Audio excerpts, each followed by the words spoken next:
We got some of the best book titles out here I've ever seen, some of the best African artwork, some of the best jewelry, some of the best incense, some of the best sage.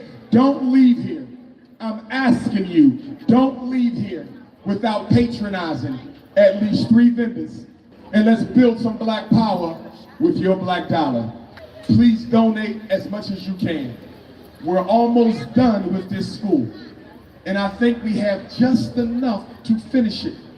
But we haven't even begun to build for this one. We will be able to host any conference. We will be able to host any seminar, any retreat. I can't wait till we host the first annual International Black Women's Conference. I can't wait till we host the first annual International Black Men's Conference. I can't wait till we host the Black Wall Street Conference, the Black Vendors Conference, the Black Entrepreneurial Conference, the Black Farmers Conference, the Black Youth Conference, the Black Media Conference. And for those of us who know Africa as home, I can't wait till we host the Black Repatriation Conference. Give them some. Push it up, Doc, so they can get more. Yeah. I told you I was the Lion King. That was perfect. Okay, do not shoot at the drone. That is my videographer. Where the child at? Bring the child up here. Where the child at? Where the child at? Bring the baby. The baby missing? Come on up with the baby. Phone number. Thank you, Queen. We have a baby up here. Whose baby? Come on up, Natalie. We got a young brother. He's okay though, right? Yeah, he was sleeping. Okay, about 2 years old maybe. He was over there sleeping. Who left the baby? Give it a minute. I think the mom or dad, they probably smoking some weed. They'll be back. Just give them a minute. I think the mom or dad, they probably smoking some weed. They'll be back. Just give them a minute. I think the mom or dad, they probably smoking some weed. They'll be back. Just give them a minute. All right, Cookie Crush Chat, thank you so much for tuning on in. Y'all was late today. Y'all need to be on time. All right, Cookie Crush Chat's undefeated. Let's go. FDMG is coming. FDMG is coming. FDMG is coming. It's coming. FDMG is coming. Hold on. Yeah. Nah, I got this. It's coming. FDMG. It's coming. It's coming. It's coming. It's coming. It's coming. It's coming. It's coming. It's coming. It's coming. Oh, it's coming.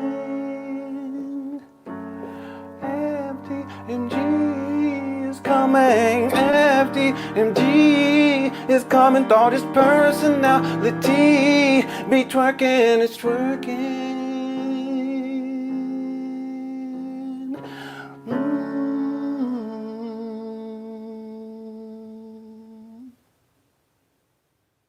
All right, thank you guys so much for tuning on in. We're gonna have quite a bit to get into. I plan on live streaming today, tomorrow, and Wednesday. Real quick, I just want to promote Information Man. I got your email. I just forgot to reply, and I didn't get around to posting it, but I'll do it right now. I'll let people know. Information Man did a show. I think that was on, I want to say Saturday, and it was good. So I want to encourage everyone to check out Information Man show. And if I remember after this live stream, in fact, I'll write it down. I'll repost it in my community tab after this live stream. Community tab, post, Information Man. Shout out to Information Man. Salute to you, sir. Today, what we're going to get into is an interview that Umar Johnson, how's it going, Didi? That Umar Johnson did a couple of days ago. In fact, it was on the 14th. So it's actually about 6 days ago, getting close to a week ago. and we'll just go through it. We'll take our time. I don't expect to be a long show. And then tomorrow we'll be back. Umar did another interview. And then on Wednesday, there is some new video of the external of this building, these abandoned buildings in Wilmington, Delaware. I'm going to get into that. I may combine tomorrow's show with Wednesday's show. I'm not quite sure. We'll see how things go. But that's what the agenda is for this week. I hope everyone's had a wonderful week. Shout out to the Cookie Crush Chat. Everyone inside the Cookie Crush Chat, I appreciate you all. Thanks to all of the members as well. Have over hundreds of videos for members only. That archive videos of Umar Johnson. So if you guys are looking for more content, I try to live stream at least twice a week. Last week I did 3 days a week. And then I plan on I know I keep saying this, I've been saying this for years, but I'm getting closer to the expansion of my content. Okay. It's just a matter of time. I know I've been saying it for a while, but I'm getting closer and closer. So thank you guys so much for being here. Thank you all for being supportive of my YouTube page and of me. I appreciate that. By the way, last week was something else. The last video we did, I kind of went off. Okay. I was going to get up here and apologize. I ain't apologizing for it.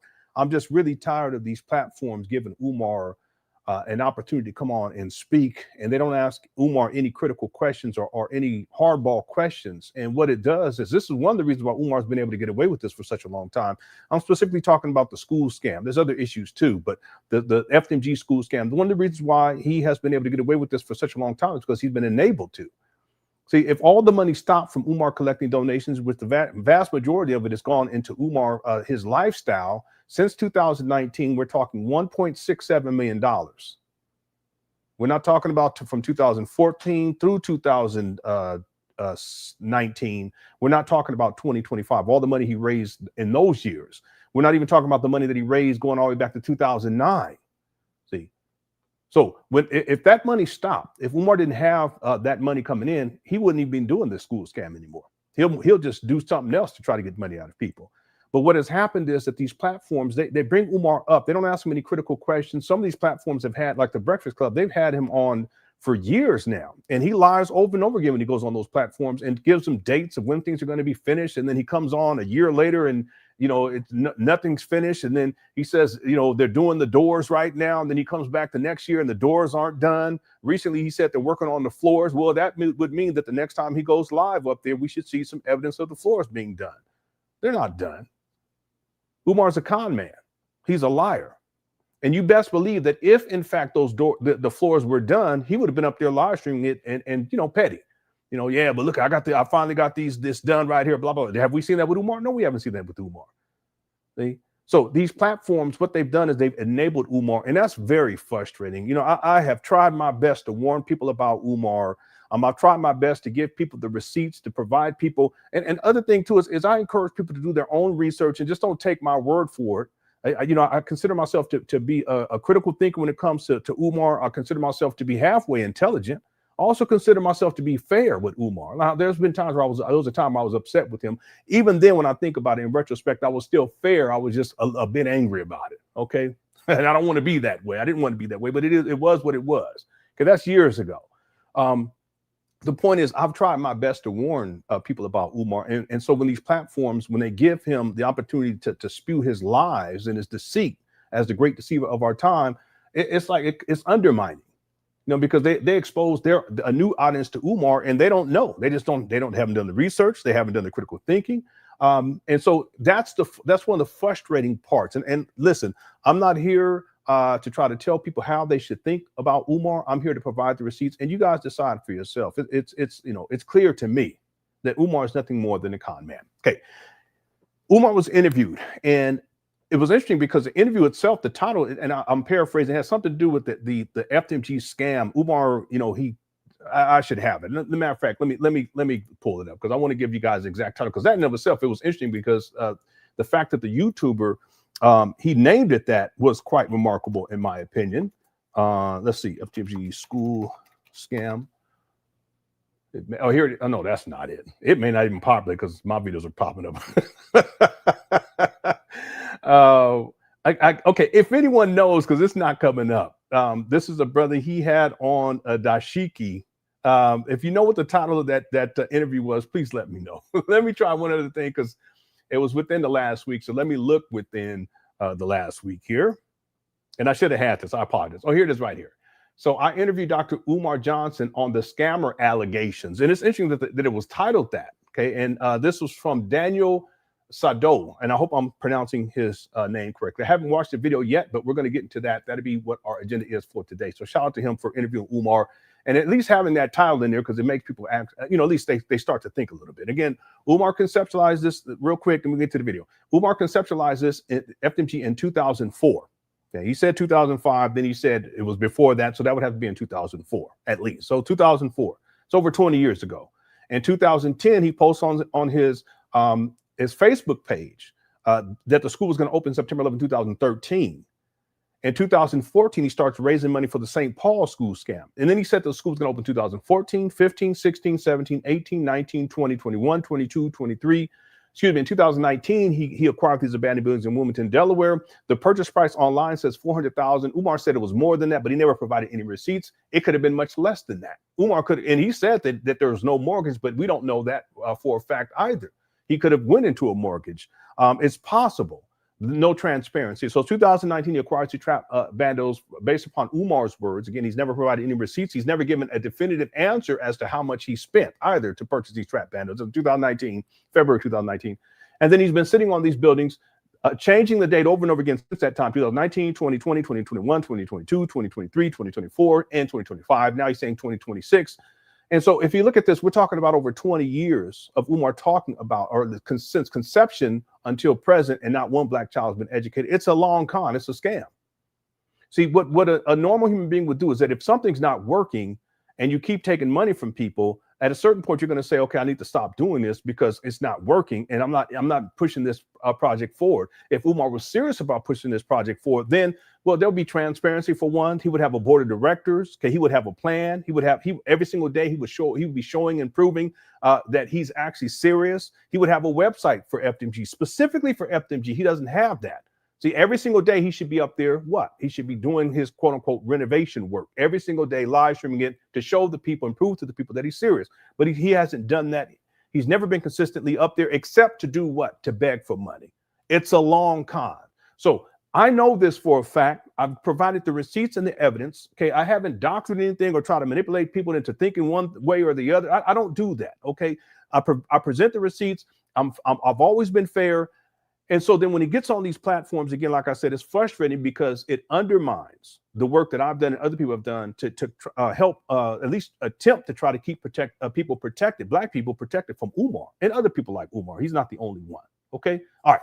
So be clear about that timeline. That's why it's important for people to ask critical questions. And when he's on these platforms, it's important for these platforms to ask the critical questions as opposed to placating to Umar and then exposing a new audience to Umar's scammery. All right. If I can use the word. All right, real quick, let me do these super chats. We get all caught up. Then we'll get to the video. What's up, Black Wolf says, whoa, Lenon, you aiming early. God damn it. Okay, it's gonna storm at this. Yeah, no, I started early. You guys were late. Anyone who came late, you're late. All right, so now I got to flip this around so I can clown y'all because y'all always clowning me for being late. Okay, I made an assertive effort. I said I'm gonna be on time. I'm gonna be early. I'm gonna start the show early, and that's what I did. So I need some credit for that. Okay. All right. All right. Thanks, Black Wolf, for the super chat. Let's see. THPP Network says, had a few subs tell me to come check you out. Respect, sir. Salute. Thank you so much. And thanks for tuning on in, THPP Network. I appreciate you. I don't know if you do Umar Johnson content or not, but I've been doing Umar content consistently since 2019. And I've taken breaks, several breaks over the years. But there's so much to get into with Umar. And even though the main thing that I address is Umar Johnson's school scam, there's other issues I think that are relevant because of Umar's rhetoric. And he's, for example, he's always telling black men what you guys need to be doing, telling black men how we should be behaving, tell black people what we should be spending our money on. Meanwhile, he hasn't worked consistently since 2010, 2011. He's talking about wealth building, but he's been homeless since 2019. These are all relevant because it shows the hypocrisy of Umar. He's told black people that, you can't spend money on beauty products, soap, all that is crazy. One time he said, I need your grit money. That's relevant because on one hand, I mean, the audacity of someone to get online and tell black people what they need to do in their life is in total disarray. He's been living with his mama in the mama closet since 2019. the end of, excuse me, let me rephrase, 2020, he gets evicted in 2019, but we don't see him consistently inside his mama closet until 2020. Total hypocrisy. So we have someone who thinks that somehow he called himself the Black Christ, he's the Messiah, these types of things. So he sees himself superior to Black people, and then he feels as if he can dictate to Black people how we should be living our lives and how Black men should be behaving and who you can date and who you can marry. That's personal. And yet, is Umar married? No. Is he dating? No. He's out here sexually exploiting these Black women. On God, real talk. Just, I mean, that right there, that's all relevant, because this is someone who's supposedly supposed to be opening up a school for Black boys. So there's so much THPP dealing with Umar that people can get into. It's not just a school scam. There's other scams that he's run, but also just his personals. The personals are relevant because you have someone who feels as if he's superior to Black people. He can tell Black people what they need to be doing. Meanwhile, his life is in total disarray. And it doesn't appear as if Umar even cares to try to put the pieces back together to get back on his feet. It appears that way to me. Okay. Thank you, THPP Network, for the super chat. I appreciate it. Information man, thank you, sir, for the super chat. Appreciate it. Thank you. He said, thank you, brother. You're so welcome. You're so welcome. You do fantastic work. I checked the video out. I just forgot to actually post it on my feed, my community tab, but I'll do it right after the show. I have it here on my list of things I got to get done before I go to bed. Thank you, information man. Salute. Let's see. Is that Demar? Says, hey, Lenon, much love from Oklahoma. Okay, shout out to Oklahoma. I got family that came through Oklahoma on my dad's side. Was it? Yeah, it was Oklahoma. Yeah, it was Oklahoma. That came. They ended up coming to San Diego, and that's where my father was born. So much love from Oklahoma. Shout out to Oklahoma. Shout out to the Cookie Crush chat. I watched your Beyond the Gangster Blackface documentary and love the Black Men Today song. Please keep singing. So thank you. I appreciate that. Yeah, I wrote that song when I was 20. I was 24. Yeah, I was living in Oakland at that time. I had a band manager I was staying with, and that's where I met my wife. I met my wife out there. It'll be 25 years in April, and that's the anniversary that we celebrate. We celebrate when we met. But I wrote that song. It was before I met her. Yeah, it was before I met her, and I was in a band called Black Nile Soul. The guitar player wanted to name it Septepi or something like that. I said, nah, bro, we ain't doing that. He was cool too. His name was Dave Goodlet. And the other guitar player, he was a good friend of mine named Yohimbe Sampson. But anyway, I wrote that song back then because there was a lot going on for Black men. Well, there's always stuff going on, but I wrote that song kind of like to deal with everything was going on. And that was like kind of like our main song. We would play that one. So it's called Black Men Today. Yeah. Black men today have no feelings, most people would say. We know not the meaning of love, something like that, because our hearts are filled with so much anger. Education say our life's beginnings be in slavery, have no purpose in present day, and our future seems so far away. Something like that. Yeah. So thank you. I appreciate the kind words. Yeah, that takes me back. That was 25. Thank you for the super chat. I appreciate it. I'll do the rest of these real quick. Here we go. M4RK1E17. All right. Said, good evening, Lenon. Can you please get at least 4 hours? Got to drive an 18-wheeler all night. Okay. We're not going to get to 4 hours. I don't think we're going to do 4 hours. But I've been getting people that are, do they do the night shift or they're trying to get to their shift, and they'll put this on these live streams because they are long. And it helps them get to their shift. And then there's truck drivers who've reached out to me to it in the past. They say, yeah, I'm going to be watching this while I'm doing this haul. I don't think we'll do 4 hours, but I'll have another live stream. We'll plan on live streaming tomorrow. So by the end of the week, there'll be plenty of content. Real quick, there's people who complain about the length of these live streams. I tried to start uploading smaller segments, but then people complain about that. So I don't know how to mitigate that per se. And maybe I shouldn't be worrying about it because you can't please everyone. But I did try. I mean, I've tried different things to try to appease everyone, but at a certain point I got to recognize, because that just takes more of my time to do stuff like that. And that's the thing that I don't have. I just don't have time. So when we get together as long as we need to. And if it's 2 hours, fine. If it's 4 hours, fine. If people want to complain about it, there's not much I can do about that. You either enjoy or you don't. And I'm here. I really want people to enjoy the content too at the same time, even though we get into serious stuff too. So thank you for the super chat. And be safe on them roads, okay? And then also M4RK also gifted 5 memberships. So shout out everyone who got a membership. Thank the brother for doing that. Very kind of you. I appreciate it. And I'm sure that the people who received those memberships appreciate it too. So make sure y'all thank him, the brother. And again, stay safe on the road. Okay. User 225 says Umar Johnson's available platforms are skewing less and less well known. No, you're right about this. Does that increase chances of him encountering one who will finally want to expose him?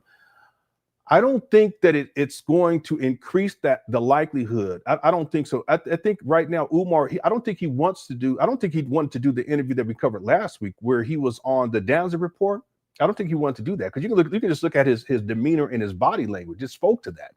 But because his speaking engagements have dried up, and that has more to do with what's going on with Umar behind the scenes. Okay. Shout out to Lene. Umar can't move like he was moving before. Y'all go look at his schedule for the next, I don't know, 5 months or so. It's like nothing. I've never seen it look that bare, but that's because Umar can't move like he was moving before, and being out of state and being out of the country for weeks on end when he's supposed to be the primary caretaker for his mama, who, by the way, is living in Section 8 housing. Umar's collected $1.67 million since 2019. It could be argued since 2020, but I'm giving him some grace here, 2019. And yet he's living with his mama in Section 8 housing. Someone make that make sense. He's a con man. There's no justification for that. If anything, he should be in a position where he has his own place and move his mama in so she's not living in those deplorable conditions in the hood. But see, Umar has contributed to those deplorable conditions because in addition to all the other stuff I've already talked about, he's also a hoarder. He's filthy.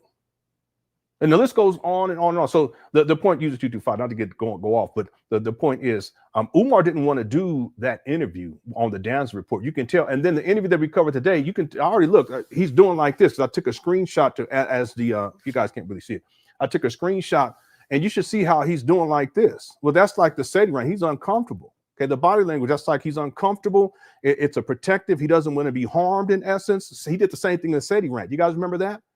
Right, it's more about protecting himself because, again, this particular interviewer, he's asking Umar some critical questions. I don't know how it goes, but the point is that Umar can already tell that this wasn't going to be his typical interview. Now, it may be, I'm not quite sure, but just based on the body language alone and the topic of the potential of FDMG being a scam, I can see why Umar would be up there like this. You know, you can tell. Well, the same thing with the Danzig report. He wasn't like how he normally is.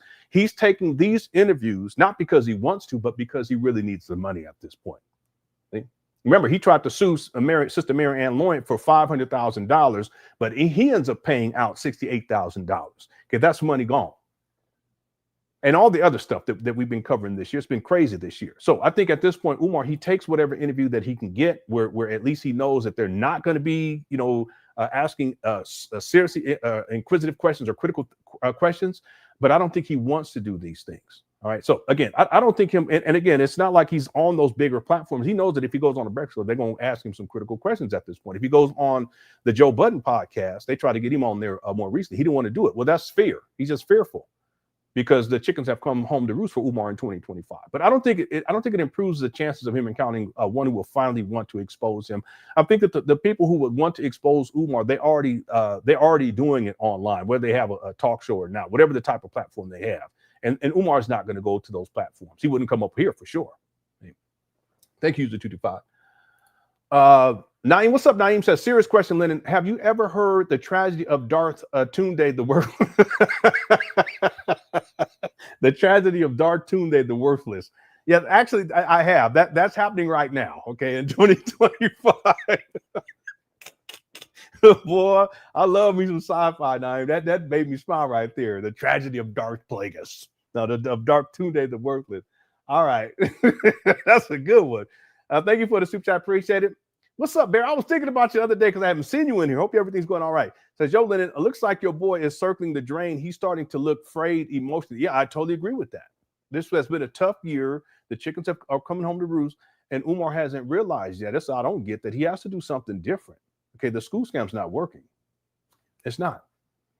Now, notice I said a scam because it is a scam, but it's not working. So many people have woken up, and Barry, you've been around a long time. You go back years, and you should have seen how many people were defending Umar. That there are people who were going against Umar critics. All right. Some of you guys know what I'm talking about. But then you would go on YouTube pages where they had Umar content, and you should see the comment section. It was all supportive of Umar, not these. They go over to King Kong Conscience and they post any video of Umar and go look at the comment section. Back in the day, you would have like 95% of the people who are supportive of Umar. Now it's like 90% who are against Umar. Well, why is that? Because he's been living like this and just trifling. That's all it is, just trifling. And at this point, living foul like that, you can only do that for a short, well, it's not even a short period. You can only do that for such a period of time until it all starts to catch up with you. Same thing with people online, with what they've done and gone after Umar Johnson critics. I've watched people dominoes fall over and over again, and people used to go at me all the time. And I just didn't address them, with the exception of one person, you know, and I shouldn't have done that in retrospect, but it was what it was. But outside of that, over and over again, I've seen people, they destroy their careers. There's one individual, they're facing Fed time right now. What is it for?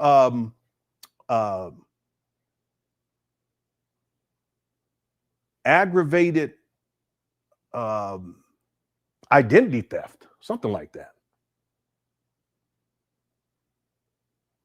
See, back then it was easy, you know, to support Umar, and it was easy to go at critics of Umar. Not these days. But a lot of the people who were involved in activity and that type of behavior, just being sinister, chickens come home to roost for them. And then for Umar, the same thing here in 2025. And I'm going to tell y'all something. This is just the beginning with Umar. I told people that earlier this year. I said, this is just the beginning. And look at where things are at now. And so, yeah, at this point, he's down and out. And yeah, emotionally, he's in a really bad state. He is. I can tell. Right? Thanks, Barry. For super chat. Good to see you too. Again, I was thinking about you the other day because I hadn't seen you in here. Appreciate it.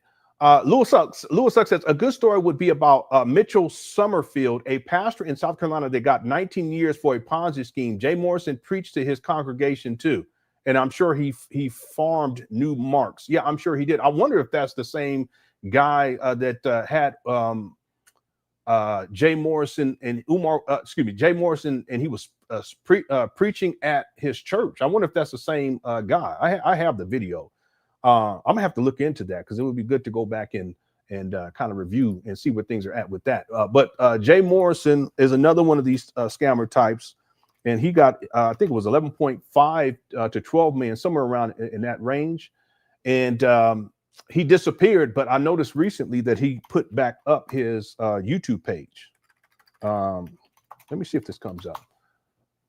Yeah, I'm interested. I'm intrigued now. I'm gonna have to look into this a little bit further. And you said, what was the person's name? Mitchell Summerfield. Okay. Yeah, I'm gonna see if that's the same guy that had Jay Morrison up on his platform, because that would be crazy. I wouldn't be surprised, but ain't no telling. Yeah, for some reason the video's not coming up. Let me check inside this other folder.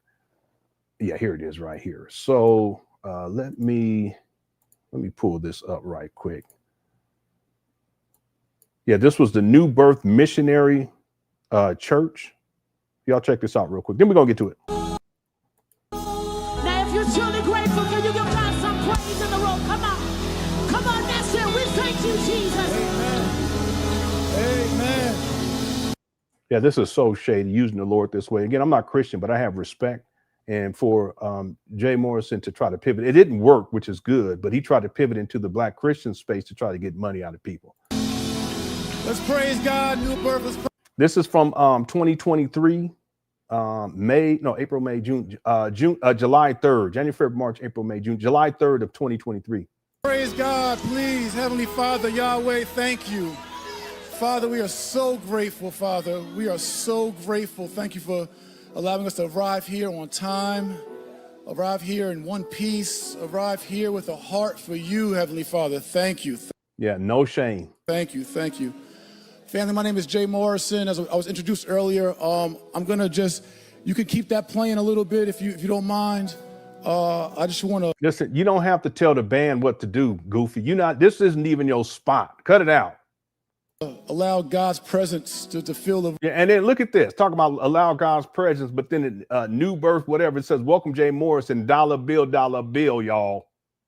See this? Room and to fill our hearts. I'm so grateful. So grateful. Thank you, Father. Thank you, Father. Thank you, Father. Okay, I just can't. I can't. I used to play keyboard at a church. This guy, he ain't got no sense. Anyway, I'm gonna look into this a little bit further, Louis Suck, and see if that's the same guy. I wouldn't be surprised. So, matter of fact, let me write that down right here. Mitchell Summerfield. All right. Thank you for the super chat too as well. Jam Jack says, "Sup, Lenon? I'm late. Had to get my okay. I had to get my fried fish ready. All right, we enjoy your fried fish. Okay, what you eating? Some trout, some halibut. What is it? Bass? I don't know. Okay. Thank you for the super chat. Black Wolf says, Lenon, you know long streams have been the Cookie Crush chat MO. Run that shit. Run it. It is, but I try to accommodate people. People complain. They complain about me acknowledging people with the super chats. They complain about the length of these live streams. I mean, that's what we do. And then people say, hey, well, listen, let the video play. Well, listen, if you want to go watch the video, go on over to Umar Johnson's YouTube page or his Instagram page, or go over to King Kong Consciousness, that YouTube page. That's not owned by Umar too, by the way. A lot of people think it is. It's not. Go and watch it over there. It's that simple. See? Anyway, thanks, Black Wolf. The CJ126 says random, but can you please play the cringy video of Jay Morrison trying to preach? Yeah, I just played some of it here. Let's play a little more of it. Here we go.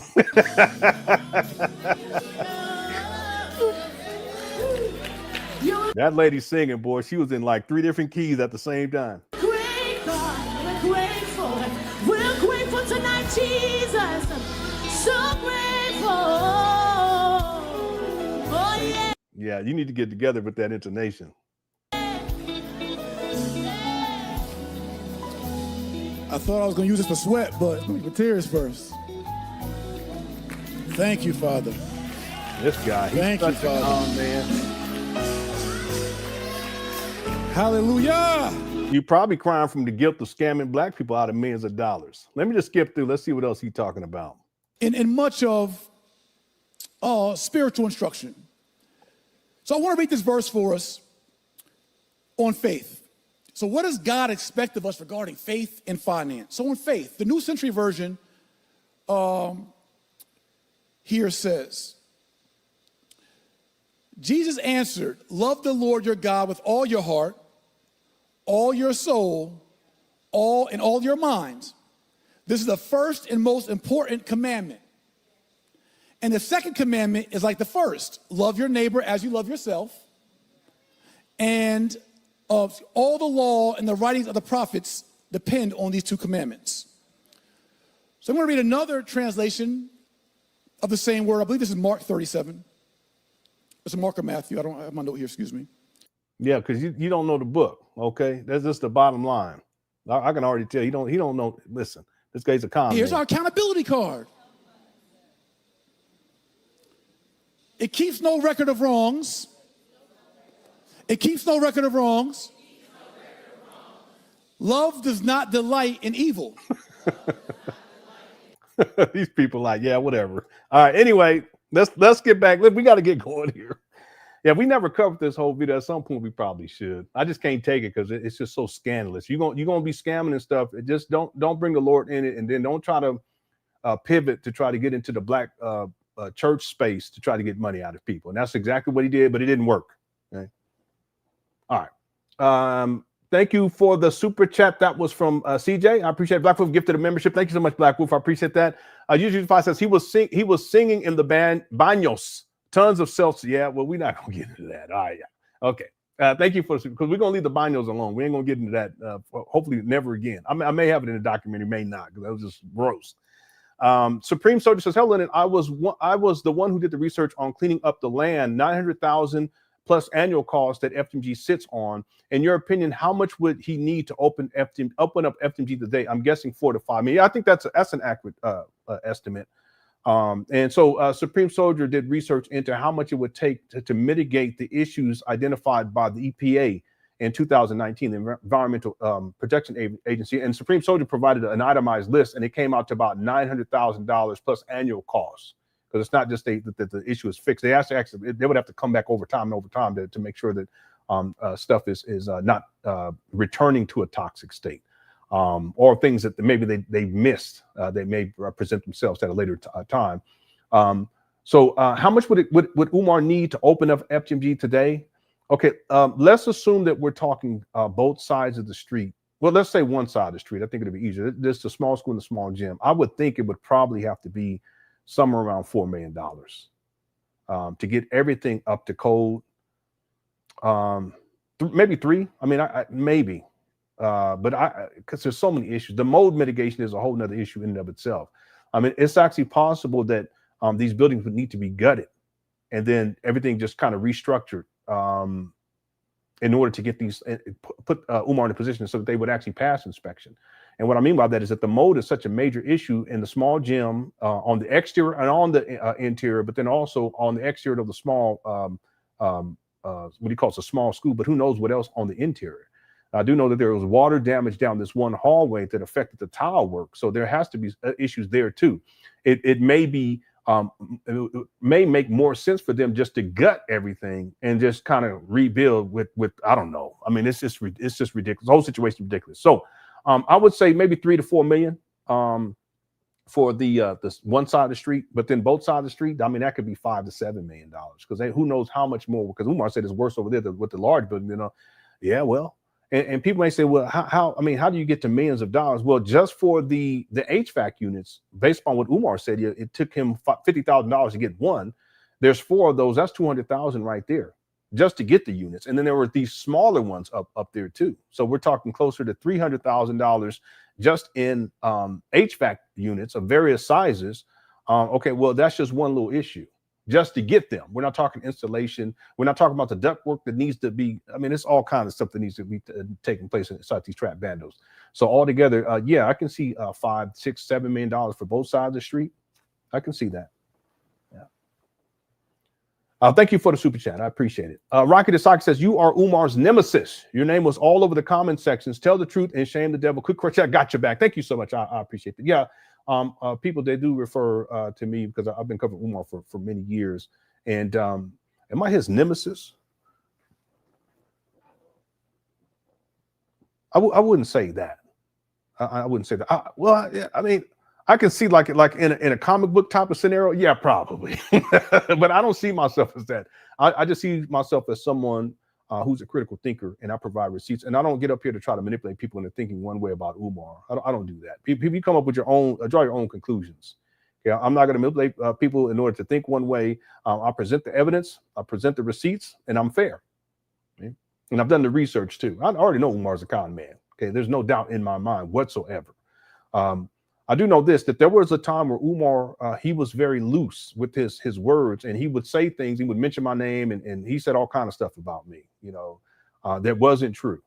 But these days he doesn't do that. Why? Because he fears me. But he doesn't fear me in a sense that, okay, that he's big and bad. That's not, he fears the truth that I speak. That's all that is. He fears that. But see, back in the day when he was doxing my personal information and telling his goony goons to come and confront me at my residence and all this kind of stuff, he really thought he was doing something.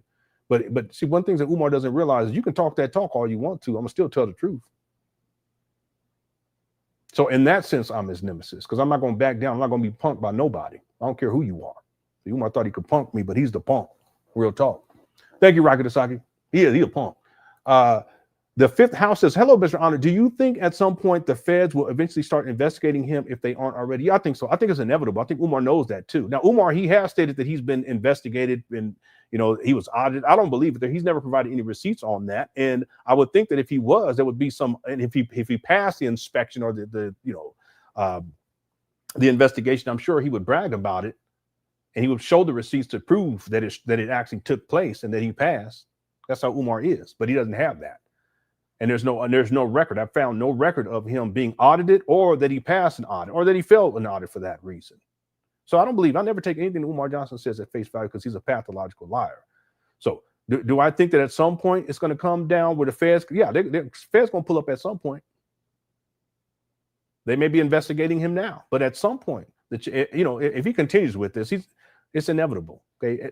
This is the big thing. A lot of people, including those Umar Johnson followers back in the day, they thought that they can say whatever they want to and behave however they want to, and that there would be no consequence. They thought like Umar, and they would get online and do all kind of crazy stuff, trying to hurt other people or discourage people from speaking out about Umar. And then one by one, I've seen them fall like dominoes. because they too, like Umar, thought that they were invincible. Well, what happens is that with people like that, Jay Morrison like that, Polites like that, the more and more they get away with stuff, the sloppier they get, and they start to think that they're invincible. That at no point are they going to get, no. It always happens every single time. And it's going to happen to Umar at some point. Right? Thank you, the fifth house. See, the thing is, you can't do people like this. I mean, he's been doing this for decades now. And it's not just with the FDMG school scams, there's all kinds of scams he's run on people, on black people. You may think that you're invincible because you've gotten, at least you think you got away with it. But no, it always comes back, no matter what. And if it don't get you during this life, it'll get you when you're done, one way or the other. Thank you, the fifth house, for super chat. What's up, Dion? Says Ben Hope. Okay, I say hope you are well. Thank you for all you do. Oh, you're so welcome, brother. It's good to see you too. That's the homie Dion. All right, appreciate it. Thanks for super chat. And also thanks to the fifth house for super chat. Real quick, I'm trying to do this quick. James Dean says sneak kissing Suffolk University students. Umar is sick. Yeah, you sent me the video, and I've talked about this in the past. That one of the things that Umar would do in order, it's really intrusive. He would be at, let's say, a speaking engagement or afterwards, or he's, and he would talk with the lady, a woman, and while he's talking with them, he'll get up on the side of them. Sometimes he'll get behind them, and then he'll kiss them real quick on the side, like real quick on the side of their face. They didn't ask to be kissed, so why does Umar do that? Well, he does that because it's like he's testing the waters. He does that a lot. Even when he goes online, he doesn't say anything. He just wants to see what the comments are saying. He's just trying to test to see what people's responses are. So he does that with women. He does that because he wants to see whether or not they're cued in, as it were, or they're susceptible, if you will, to being sexually exploited by him. So it's something a lot of people don't recognize it, but I see this with Umar a lot. He's done this a lot. But the thing is that, and what James is talking about, because he's done it with women, grown women, some of the women who are around his age, but he also did this with this young lady at the college. And let me see if I have that queued up in here. I know I downloaded it. Let me see. No, I don't have it. No, and then let me check this other folder real quick. I'll just give you guys, if I find it, I'll show you guys exactly what I mean. But he's done that many times in the past. Okay, it's not coming up right now. If you guys give me a while, once we get into this video, I'll try to remember to come back to it. And it's just another example of Umar. He's predatory in that way, and not just with older women, but he does it with the young ladies too, who are in college. He's 51, but remember when Umar was in his 40s, he impregnated. He was in his early 40s. He impregnated a woman who was in her early 20s. He don't like to claim that baby though, and that baby mama, because if people did the research, they'll see exactly what I'm talking about. Okay, here it is right here. I just went to my email and pulled it up, so I'll go ahead and download that right quick. And I'll play it in just a little bit. Okay, thanks, James. And then I have other examples of Umar doing that. It's really, well, that's Umar. That's what he does. Okay, thanks for super chat. YouTube Define says, Umar Johnson invoke God and talk about white Jesus, same sentence. Yeah, but then he also disparages Christians all over and over again. He also called a Christian pastor, a Christian talk show host, he called him the N-word. Anybody remember that? On the Christian radio show. He called him a coon and an N-word. He has no respect whatsoever. Umar used whatever he can to manipulate black people. He used religion, just like Jay Morrison. All of a sudden he's religious. All of a sudden he's with Christ. No. He just was trying to pivot to get money out of people. It didn't work. Thank you, YouTube. YouTube also says, Lenon, can you do a cover of you're a great, I don't know what you mean by that. I don't know that song. No, I don't know that song. Are you talking about that one lady singing? That's what you're talking about. All right, thank you. No, I'm not going to do that. Thank you. Lewis Suck says, I'm a conspiracy person, Lenon. I believe people like Umar and Jay are planted in our midst. Yeah, I was a major conspiracy theorist back in the day. I mean, major. Like I went way deeper than I don't even know too many more people who's gone deeper. Luckily, I got out of it. The point is, I don't think that Umar is a plant. I don't, because he's such a liability, and he's so erratic too. Because you have to be able to control the piece on the board, and it would be difficult to control Umar because he's so erratic. Jay Morrison, I don't think that he's a plant either. I think he's just a criminal, and he is. He's a convicted felon 3 times according to him. And that he's a hustler. So he had to figure out some way, because he couldn't go and get a regular job, to try to get money out of people. And over time, he got better and better at it, and to the point where he's able to scam black people about $11.5 million. That's crazy. So I don't think that they're planned. So there are people who have proposed that. I don't think so. I don't think so at all. Is it possible? Yeah. But in particular with Umar, I mean, he's just so over the top ridiculous, and he's so erratic. It would be hard to control that piece on the chessboard, right? All right, thanks for what's up. Daxter sent in a super sticker. Thank you so much. Chelsea says, if FDMG needs $4 to $5 million to mitigate the land, it's going to take another 20 years of hitting his PayPal. Yeah, because Umar says he hasn't collected $1 million yet since 2014. So in 11 years, Umar hasn't collected $1 million, and yet there's literally millions of dollars that needs to go in to renovate these bandos. How is that ever going to get accomplished? And then on top of that, what about once he allegedly opens up, how's he going to pay for faculty and staff? That's millions of dollars too per year right there. Yeah, so none of it makes sense, but it's not meant to make sense. If you think about this, if you think about it critically, you realize that it's nothing more than a long con. The school scam is a school scam. It's the carrot that Umar dangles in front of Black people with all the hopes and dreams of Black people, but then also all the promises that he makes associated with these schools that he's going to do for Black people, do for Black boys. But ultimately, he just dangles it to keep getting money out of people and hasn't produced not one thing as a consequence yet. And he conceptualized this back in 2004. Right. So, yeah, it'll be another 20 years at least just on PayPal because he got kicked off of everything else. Thanks, Chelsea, for super chat. Alhamdulillah says, hello, Mr. Lenon. I'm officially addicted to the Cookie Crush chat. I get it. I am too. I have been for many years. Please let me know how many calories I am taking in each day so I can log them. Yeah, I don't know. I'm addicted to the Cookie Crush chat. I ain't gonna lie. But I do these live streams. I stay out of the chat room. But then when I rewatch these when I have time, and I maybe sometimes like while I'm doing stuff, I'll put it on. But then I'll be peeking in the chat room, cracking up. It's hilarious in there. Okay, y'all the best. Thank you so much, Alhamdulillah, for the super chat as well. I don't know how you're gonna be able to count the calories in the Cookie Crush chat. That's be difficult to do. All right. Thank you. The CJ says, some days I think that Umar's entire persona is an attempt at getting revenge on parts of the Black community that he feels wronged him and is used. I agree. I think that that's part of it. Umar was a nerd type. He wasn't the cool type. And he always felt disconnected and disenfranchised, in particular from street people. Even though he trying to talk street, I can tell he ain't got no street in him. Okay. Again, I never was in the streets, never gang bang, but I had family members. I was in and around it. It was part of my childhood. I don't even think of it as anything extraordinary. That wasn't the case for Umar. And again, by the time he gets into the 9th grade, he's shipped off to a military academy where everything is provided for him. He's not in the streets. It's a boarding school. But he always, I can tell, even to this day, I think that's one of the reasons why when you listen to Umar carefully, he talks so poorly about Black people. But oftentimes the types of scenarios that he speaks about when it comes to Black people, it's like ghetto shit. But I think it has to do with his hatred for Black people, in particular ghetto type of Black people, even though he wants to play as if he's a fake thug in the city ran talking about pull-up team. Huh? Yeah, so yeah, I agree with this. I think there are aspects of Umar because he does a lot of projecting that it's really like he's trying to get stuff off of his chest when it comes to his disdain for different segments of the Black community, and in particular the Black thugs that he said he wants to murder. He said 10% of them, the thugs on the corner, some of them going to sleep for good. Yeah, you're right about that.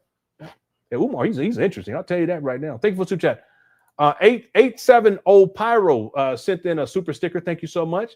What's up, Holly B? Holly B says, Umar thinks of you as his nemesis. Yeah, I'm pretty sure he does. And I sent you those screenshots of the comments that I am positive were written by him. Hashtag #CooperChats. Yeah, I didn't get a chance to reply. Umar does. He talks to himself. He'll text himself messages, if that makes sense. Let me rephrase that. He will create a text message, screenshot that text message, and act as if someone sent him that text message when he's the one that wrote the text message. He all hit the one, if you guys notice. And I've noticed this for years with Umar, because I know how Umar talks, and he writes like he talks. His talking is horrible. I'm not talking about when he's doing his speeches. I'm talking about just when he talks regular. And his writing is deplorable. Okay, I know right away. I said, that's Umar talking. He's been doing this for years. Anytime you got someone talking to themselves and they're going back and having conversations with themselves, y'all be leery about these types of people. I've seen them. And Umar, he's one of those types of people. So sometimes he'll text himself stuff and he'll post it on the Instagram page because he makes him feel better because he wants people to chime in on these positive comments about him. Then he builds his self-esteem.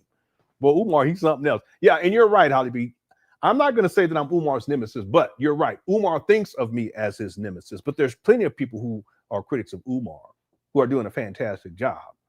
There's plenty of people and who have been for a long time. But I think that's what, I think you're right. I think Umar, he said, yeah, well, he's the guy on, okay, well, Umar, you shouldn't have been taught run off your mouth back in the day. That's the problem. Told you. Keep running your mouth. Thanks, Holly B, for being a member for 45 months. Miranda says, hey, Lenon Cooker said, Lenon started on time tonight. Yes, I did. Thought I had more time to gather my snacks. Enjoy long or shorter shows. Keep doing the thing. I sure will. You know, I want people, I really try. But then people were complaining about the shorter videos. I said, why are you posting them in short things? Why don't you post the whole thing? I said, well, and I didn't reply, but I just think to myself, well, why don't you just go and you got to click on the video thing and you'll see I already post the full thing. People try to find any reason to complain. It sounds like Umar. I don't want to hear that. You know, anyway, let me stop. I just don't want to hear it. Okay. Anyway, thank you, Miranda. All right.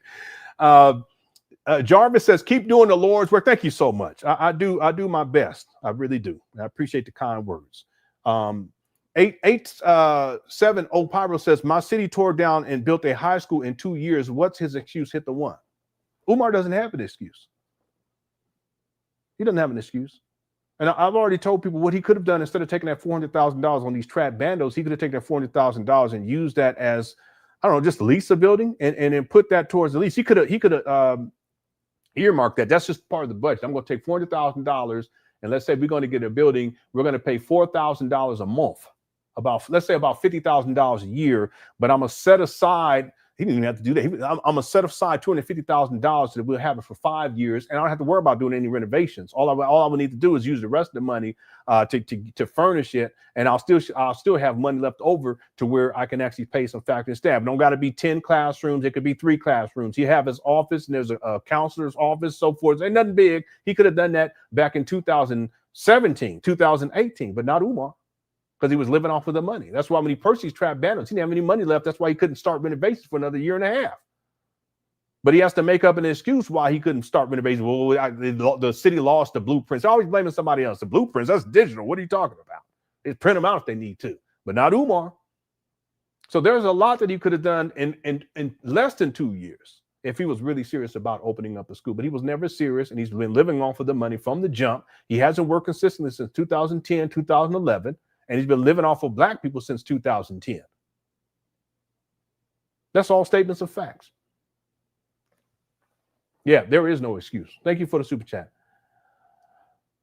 And then a Secure the Bag Protector says, Umar's genius is his ability to raise more than $1 million in donations. His downfall was the mismanagement of the $1 million in donor money, all without having to clock in to work for the money. The long con is undefeated. Yeah, see, there's a lot here. Let me say this, that the fact that Umar didn't have to do much of anything is amazing to me. And it could be more of an indictment on his donors than anything else. I don't want to shame donors, though. And if you're an Umar Johnson follower, I'm not here to shame you either. I have no animosity towards Umar or towards any of you all. I really don't. Life is too short. And at my age, I ain't got time to be living like that. Real talk. But it's amazing that Umar he didn't have to really do anything outside of run his mouth and make promises to people. And beg and beg and beg some more and some more and some more. And here we are now in 2025. What does he have to show for it? What does his donors have to show for it? You donors, when's the last time he updated you on how much money he's collected, how much money he's spent, how much money he needs to finish the school scam project?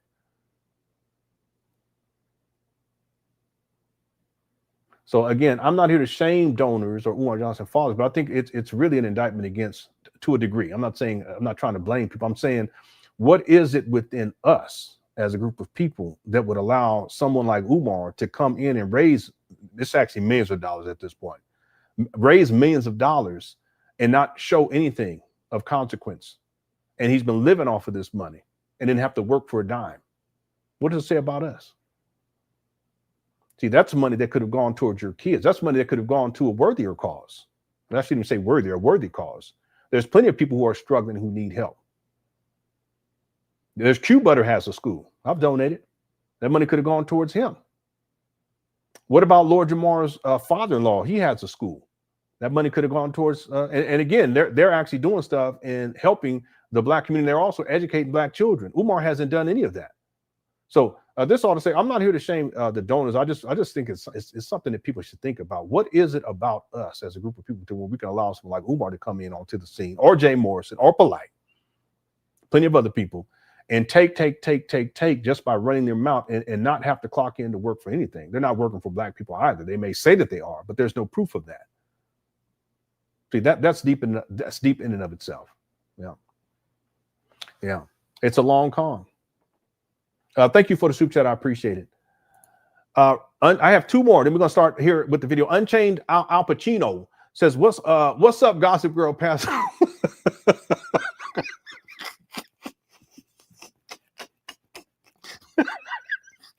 well, what's up, Ninja Turtle? That's Umar. You know, Umar liked Ninja Turtles.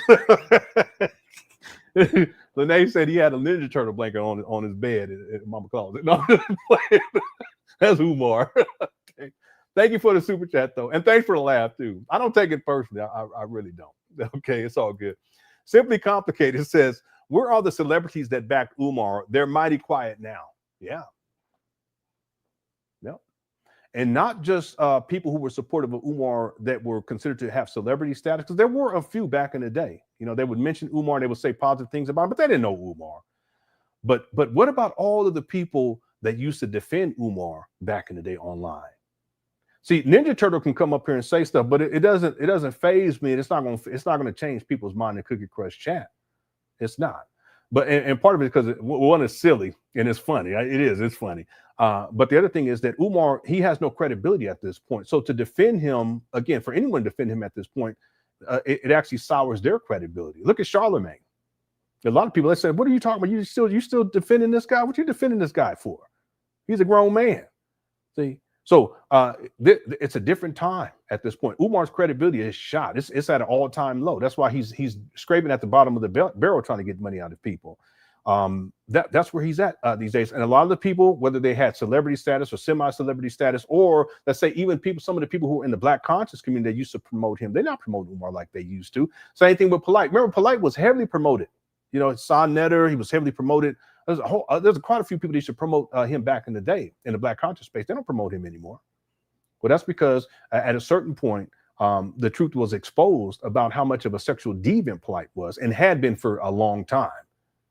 See, but a lot of the people that used to defend Polite, they're not around anymore. Just like with Umar, not around anymore. Same thing with Jay Morrison with the Tulsa Real Estate Fund. There were people who were whistleblowing that long time ago, and then you had his followers, Jay Morrison followers, and even people who invested in that fake phony fund, FFF, fake phony fund.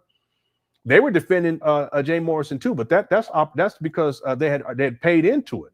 And sunk cost fallacy, and they believed he was this great Black leader. He called himself Malcolm X and all this type of stuff. Well, Umar called himself the modern Malcolm X. It's ridiculous. See, but you don't see those people defending people like Jay Morrison anymore, and you don't see people defending Umar anymore like they used to, because more and more people have woken up, and it's just not these days. It's very difficult. You can only defend a fraud for so long. Real talk. Okay. Thank you, Simply Complicated, for the super chat. I appreciate it. Daxter, two more. Daxter says Jermaine, a.k.a. Umar, needs some gin. No gin today.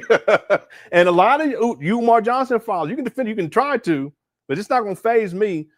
Most of the money that you sent to Umar has gone towards his own addictions. Real talk. He likes to gamble. He likes to turn the heat down.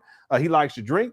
He walked into the around the corner. It's not even around the corner. It's like attached to the side of these. There's one building, and then there's this next to the school, the trap bandos, I should say. And then next to that building is the liquor store. And he's a regular up over there. So one time he walked up to the guy, and he was leaving. Umar was live streaming. The guy says, "No gin today." No, I don't want no gin to give to the ancestors. I said, cut it out. If you don't stop, all right. Thanks, Daxter, for the super chat. And then James says, keep sneaking comments in here, Umar. We know your secret. You want a white woman boobs run up. You want that white woman's breasts to be rubbing all up on your chest. Oh my God. that was one of the craziest things. And the whole thing with Sister Mary Ann Lauren, when she said that, I said, oh man. And I was shocked. But then I thought about it, I said, yeah, I can see Umar doing something like that. She has a text message. All right, thanks, James, for a super chat. And then I call Cap, I apologize. I'm from California. I call Cap says that was definitely Umar in that super chat. Yeah. Listen, you all, anyone, Umar Johnson father, Umar, if you want to send me a super chat to talk shit, you're welcome to do so. Listen, it's business. It's the price of doing business. That's how I look at it. And I'm not going to be offended either. I'm really not. Okay, I'm too old to be offended by little jokes like that, because I joke around too. Matter of fact, the Cook Crush chat, they be clowning me all the time. So why am I going to get mad at Umar trying to clown? It's not necessary. Okay, thank you. I call Cap. All right, I was going to say Callie again for the super chat. Appreciate it. Okay, let's get into the video for today, shall we? There was something else I needed to do. Excuse me. Let me do that first before I forget. Let me see if this works real quick. Hold on 1 second. I apologize. We already an hour in and we ain't even got to the video. And see, that's one of the things people be complaining about. They say, well, you don't start the video, blah, blah. But again, like I said, if people have an issue with that, what you can do is you can head over to King Kong Consciousness, or you can head over to Umar Johnson's Instagram page, and you can watch these videos on your own time at your own speed without my commentary. Okay, it's no big deal to me. I mean, we still get good numbers here, and the Cook Course that's supportive of me, so I really don't care. But if that's what y'all want to do, you can do that instead of complaining about it. You know, complaining ain't gonna change nothing. All right. Okay, I'm downloading it right now. So let me play this real quick just to kind of get into this, the video for today, which is the interview of Umar. Let me pull this up here. So this is, and I don't know what the date is this year, and I believe it was this month. Umar was at Suffolk University, and this is the highlights. It says highlights from that. So let's see if this. Your cookie jar. All right, so cookies is a euphemism for vagina. So he's talking sex talk. Okay, he's on the college campus. He's in his early 50s. These young adults here, they're probably anywhere from what, 18, 19, 20, 21. This is how he's talking. Check your cookie jar. Do not let anybody manipulate your innocence and your privacy into an opportunity that you will later regret. Okay, this is Umar projecting. He will give this type of an advice, but behind the scenes, he's running through as many women as he can and has been living filthy and dirty for decades now. You are so much more than what. Okay, this is Umar placating to these young ladies here. Okay, it's just predatory. Is between your legs. Okay, and he shouldn't be talking like this anyway. He's supposed to be a scholar. And that not only goes for white supremacy, it goes for the thirsty brothers in this room right now. Forever snow bunny. See that right there? It's intrusive. It's uncalled for. She didn't ask to be kissed, but it's called sneak kissing. This is Umar's way of trying to kind of feel her out to see how she responds. And depending on how she responds, he'll move forward to try to get her to come back to the motel room. Here we go. Forever snow bunny. See that? And listen, real talk. I know they in college, but to me, that's a baby. She's young enough to be one of my daughters. You let her. Let me stop. Let me stop. Boy, I'm gonna tell you, boy. You let any 50-year-old, 40-year-old, 30-year-old man do that to one of my daughters, and you guys will see me in jail.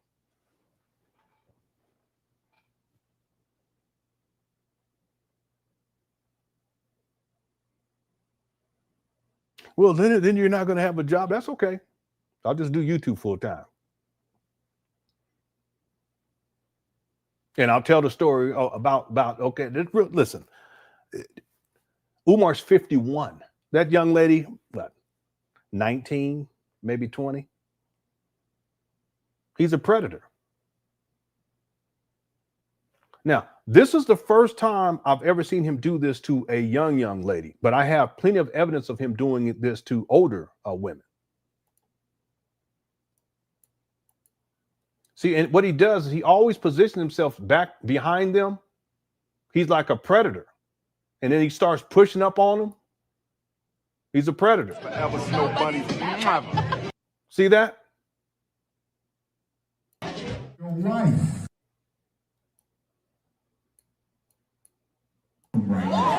Forever snow bunnies. Your wife. Yeah. Let me let the rest of this play. It's only about 30 seconds. Let me pull up another example. Forever snow bunnies.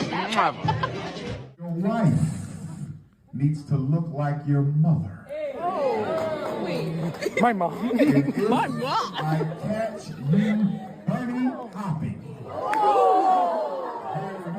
See, even Umar saying that your wife has to look like your mother, this ties to the enmeshment issues that he has with his mother. On the other hand, people can interpret that as saying, well, if your mother is black, but how do you know that the mama's black?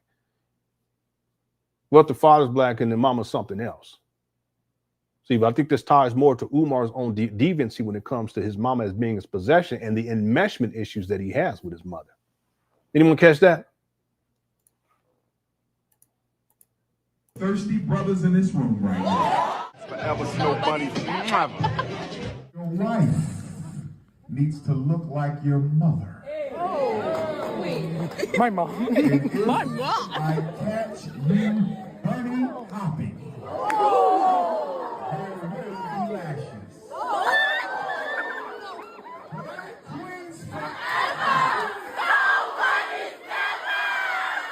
Yeah, see, and Umar's reduced himself to this saying. It's a slogan, I guess, but it's really minstrelsy. And these young people, no disrespect, they're not wise, because obviously for them to respond in this way, they're young and impressionable, and they fall for it.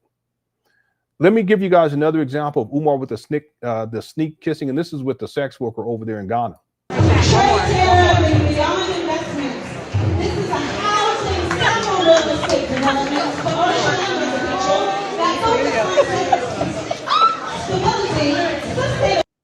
Yeah, see how he positions himself as well?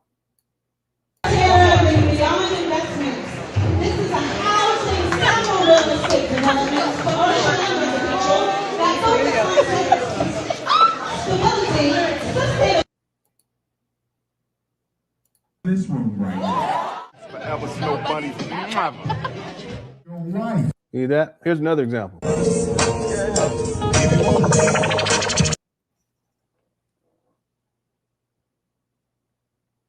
See?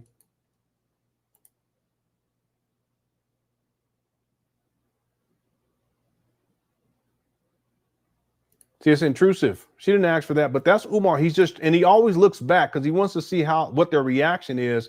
And based upon their reaction, it's in his own predatory mind. It's like, okay, this is a go or this is not a go. Okay. In other words, it's a go. I can probably get this person to come back to my motel room. If it's a no-go, then he'll just move on. He's predatory.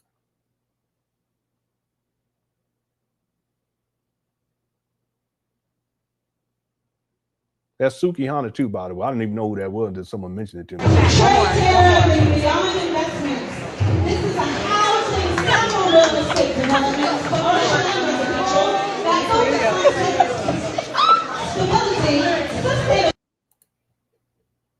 And let me see, because I thought this is another one, but I could be wrong.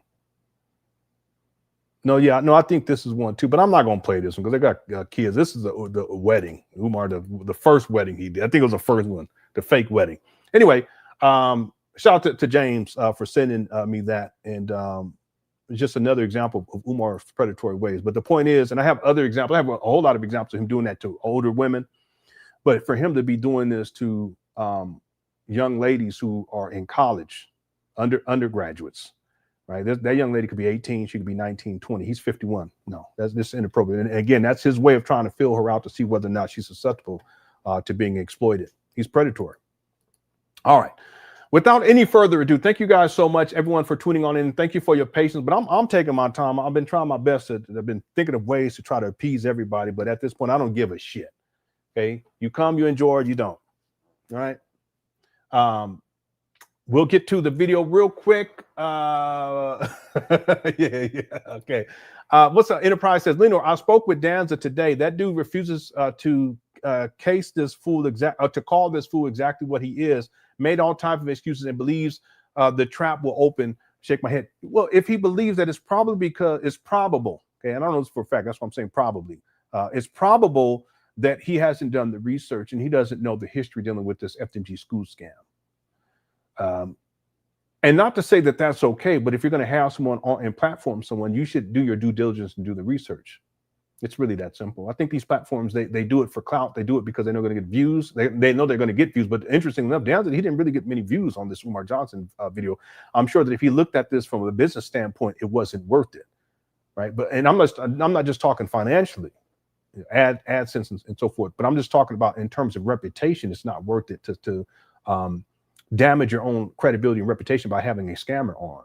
But it could be simply that Danzig has not done the research, and there's plenty of people who have not. But the truth is the truth. Umar, he's a con man, right? So no, the school will not open. Umar already admitted that he will not open up an accredited school. So it's all it's a moot point at this point in the Umar Johnson saga. But if people want to believe, that's their prerogative. Belief is a very powerful thing. It is, and people we all believe in things that are not true, right? Everyone does. It's I believe. There was a time I believed that I was gonna. Well, no, I can't say that. I was going to dunk a basketball. I couldn't dunk a basketball, but I used to believe it. In wisdom, in retrospect, now I can look back and say, I was never going to dunk a basketball. Why was I believing in that? Well, it was what it was. So I think maybe he's just in a state of belief, not so much that he knows the truth, but he wants to believe that Umar's going to open up school. He's not going to open up no schools. Okay? And again, I highly doubt that if he believes that he's done the research. I highly doubt it. Thank you, Enterprise, for the super chat. Jack says thirsty brothers in this room, and he violated. Yeah, Umar was projecting because he's the thirsty brother in that room. He's the one that's looking at these young ladies and trying to see which one he can prey upon. Remember when Umar was out in Cleveland, he was having these young ladies, the women, I should say, these women come out to his hotel room. They were on set. He was manipulating them in order to come. Well, do y'all think that those were grown women, like 51 years old?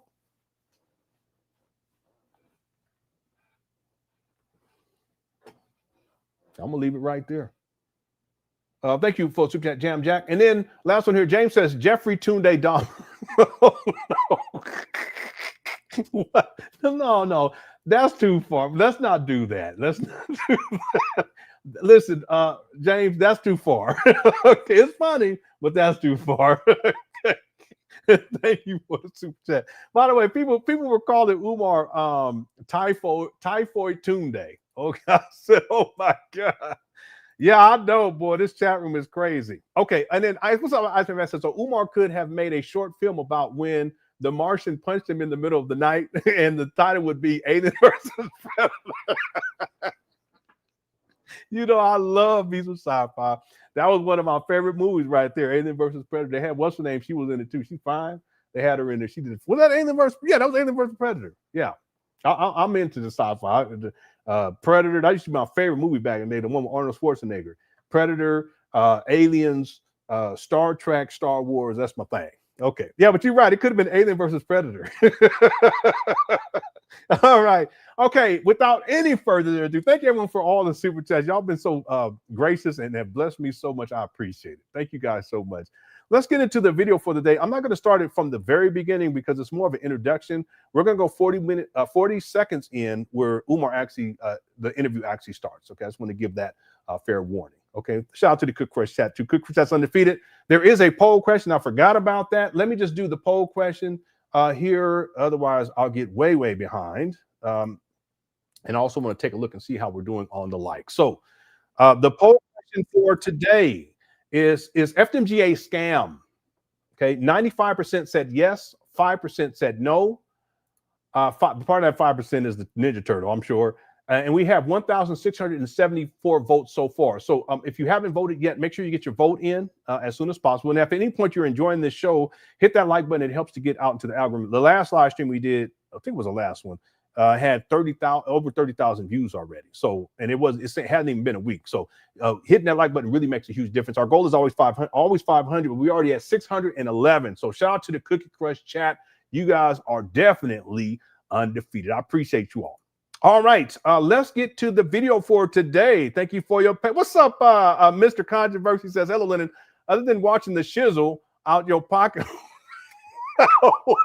what is going on here? Other than watching the shit out of your pockets, I'm also frying some deep fried pig thistles.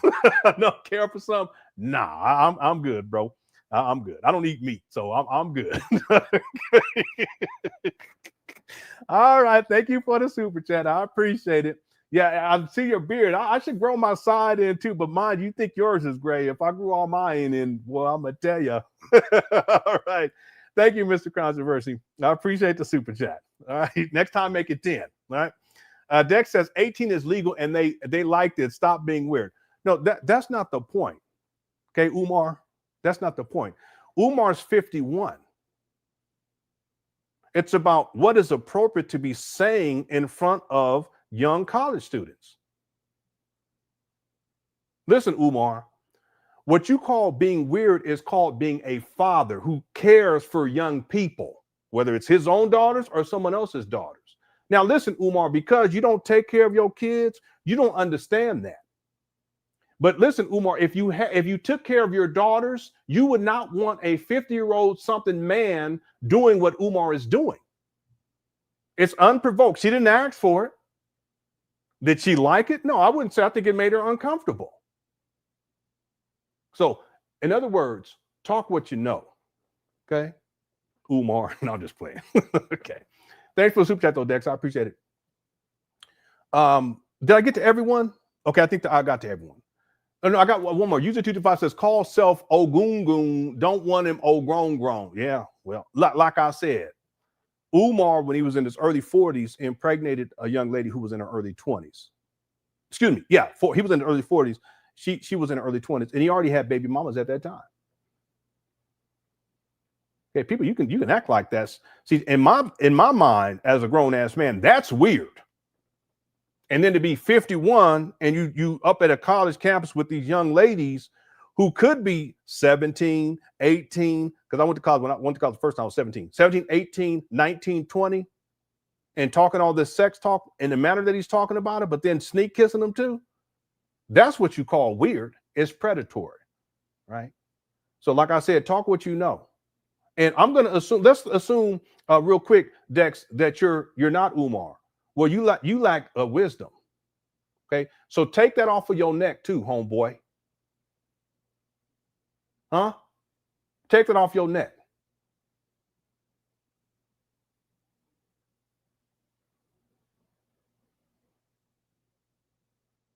All right. Thank you again, user 225. All right, let's get to the video for today. Thank you all for your patience. Here we go. This is from the 14th, October 14th of 2025. Here we go. I interviewed the self-proclaimed Prince of Pan Africanism. Stop. I ain't self-proclaimed. The people gave me that. Okay, Umar's lying already. No one gave him that title. It's a title that he gave himself. He's given himself many titles: King Kong Consciousness, the Prince of Pan Africanism, the Most Requested Scholar. These are all this is what Umar calls himself. He's created this stuff. Big Papa, which is Prince of Pan Africanism, Papa. But it's also a derivative of Big Papa from Biggie Smalls. So Umar starts off lying. Polarizing. Don't say polarizing. Stop doing that. No negative. Okay, by the way, what Umar's already trying to establish here, because he knows what the conversation is going to be about, it's going to be about him scamming with this FDMG school scam. What he's trying to do is he's attempting to assert his dominance over the interviewer.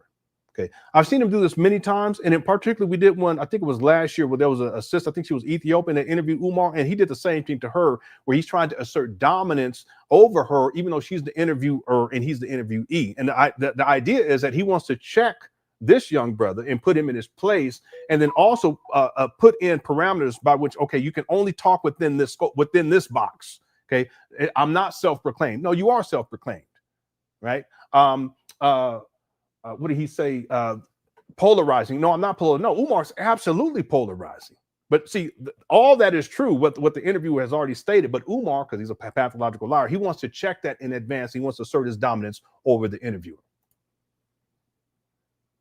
descriptions for me. Dr. Umar Johnson. Why don't you like self-proclaimed? Because it's not self-proclaimed. My people call me the Prince of Pan Africanism. Who was the first person saying it? I don't remember. It was definitely him. He said.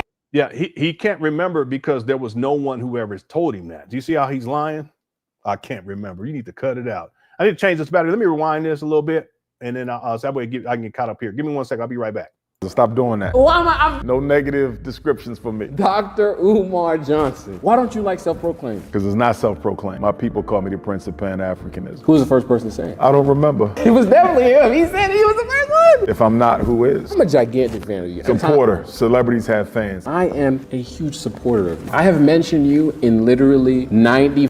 Yeah, real quick. You see how he does that too? When that's all about asserting dominance. Celebrities have fans. I am a huge supporter of you. Prince of Pan Africanism. Who was the first person saying it? I don't remember. It was definitely him. He said he was the first one. If I'm not, who is? I'm a gigantic fan of you. Supporter. Celebrities have fans. I am a huge supporter of you. I have mentioned you in literally 95% of the videos on my YouTube channel. You familiar with Dr. Umar Johnson? Feel about Dr. Umar Johnson. Do you know who Dr. Umar is? Just because I am a supporter of you does not mean I'm going to go easy on you during this interview. Are you ready? I'm ready. Born ready. Do you hate white people?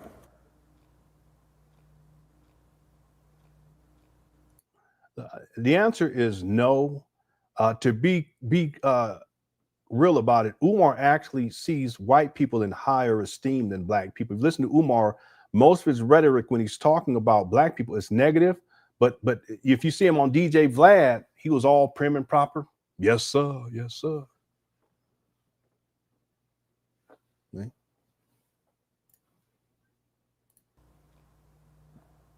Of course not. I don't hate anybody. You call them Neanderthals. The white people have Neanderthal ancestry. Well, they say we do too. No, we don't. According to science, they say that we all came from that common ancestor. For non-African people, it has never been proven that we have evolved from a non-human species. Go ahead and fact check it. You want me to fact check it? Some Neanderthal DNA has made its way into African populations. Or probably by way of the slave master if you cohabitate. Oh my God! You really think that white people are Neanderthals? Why are you asking me something that is factually true?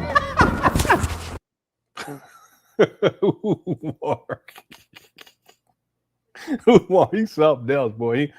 Real quick, Rocket Man said, what's up, Rocket Man? Says, you are absolutely right. The fact that he brung up anything sexual with a room full of teens and young adults was extremely inappropriate. He should be barred from college campuses across the country. I absolutely agree. Absolutely agree. It's inappropriate. And then later we see him sneak kissing the young ladies. It's thoroughly inappropriate. She didn't ask to be kissed. Men, you should not go around, and this isn't even an age issue. You shouldn't go around kissing women without their consent. See, that's just Umar testing boundaries. That's really what he was doing. He's testing boundaries to see how far he can go. And if he can get away with that, then in his mind, as a predator, he thinks like a predator. He behaves like a predator, and sexually too. The way he thinks, if I can get away with that, then what else can I get away? What else can I get away with? Okay, let me tell you, listen, if you need to text me, blah, blah, blah. And if she texts him, I'm just talking, this is Umar, it's predatory. Or if you text him, okay, yeah, you want to come through, we can talk a little bit more about this. Okay, just setting it up the stage. But it starts off with that sneak kissing of this younger lady. Okay, and again, like I said, she could be 17, 18, 19, 20. He's 51. It's thoroughly inappropriate. He shouldn't be sitting inside of on a college campus talking this sexual talk. Was that what he was there for? No, but he has to put it in there because he always goes to sex. But that's more of him trying to placate to the young ladies that are there. And then later on, that opens up the door for him to do something like the sneak kiss, which would, in his own mind, maybe potentially open up some other doors later on. It's just escalation. That's all this is with this guy. Yeah, and it is. It's extremely inappropriate, right? Thank you, Rocket Man. And again, I have to say this, that younger people, if you don't have children, you don't know what you're talking about. So shut the fuck up. Let's be real about it. Okay, just shut the fuck up because you don't know what you're talking about. I have daughters. I care about what happens to women and young girls for that matter.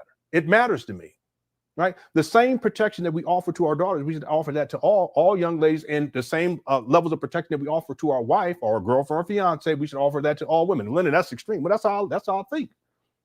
And they're out there in the world, that's just practice. That's practice for what's taking place inside of your household.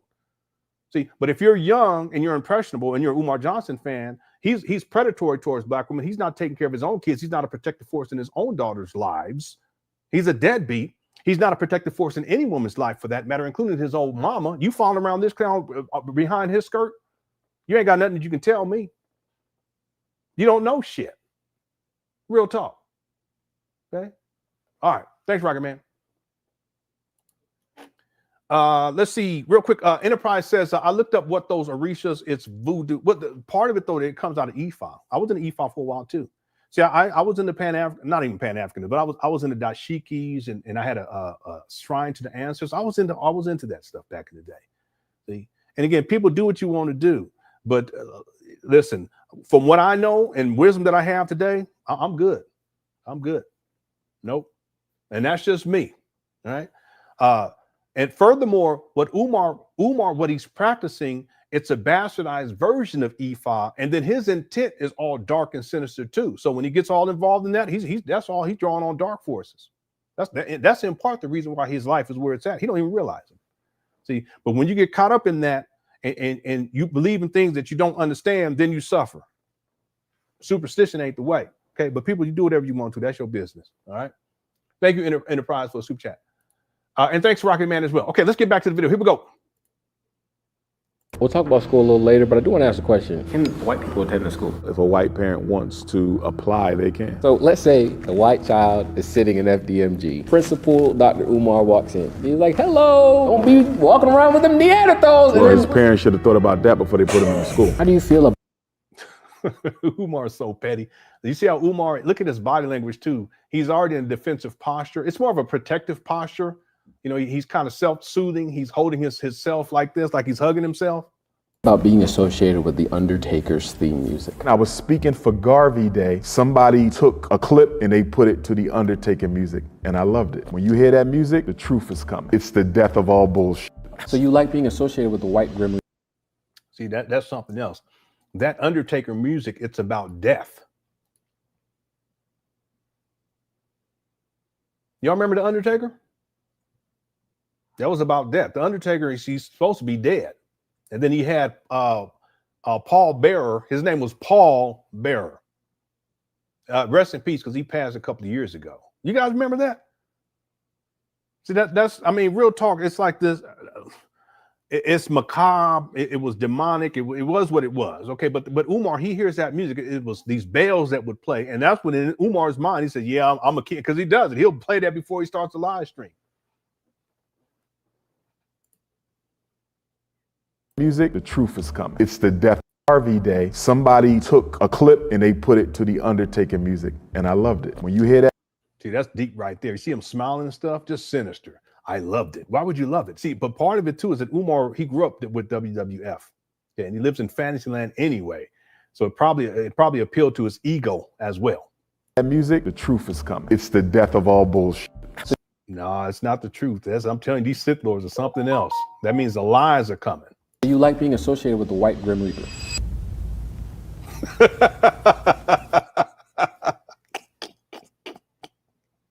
Oh no. He said, are you like being associated with the white Grim Reaper? Oh my goodness.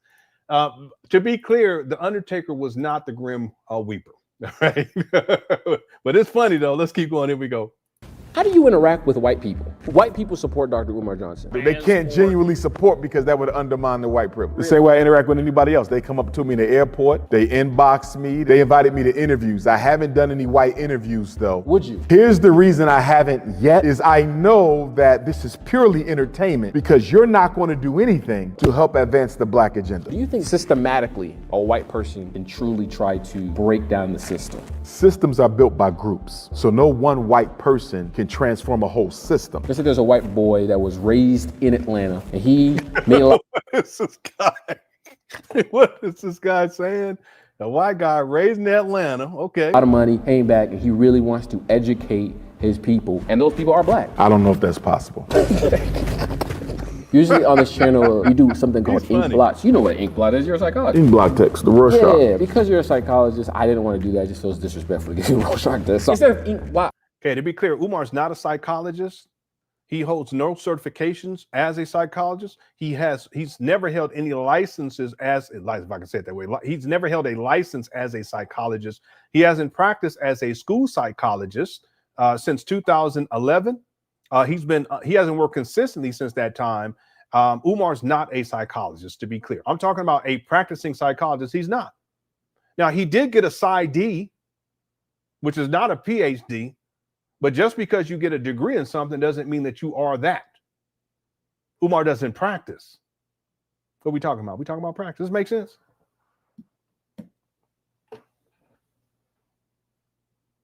You can get a degree in nuclear But if you're not working as a nuclear physics, if you're not working as a nuclear physicist, you're not a nuclear physicist.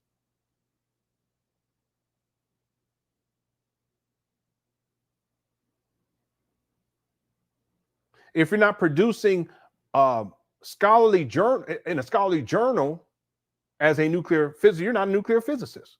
If you're not writing scholarly books on the topic, you're not a nuclear physicist. If you're not doing anything related to nuclear physicism, nuclear physics, you're not a nuclear physicist. Well, the same thing with Umar. He's not a school psychologist. He's not a psychologist. None of that. He's not a therapist, even though he's called himself. He never was a therapist. A school psychologist is not a therapist, but he's called himself these things. So let's be clear about that because it does matter. All right. Tamika says, why would he charge for a non-accredited school just for those kids to turn around and go back to school and receive a free education getting a GED? Yeah, Tamika. I've asked that question several times over the years. See, Umar, he's already stated that the school will not be accredited. Then he also have him on record saying it's going to cost $500 a month for a child to attend. And that's in an impoverished neighborhood. And there's two other schools within less than a mile from where he's at. No, yeah, about a mile. Let's say about a mile away from where these abandoned buildings are, where children go for free. One of the schools was built last year from the ground up. It's a STEM type of academy type of thing. And the children that go there, they don't got to pay anything. It's public. So these parents somehow, that's what I'm saying, just thinking about this critically. Umar, in his own delusional fantasy, he's going to have these children attend. He says it's all for black boys, but you can't discriminate based upon race. That's why when the brother asked him the question about if a white child wants to attend, Umar says he can apply. Okay, yeah, but then what Umar, he doesn't want to say that they can attend. So what he says is they can apply. But so what Umar's leaving out is, yeah, they can apply, but it's up to me to allow them to actually attend. So then, therefore, in Umar's mind, that's his out. You know, in other words, I can just decide not to allow them to attend. Because why? Because they're white? Okay, well, that's racial discrimination. It's illegal. But these children, presuming that they're all black, their parents are going to pay $500 a month, and Umar stated that the school will not be accredited. Well, that means that if and when they graduate, after paying literally tens of thousands of dollars over the course of their career at FDMG, they come out with a piece of paper that's useless in the real world, and then they have to go and get their GED. And they do that. Why would people do that? Why would a parent even think that makes sense? So much of this, Tamika, makes no sense. Well, the truth is that it's never going to make sense, because the idea of FDMG, it's a figment of Umar's imagination, nothing more. That's all it is. It's an idea. That's all it is. It's like a fairyland. There's nothing tangible or real about it. It doesn't even make sense financially. You're not going to be able to run a school off of these children paying $500 a month. You got faculty and staff that you got to pay for. You got different insurances you got to pay for. You got a whole host of things. We're talking multiple millions of dollars, everything just to run it. $500 a month is not going to cut it. Donations is not going to cut it either. Umar, he's claiming, going based on what he says, that since 2014, 11 years, he hasn't raised $1 million in 2025.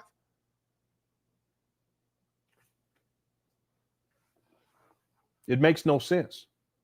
He's a con man, straight up. FMG, it's a scam. Thank you, Tamika. Giannis, what's up? Says, my mother had a bachelor's degree in psychology, and she's a Walmart employee for. You don't have to do that. Don't do that. Giannis, you be telling all the business. don't do that. Don't do that, young man. All right. Thank you for the super chat, man. There's nothing wrong working at Walmart either, people. All right. Okay. let's get back to the video. Giannis, what are we gonna do with you? All right, here we go. Here we go. I have ink black. So I'm going to show you these people. I'm going to ask you if you think they're black. I don't know him. You don't know this man? Who is he black? I want to take you on a journey here. I don't want to go on no logic journey. What does he call himself before you put me on the journey? He calls himself the Africarian. What the hell is that? That's African plus what? You know what it is. Oh, what is the Africarian? Aryan. What are his parents? Oh. Can I read lyrics first? No. Please. No. What are his parents? And then read the Dad lyrics. is black. Mom is white. I feel the Aryan in my blood is scarier than a blood. But my beautiful black brothers and sisters want to act like I'm adopted. Go back in time. All right, let me skip through some of this because this ain't. Look at Umar, his posture. Please come to the mixed race African recovery camp. What happens at that camp? I'm going to make them comfortable in their skin because all Africans Yeah, Umar's not going to have any of this. This is Umar's imagination. He always says he's going to do something. He never does it. are accepted there. And I know some people are going to get banned from the campus and put in the book of Negroes for breaking his So rules. what the heck is the book of Negroes? Is it like the Death Note? You write it and boom, you can't leave. You I don't can't care if recover. you're 10 years old, you ain't coming back. How does a 10-year-old get the It is God's little princess. It is. This is just a shame. This whole thing. book of Negroes? Coon the kid. A 10-year-old coon can't recover? I don't think so. He been drinking the Kool-Aid. The Kool-Aid. This y'all's principle. Umar really doesn't have any substance. That's part of the issue. He ain't got nothing. He ain't got no substance. Can you name 2 people right now that are celebrities or known that are in the book of Negroes? I can't say that out loud. Is Shannon Sharp in that book? Ooh. Come on, big black guy with small white woman.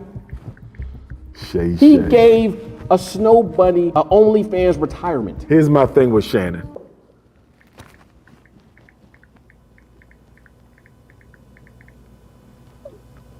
I'm gonna leave it there. Shannon has been through enough. Let the man recover. You're right, because I was ESPN. Gabrielle Zuniga ain't got a curve on her body. That's a sister. Here he go. Here Umar go. But it looks Latino You know African. who this is? This is Tyler. Oh, from South Africa. She's colored. So would you consider someone that identifies as colored as black? No, nobody gets a pass for self-hatred. If I come to your house and you got a white Jesus hanging on the wall, you're going to get a pass because that white Jesus been in your family since slavery. Burn that crack off the wall right now. I was at a Damn, this guy, man. sister house not too long Yeah, he said colored. That's what Umar said. ago, and she had a big white Jesus on the wall. I said, do you really think Dr. Umar gonna sit at this table with this damn crap on the wall? And you took it off. No, I made her take it down. She probably put it back up after I left. Burn it, because if you put it in the trash, a cook will get it out the trash, take it home, and hang it back up. This guy is sick.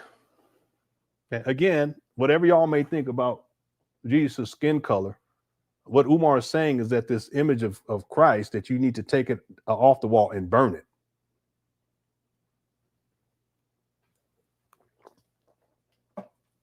I'm going to say it again. I'm not Christian, but I have respect. Leonardo da Vinci painted The Last Supper in 1482. 540 something years, and you still got that cracker hanging on your wall. You need to be whipped. Black Queens. See how he's talking? You need to be whipped. Slave master talk.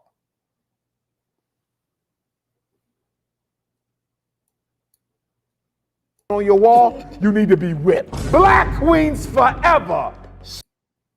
Okay, what does Black Queens Forever Snow Bunnies never have to do with the image of Jesus on the wall that needs to be burned? Then look at him.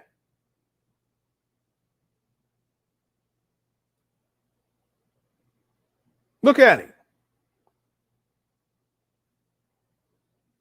Look like a grizzly bear that got his claw caught in a trap. you know, back in the day they have the bear traps to catch that claw. That's just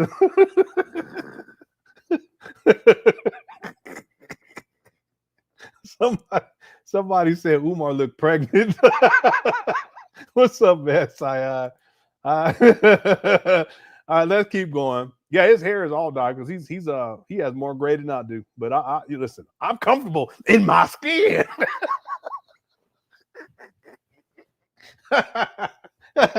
You ain't gonna see me dyeing my hair. It's not that serious. All right. Love Jones, I actually love that movie. Love Jones said Tasha K was right about the 23-year-old when Umar was 47. She just wasn't in Africa. Spot on Lenon. He will prey on anybody. Yeah, I remember she said that, but I didn't draw the correlation. Because she did say it was someone in Africa, but he could have impregnated people over there too, some women over there too. I wouldn't be surprised by that. He may have babies all over the world at this point, because he's been living like this for decades. I just don't get it. I don't get it. But that's how he lives his life.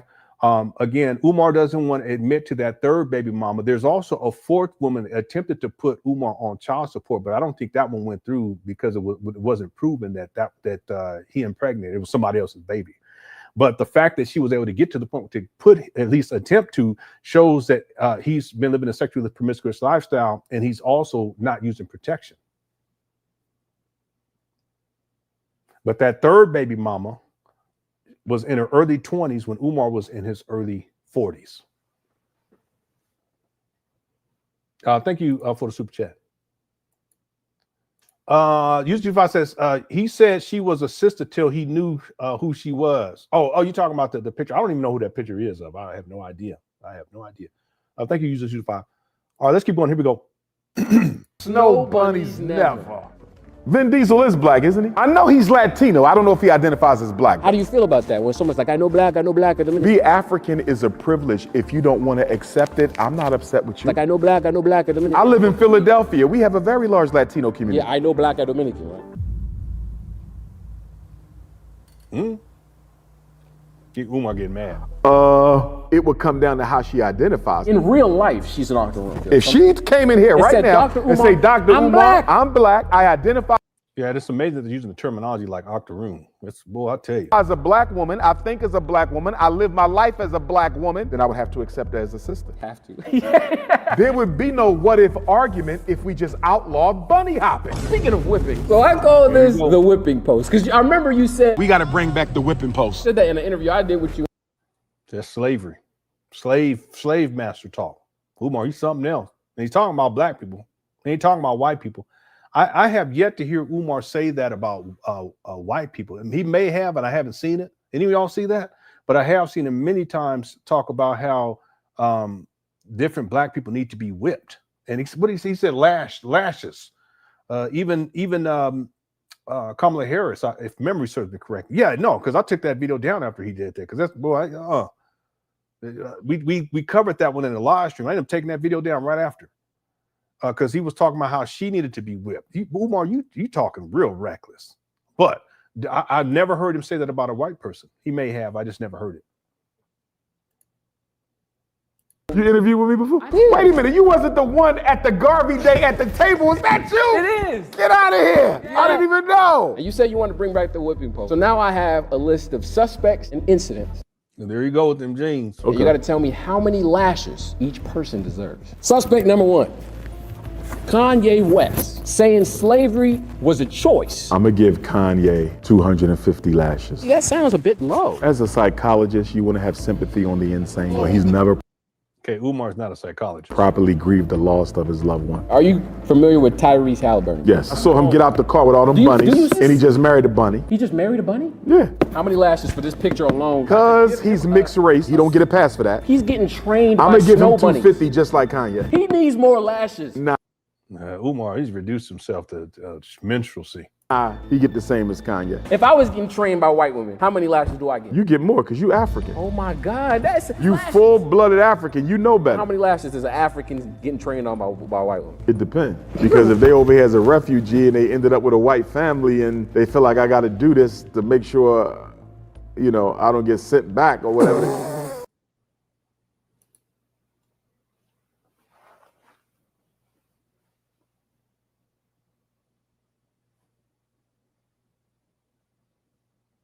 Good question. What, you hear this guy?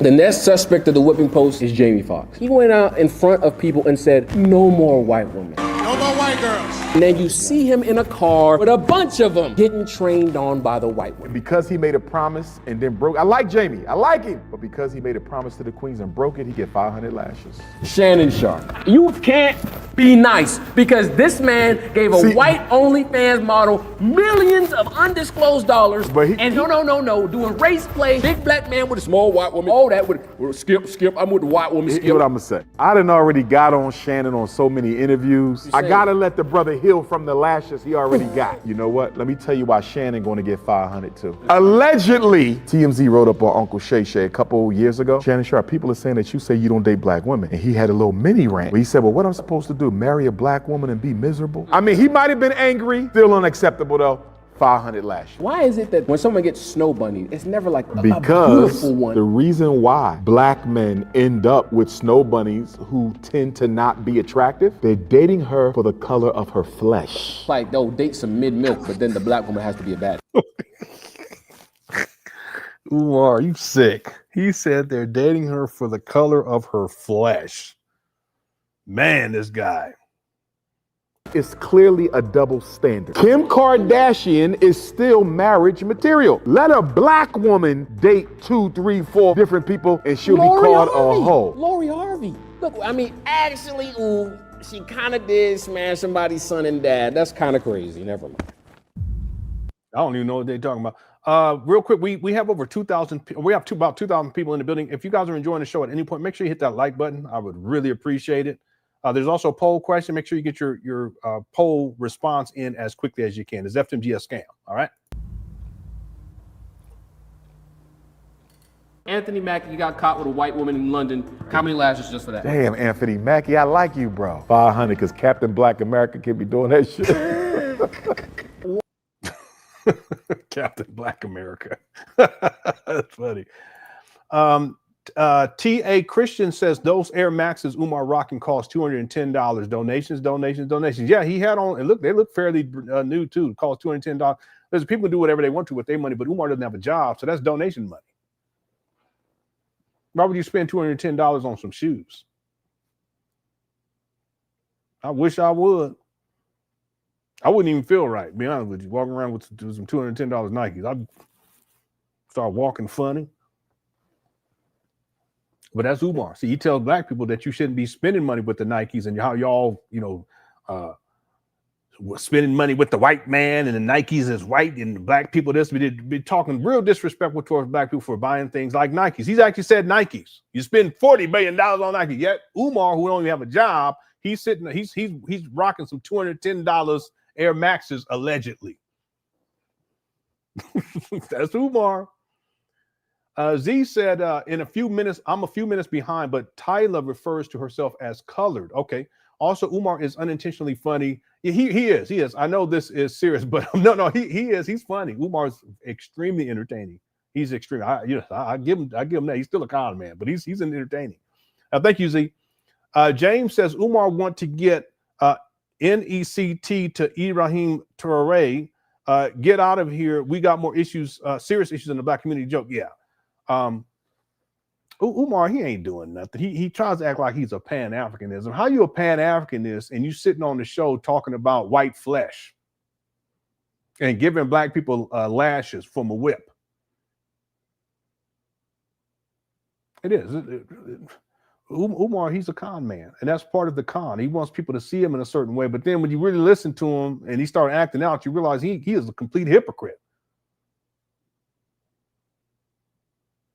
He's a con man. Real talk. Thank you, James, for super chat. U225 says Umar Johnson trying so hard to defend Shay because he want to be yeah, he want that white woman. Now let me stop. Thank you, U225. And then we on Umar's okay.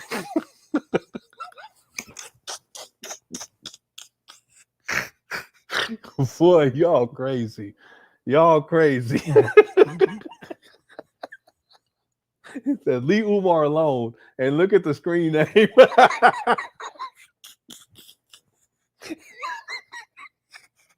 I ain't reading that, boy. This chat room is nuts.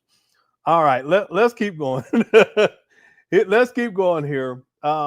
Creole says, why wouldn't FDMG followers raise an eyebrow at $500 a month for private school? Childcare goes for about $250 a week. Yeah, there's a lot of questions that can be asked just from a fiscal standpoint. The financials of this is just ridiculous. Again, it's an impoverished neighborhood. Those black people in that neighborhood, they're not going to be able to come up with $500 just a month just for one child. Okay, what if they have 2 or 3 children? And then if let's say if you live in another state and let's say you have money, why would you send your child, it's just ridiculous, across state lines? It's not a boarding school. I mean, it's just ridiculous. The legalities of doing something like that, the expenses associated with bringing black children to Wilmington, Delaware to attend after their parents are paying $500 a month, and you're going to be driving across state lines.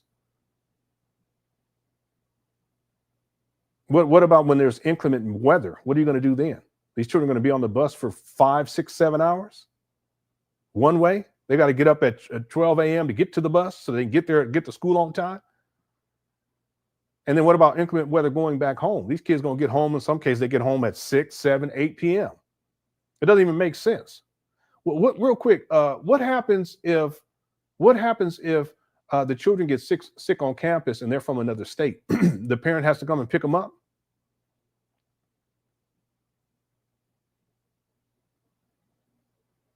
And they're paying $500 a month. What if there's a parent-teacher conference that the parent has to drive, I don't know, 100 miles, 150 miles to get to the school?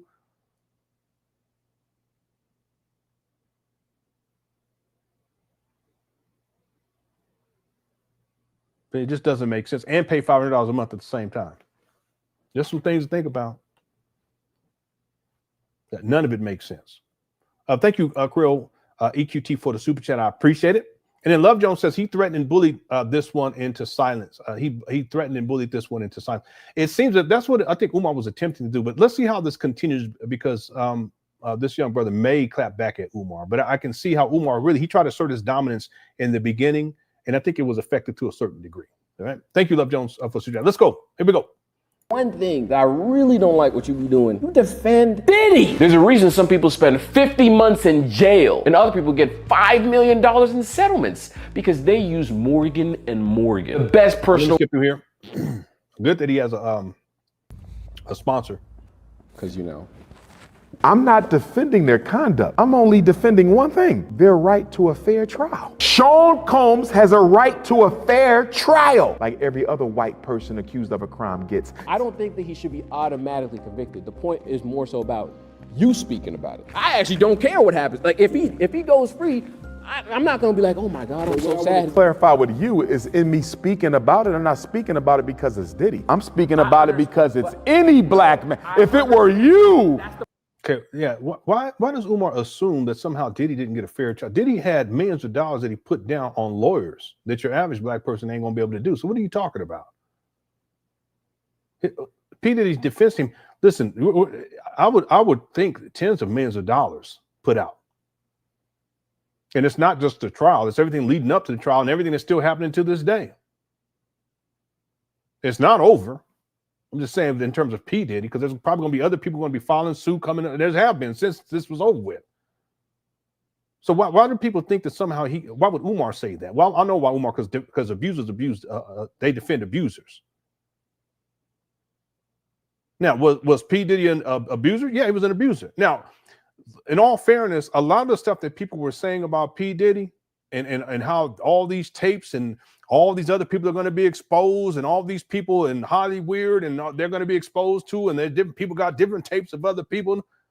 None of that came out. So was it true? Not all of it. I know that. But even still, why would people assume that somehow he wasn't given a fair trial? He had the best lawyers that he can pay for. He spent millions of dollars on lawyers that most black people ain't got money like that to be spending on lawyers. So what is Umar talking about? Well, I'm gonna tell you, Umar defends P. Diddy because abusers defend abusers. Just like Umar, Umar, he will talk all types of trash about another black man. But as soon as that black man comes up on some charges, especially when dealing with sexual impropriety, now all of a sudden Umar wants to defend him. R. Kelly, Bill Cosby. The list goes on and on and on.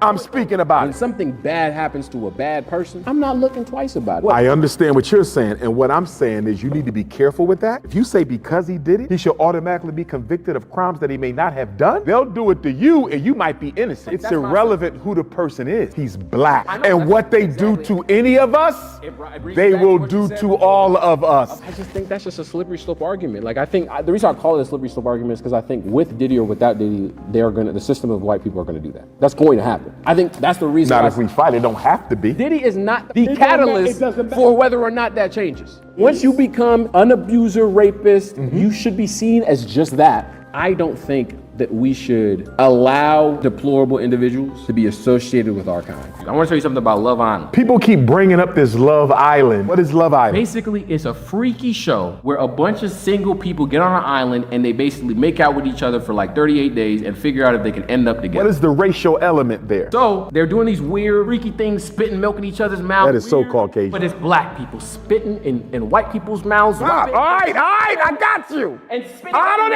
Shut up. Umar, he's such a character.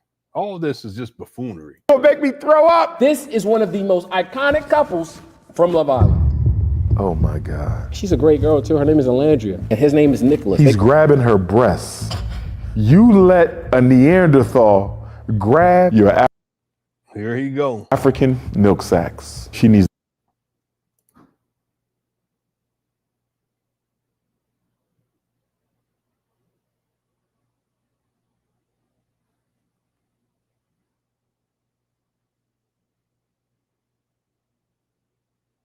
Yo, African, what?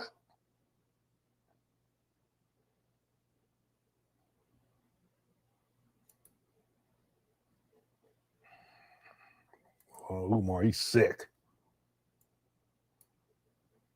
There's black people spitting in white people's mouths. Stop. All right, I got you. And spitting. Shut up. You're gonna make me throw up. This is one of the most iconic couples from Love Island. Oh my God. She's a great girl too. Her name is Alandria, and his name is Nicholas. He's grabbing her breasts. You let a Neanderthal grab your African milk sacks. She needs to be whipped. They're an iconic couple. Everybody. This is sick. First he calls them milk sacks, but then he says she needs to be whipped. Okay, that's slave master talk. Everybody loves him. And she said that she believes that their relationship was healing the world. Self-hate. When the white man decides to penetrate the black woman's vagina, for her, this is the greatest form of reparations I could ever get. That's what snow bunny hopping is all about. It is a symbolic attempt to get in the bedroom what you can't get in the real world.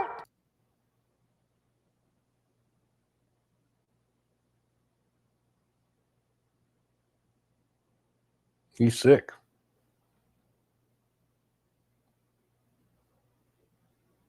And why he got like 3 necks and shit? I wonder if I got the. Do I got 3 necks like that? Y'all tell me.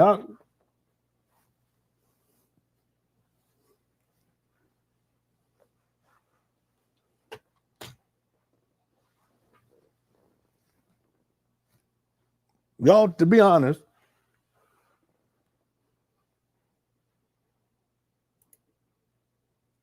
Everybody loves him. And she said that she believes that their relationship was healing the world. Self-hate. When the white man decides to penetrate the black woman's vagina, for her, this is the greatest form of reparations I could ever get. That's what snow bunny hopping is all about. It is a symbolic attempt to get in the bedroom what you can't get in the real world. That echo was honestly poetic. Look at the camera, talk to Alandria right now. She disgusts me. I cannot. How many lashes? I will not allow black women to be beat. Let me take that back. Maybe I'll let a sister beat her. What do you have? have to say about the people that say Dr. Umar Johnson That's the idea of a status. broken clock can be right twice a day? I would just say if you look at my track record, I think I'm correct more often than twice a day when you look at the body of work I've done as a school psychologist, what I've done on the university campus. Let me break this down real quick. That say Dr. Umar Johnson is the idea of a broken clock can be right twice a day. I would just say if you look at my track record, I think I'm correct more often than twice a day when you look at the body of work I've done as a school psychologist. Okay, what is Umar's body of work as a school psychologist? He hasn't worked as a school psychologist since 2011. He worked as a school psychologist on and off since 2001. So he has about 10 years on and off. But he hasn't worked as a school psychologist in about 14 years. So what is he talking about? In fact, Umar gets his PsyD in psychology and wasn't even working as a school psychologist at that time and hasn't worked as a school psychologist since that time. So what does he mean by his body of work as a school psychologist? Real quick, anybody, I want you to go and find me receipts that show Umar working as a school psychologist on a website, like a school website that shows Umar as the school psychologist for that school. Anybody, including Ninja Turtle, I want you to go and find me the receipt that shows in 2025, Umar working as a school psychologist. In 2024, Umar working as a school psychologist. In 2023, 2022, 2021, 2020, 2019, 18, 17, 16, I'll wait. So what body of work is Umar talking about? There is no body of work. What I've done on the university campus, what I've done in. Okay, we already saw we saw today what Umar does on these university campuses. It's not scholarly. It's some ghetto shit. Real talk. And then he's up here being predatory towards these young ladies too, by the way, sneak kissing them too. The prisons, people like the. What have you done in prisons, Umar?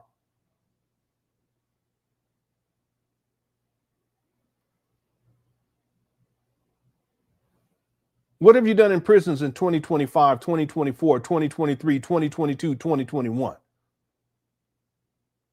See, there's no evidence. Now, do I think that Umar's gone to a prison to talk at some point? Yeah, maybe 1 or 2 times. But Umar's talking as if this is a part of his resume that he's been doing this and he's doing this currently. No, show me the receipt, you Umar Johnson followers. Show me the receipt of Umar working inside the prison system in 2025, 2024, 2023, 2022, 2021, 2020, 2019. I'll wait.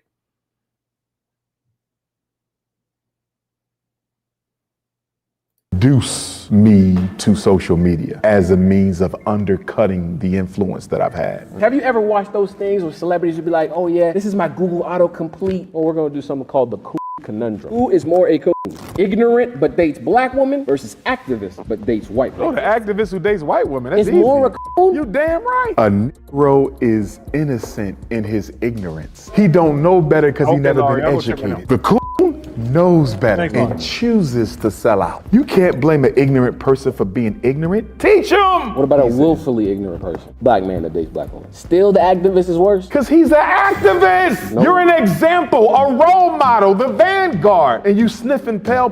Who's more black parents adopting white child or white parents adopting black child? Black parents adopting white child because we have far more black children who need a home. You have no business adopting a non-black child as a black. A black is a little weird to say, but okay. Is it more to listen? Yeah, he said as a black. Furthermore, Umar, he don't even take care of his own kids. So what you talking about? You see what I'm saying? You ain't even taking care of your own kids. Such a hypocrite. The Jack Harlow or Bobby Caldwell? I don't know either one of them. You don't know who Bobby Caldwell is? Don't lie. I do not. Okay, I know that song. That's a white. I didn't know that Bobby Caldwell was white until recently either. I used to love that song. Face, because he sounded black and people thought he was. Is it more cool to listen to him or Jack Harlow? But they both white. I'm not going to knock a black person for listening to a white artist. I would knock a.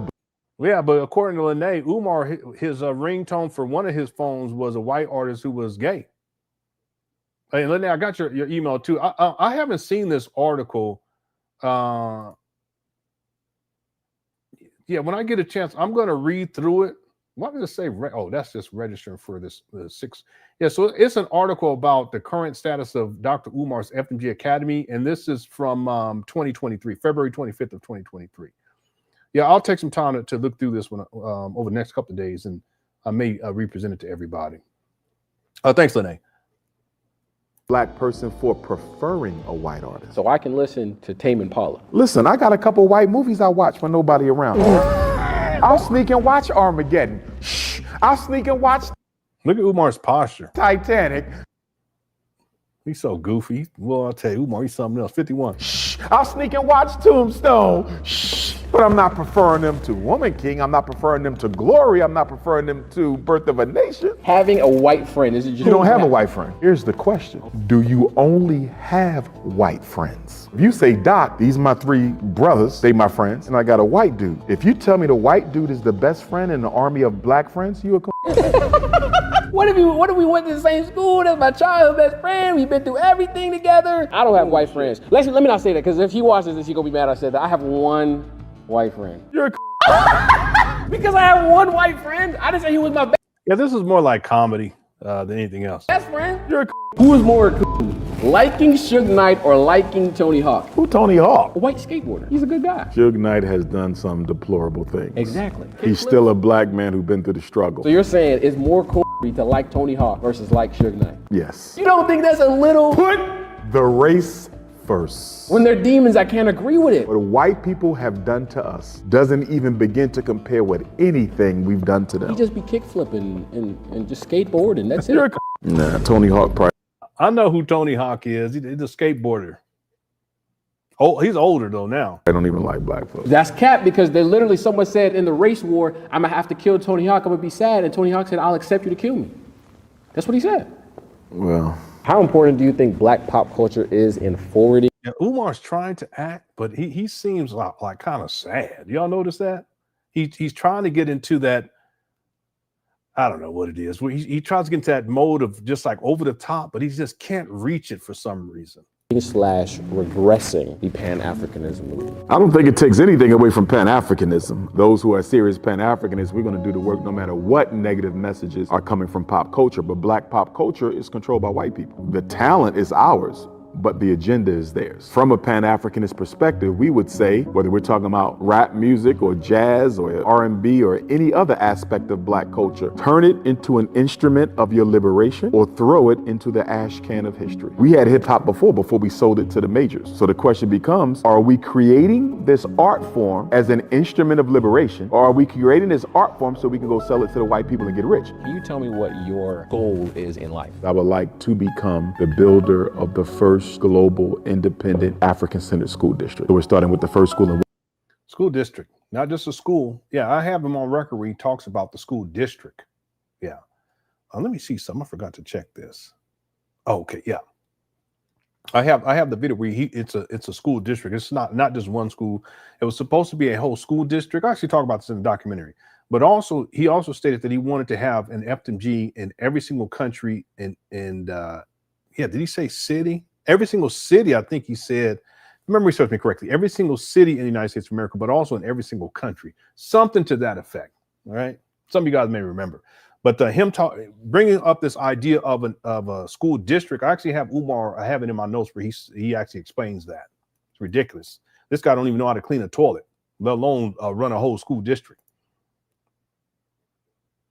Wilmington, Delaware. Once that's built, we put them around in other states, other countries. You decide to go to London, there's one there. You decide to go to Toronto, Costa Rica, wherever you at, there's a school. People say Dr. Umar Johnson is a scammer. What do you have to say about that? No donors have ever said that. Only jealous YouTubian struggle streamers. We've already been audited by the IRS. So if I was a scammer. I just want to do this real quick, because there are people inside of this chat room who donated to Umar, but they're critics of Umar at this point. Hit the one. I mean, if you want to, hit the one. Some people probably ain't gonna want to, but we're not here to judge for donating. The idea of continuously donating once you know the truth, that's really where the issue is at. But to be clear, there are people who are critics of Umar and they've donated to Umar's FDMG school scam. you guys, there are also people who used to support Umar. As an example, a person who comes to mind is even Tariq Nasheed. Tariq Nasheed is a critic of Umar when it comes to the school, but he also donated to the school too, to the FDMG school scam.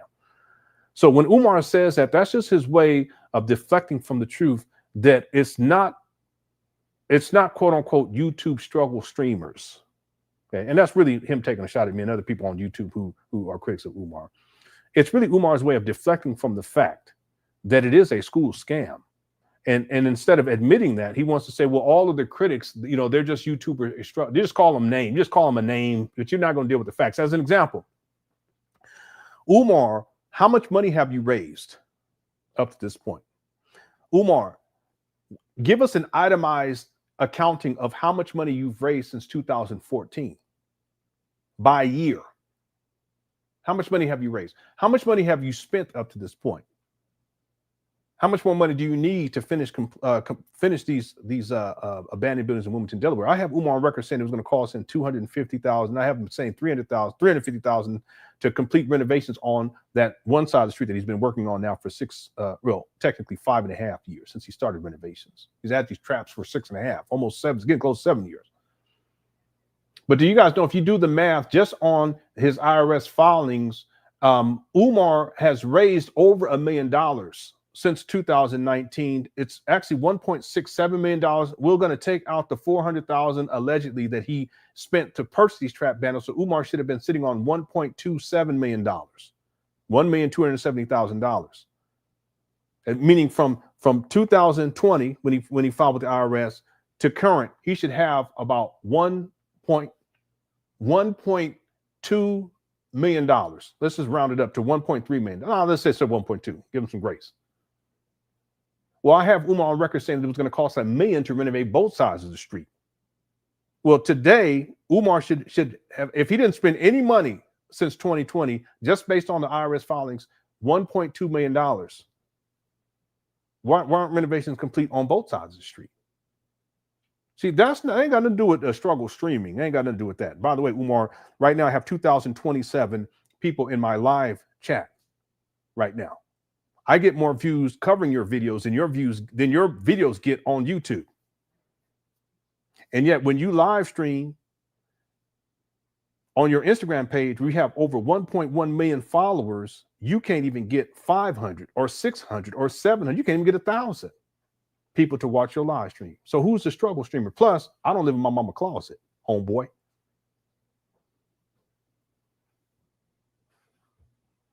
So who's the struggle streamer?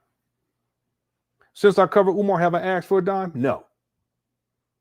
Umar, when you get on here, all you do is beg. You get on your Instagram, it's just beg. It's a beg fest. And I get it. If you need some money, okay, well then at a certain point, you got to get your shit together. But not Umar. So who's the struggle streamer?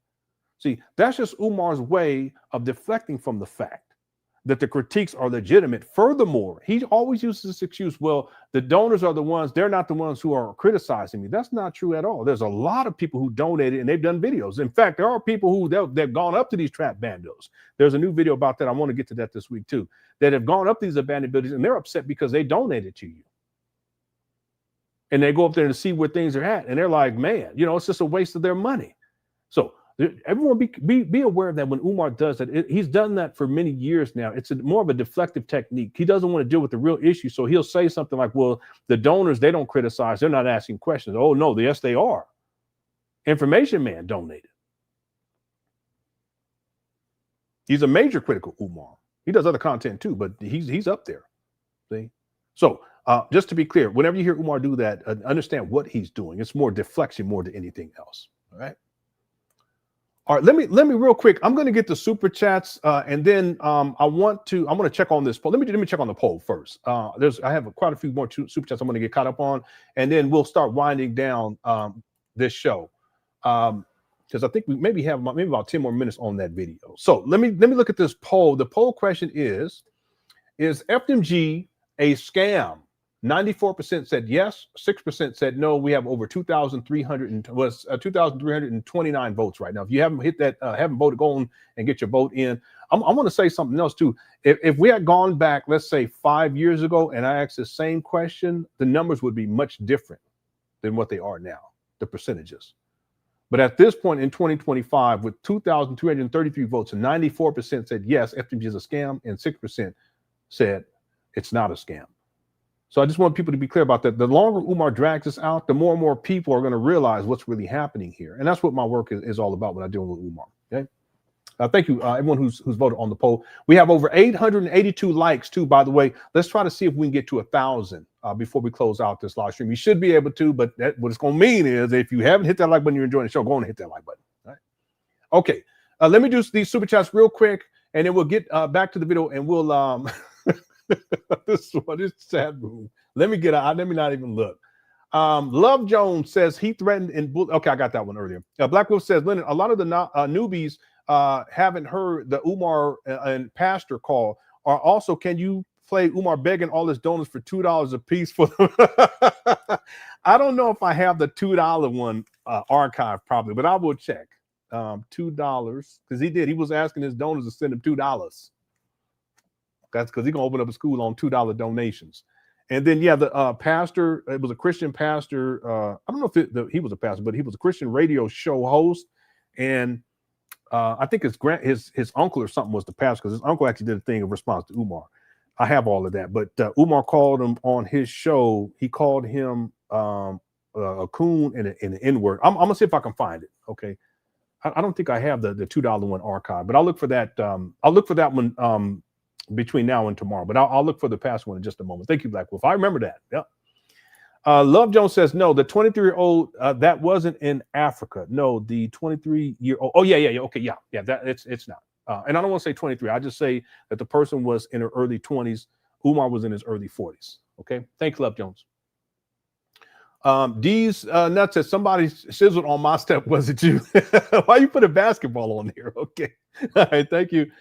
User 25 says, why he mad like he don't be gambling? Yeah. That's another thing. Well, Umar, he spent money, donor money on gambling too.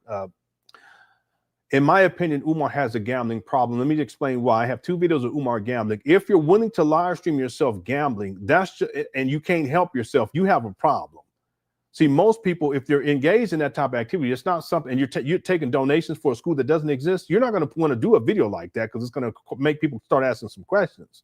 But the fact that he can't help himself just goes to show you that it's a serious issue. I'll propose that I will speculate that Umar has probably spent tens of thousands of dollars gambling. And I have records of him actually posting on his Instagram page how he was going to be gambling on different sporting events. It's free money. He hasn't done anything of consequence. He had not one black child has been educated over the last 11 years. I can see Umar spending tens of thousands of dollars. I mean, it could be hundreds of thousands, but tens of thousands of dollars, give him some grace, just on gambling.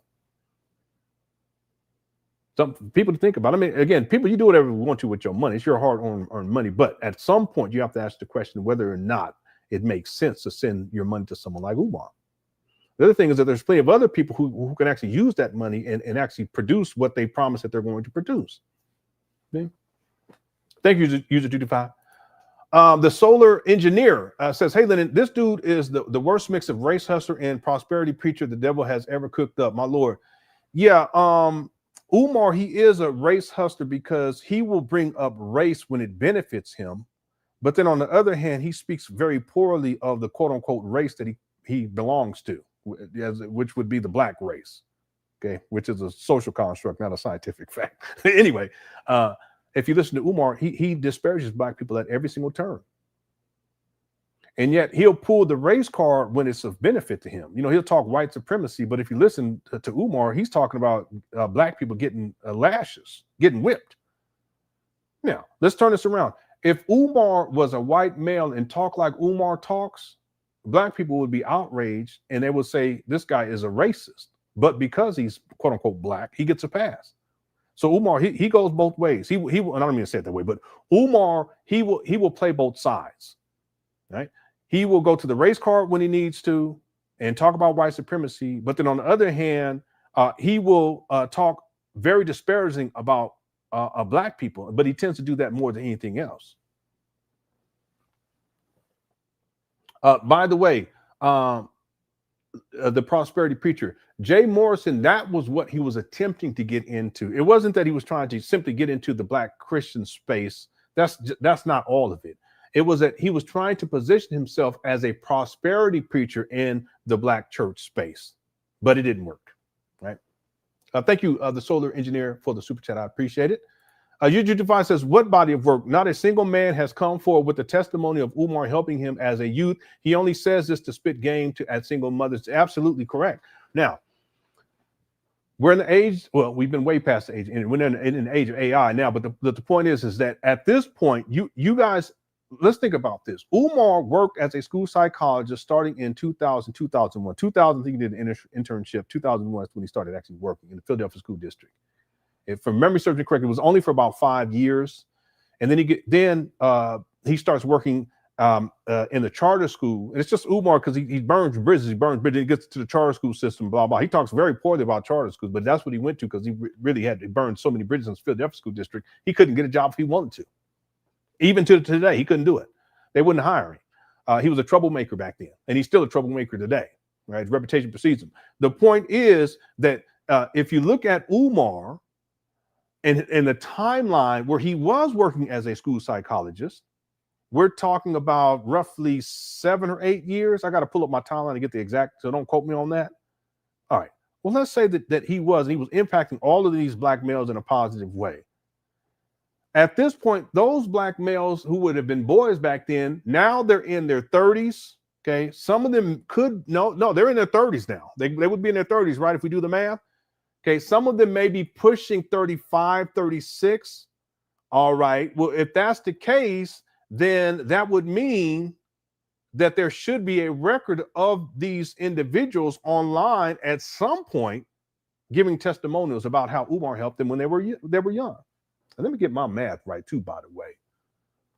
2000, he starts in 2000. So we'll use 2010 as the baseline. 2010, it's 2025. So 15 years. Yeah, these boys could be anywhere from 20, 25, 30 years old, somewhere in around there. Okay, let's just to be fair with Umar. The point is that at this point, the point is that there should be an accounting online of individuals who have come forward consistently, and based on what Umar says, I would figure there'd be hundreds of them by now, of Black males who are now adults who, when they were children, when Umar was working as a school psychologist, Umar impacted their lives in a positive way, and then they're giving all these testimonials. We don't see that. I have yet to see it. Umar has literally thousands of videos online, literally thousands of them, and yet I have not seen one. There's even more not just videos of Umar, but of people talking about Umar. And yet I have yet to see one video with someone who's come out and gave a positive testimony about their interaction with Umar when they were a boy. Now, is it possible that Umar had some positive interaction with Black boys back in the day? Yeah, I actually think it's likely, but there's no account of it. Furthermore, based on what Umar says, there should be plenty. I'm talking about hundreds at this point, because Umar said things like, no one has saved more Black boys from the school to prison pipeline than I have. Okay. Well, if that's the case, then we're talking, there should be hundreds, if not thousands of testimonials out here on the internet. But that's not what we see. It doesn't exist. See? All right. Thank you. Good point. Thank you, User 5. Lene, I got that one earlier. Thank you so much. And Lene as well. Salute to Lene too. Double salute, triple, quadruple. Okay, because you blew up the spot this year. Poor Umar, that's what he get. Yeah, I checked the email. Thanks, sis. I appreciate it. LTKK says he should just be a comedian. Stop trying to be serious and stop scams. He had good comedic timing. He absolutely does. He would have been a good comedian. He would have been. There's a lot of things that Umar could have done. But I think for Umar, it's easier to just scam. Get money for free. You don't have to do anything. He's lazy. He doesn't want to work. I mean, even if Umar was a comedian, comedians, they have to work hard. They work hard. And a lot of comedians, the good ones, they never make it, quote unquote, big time, but they still put in all that work. Well, see, it's a lot of work. It's hard work. Umar doesn't have that discipline and he's lazy. But there's all types of things that Umar could have done and made money legitimately and been a multimillionaire by this point. Easy. Right? Well, with hard work, though. Okay, so not easy, but you guys get my point. Thank you, LTKK. Bud Spring says Umar has a Neanderthal neck. All right. Okay. All right. Thank you for the super chat. Quest Access. I think Dr. Umar is realizing the act is coming to an end. He comes across as if he's exhausted, keeping up the facade. I noticed this a while ago. It could have been this year. No, I think last year. Well, and I think I mentioned this too. He doesn't have. No, I think it was this year. He doesn't have the same enthusiasm that he had in the past. And more recently with these interviews, I can tell it's not the same. I mean, he's getting older too, because that has an impact too. Trust me, I know. But you're right. I think Umar. I think at this point he knows that it's not that it's wrong, because I don't think he cares that it's wrong. I think he knows that it's not what it used to be. And he's not who he used to be in terms of perception, how people perceive him. And he knows that the money's not coming in like it used to. The donations aren't coming in like it used to. And the longer this goes on, the more damaging it is to his reputation. So he doesn't have the same you're right. He doesn't have the same enthusiasm. Anybody else notice that? Because I remember I can pull a video from 2019, 2020. And you can see a remarkable difference. Well, the thing is that about 2020, he had so much money coming in. He really started to go off the deep end with the turning of the heat down, and then start sniffing a lot, and blinking, just start looking all smoked out. But if we go back to 2019, he had enthusiasm. Even when he did the school announcement video, he was like really invested, at least as an act. This is what I'm saying, as a stage show. He doesn't have that like that anymore. He doesn't. You're absolutely right about that. And yeah, it is a facade. He realizes it. And he knows it, and more people are waking up.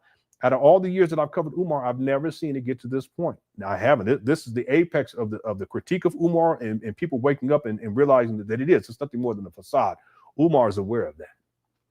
And that's why he doesn't have the same vigor that he had. He doesn't have the same enthusiasm as he had in the past, because he's been thoroughly exposed as a con man. Right? That's good, really good point. Quest X. Thank you for the super chat as well. All right, I think I'm almost caught up here. Chelsea says WWE Star Trek. I'm sorry. See, there I go. WWE Star Triple Neck Tunde. Right. I shouldn't have said that. I ain't gonna apologize, but I shouldn't have said that. Thank you, Chelsea. RPG TV views. TV views. You see, I thought, am I double reading something? RPG TV views. TV views. Okay. Boy, that's because sometimes you get my age, you be seeing things like. If anyone said that Umar does, if anyone said what Umar does, he'd be labeled as a racist. Umar gets a pass because he's black. Yeah, I was talking about that earlier. He really does. Some of his rhetoric is straight out of white supremacy rhetoric. Even the idea of a book of Negroes. Someone sent me a link. There was a such thing as the Book of Negroes, and I'm thinking to myself, why would Umar use that? Well, part of it is that Umar, he has a disdain for black people, and it's extreme. It's fascinating because he feels so entitled to black people's everything that black people have, your food, your grits, everything, cooch, but the money aspect, he feels entitled. He's entitled, the level of entitlement. And yet the same people that he exploits, and he feels as if he's entitled to everything that they have, and that he can dictate to them what they need to do, he looks upon them with such disdain. It may be that all this comes from the disdain, that's why he doesn't care how he treats black people, or how he's stealing from black people, or how he's conning black people, or he's manipulating black women. It could be black people. Okay. It could be that it's because it's sourced out of the disdain and hatred that he has for black people. And yet he talks about how he's supposed to be a liberator of black people, and he's going to uplift the black. None of that's happening. There's no evidence of that whatsoever. Umar hates black people. He hates himself. Real talk. Right? Yeah, he does get a pass. Thank you for the super chat. Buzz says King Kong Karen, donations forever. FDMG never. Yeah, people have been calling Umar Karen for a while. I can see it. I can definitely see it. Thanks, Bud, for the super chat. The solar engineer says, on a lighter note, we need to collab on a new theme song. When I'm thinking a take on Stevie's Superstitious Holla. Yes, Superstition Ain't the Way. That's a great classic. Yeah, I've been meaning to get back into the music. I have all the equipment. I even have it all set up with my new computer. I just have not found the time. And I've been praying on it. I'm hoping that the Lord will bless me to where I'm in a position where I can actually do more creative stuff. It's a matter of time. That's the thing I struggle with the most is time, But yeah, I would love to do more music. And I love Stevie Wonder. We raised our children on Stevie Wonder. right? All of them. They love Stevie Wonder. Well, my older son, he don't like listening to it now, but they be listening to some stuff. I said, you guys, anyway. But it brings back a lot of memories, you know, from when we were that my children were younger. We love Stevie Wonder up in here. And Superstition, one of the classics too, by the way. Thank you, the solar engineer. In my opinion, Stevie Wonder is the most important a musician, like, can I say of all time? Yeah, I could say of all time. And it's not just as a musician, it's also as a singer, and it's also as a songwriter. In my opinion, he's the most important. I'm not saying the greatest or anything like that. I'm saying he's the most important, in my opinion. Right? Thank you, solar engineer. Love Jones says he bullied. Okay, I got that one earlier. Thank you so much. James said FDMG basketball's got. Oh, okay. Now I was trying to figure out why they put the basketball on there. Yeah, that's why. Because in the video from last week, Umar was cleaning toilets, but he was cleaning toilets using water from the actual toilet, and the toilet had feces in there, and not just. I mean, it's just gross. Even if it had a little bit, but it had a whole bunch of it, and he's cleaning the.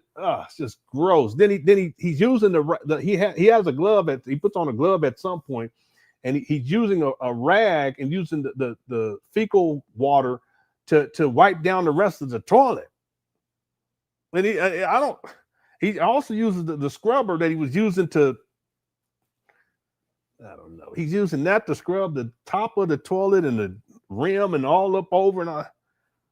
But then he has that same glove on and he's walking around in these abandoned buildings. I kid you not. And he's touching different things. And then he goes into the gym with that same shit glove on. It's the same glove he had inside the toilet with the fecal matter and the dookie juice. And he goes into the gym and he's touching on stuff. Then he picks up the basketball.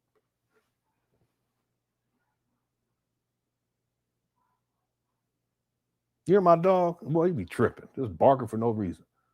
Well, that whole school he just cross-contaminated. He just spread shit all over the place. But you will send your children. You're gonna send your child there for $500 a month. This is crazy, ain't it? Thanks, James. What's up, Sim Shai? He says the people who come to his defense talking about what have you done for black boys and girls piss me off. Never seen Umar teach kids at all. Yeah. That's a standard response. I have a list of the top 10 Umar Johnson excuses made by Umar Johnson followers for Umar. And that's towards the top. You know, what are you doing for black people? Where's your school? You didn't donate. I mean, this is all stuff that Umar Johnson has said over and over again. So it's like mind control. His followers, they repeat that verbatim. And it never fails. Like the same 10, we put that list together years ago, even in 2025, it all applies. Okay, and this is one of the main ones. What have you done for black people or for black boys, whatever? Where's your school at? I never said I was going to open up a school. Furthermore, I'm raising my sons. Okay, I also talk with young boys or even young men from time to time, and just kind of give them guidance too. By the way, I know I don't talk about that much here, but I do that just as something I do on the side, right? And it's online. Right. But that's besides the point. The point is that all of that is deflecting. You're deflecting. Umar Johnson follows. You're deflecting away from dealing with the truth. And the same questions that they ask, with the same little excuses they come up with Umar, those are questions that should be directed at Umar. Where's Umar's school? Well, it's in Philadelphia. No, a school is a place of learning. Go look it up. Okay, let's do some logic and reason here. You can look it up. A school is a place of learning. So there has to be something being taught so that children are learning. Where are the children up there? There are none. Okay, well, and what is Umar teaching? Well, there's no children to teach. It's not a school. They're abandoned buildings, right? Now, and furthermore, Sim Shai, you Umar Johnson followers, you can ask Umar, what have you done for black boys and girls except run your mouth? Not a damn thing. What has he done for black girls and boys up there in Wilmington? Not a damn thing. He don't deal with children. That's why you guys rarely see. Now, I do have some videos. I have maybe 2. It's literally thousands. Let me give some grace. 3, maybe 3, where Umar's dealing with children directly. But it's nothing sustainable. He just shows up and there's other people who are talking. And then he starts talking. He's bullying one of these little boys.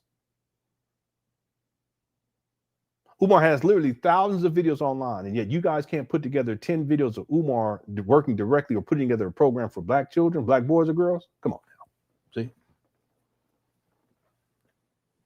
And by the way, Umar's never taught. He's never been a teacher. So yeah, you're right. You never seen Umar teaching kids as a teacher. It doesn't exist because he's never been a teacher. All right, I can go on and on. Thank you so much. Leela sent in a super sticker. Thank you so much. And then Leela also says, Cookworth has tuned in from Guyana. Oh, hashtag Jim Jones tuned in. Yeah, Jim Jones had a coat down in Guyana. I think it was Guyana back in the day. Yeah, I not that I remember that, but I've seen that. And there's video footage and all that stuff. Thank you for tuning on in, Leela from Guyana. Okay, yeah, there's people who tune in from all over the place. So shout out to everybody. Thank you so much. Shout out to Guyana. All right. Thank you for the super chat. Luna Sun says he doesn't need to be inappropriate with anyone with that bumpity bump on his lip. I totally agree. Now, real quick, Luna Sun, you see how I played the videos of Umar sneak kissing these women? And in one time, in another video, it was a young lady. Could be 17, 18, 19, 20. It's invasive. It's inappropriate. You don't go around arbitrarily kissing women on the cheek or anywhere for that matter. It's intrusive. Okay, but that's what predators do to kind of test the boundaries to see what he can get away with in hopes of getting away with more.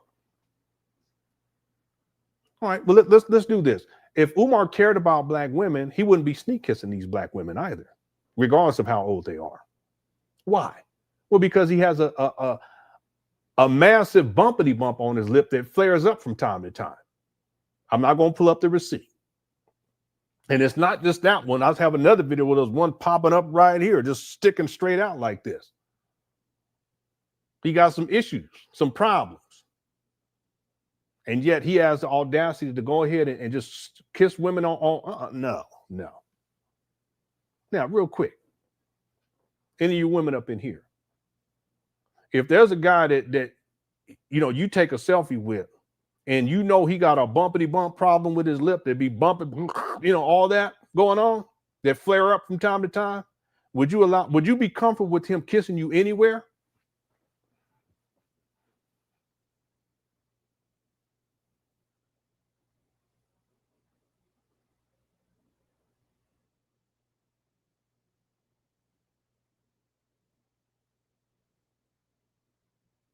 I rest my case. Furthermore, the fact that Umar would do that shows that he doesn't care enough about that woman, the black woman. Because even if you do have that problem, you would let them know so that they can have informed consent before you be trying to kiss on them. As an act of respect, you would let them know. And so that they can make the best decision to keep themselves safe too. All right. Thank you, Luna Sun. Quest Exo says every accusation is a confession. So for all his preaching, I'm sure he's speaking from personal experience, and that includes the Snow Bunny charge. Umar, he projects a lot. And it's not that he projects all the time, but I can tell when he does project. He's always talking about Snow Bunny this and Snow Bunny, because that's what he wants. That's what he wants. He desires a Snow Bunny. That's why in the movie Awaken, Umar was trying to change the script, and he did make several changes to the scripts. Sister Mary Ann talked about this, but one of the scenes he wanted to have was a love scene with the white woman. Why would you even think of that, something like that, if you're supposed to be against all of that? And then in graphic detail, they were on the bed, and she has her breast out, and I would assume if she's pressing her chest up onto your chest and you're on the bed, anyway, she presses her naked bosom.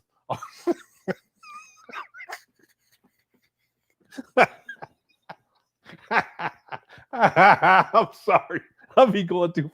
She presses her big voluptuous bosom up against his chest, up against Umar's chest. And Umar says, I will not go for it. And he throws her off of the bed and says, nobody's never, whatever, black queens forever. That's what he comes up with in his mind. You're not going to come up with that unless you're thinking like that. You see what I'm saying? You're just not going to do that. That was his fantasy. I have the video where he was trying to get the one white lady talk about, hey, gorgeous. She was a waitress. And then I remember there was Umar Johnson's father that when I first started playing, it was like, no, she's not white. I said, cut it out. I mean, you guys will do any and everything to try to defend this guy. No, he was trying to spit game. That's what we used to call it back in the day. He was trying to get at that white woman. That's what he wants, and that's fine. I propose that that's one of the reasons why Umar has all these underlying aggression. Because he wants a white woman, but he can't do it outwardly.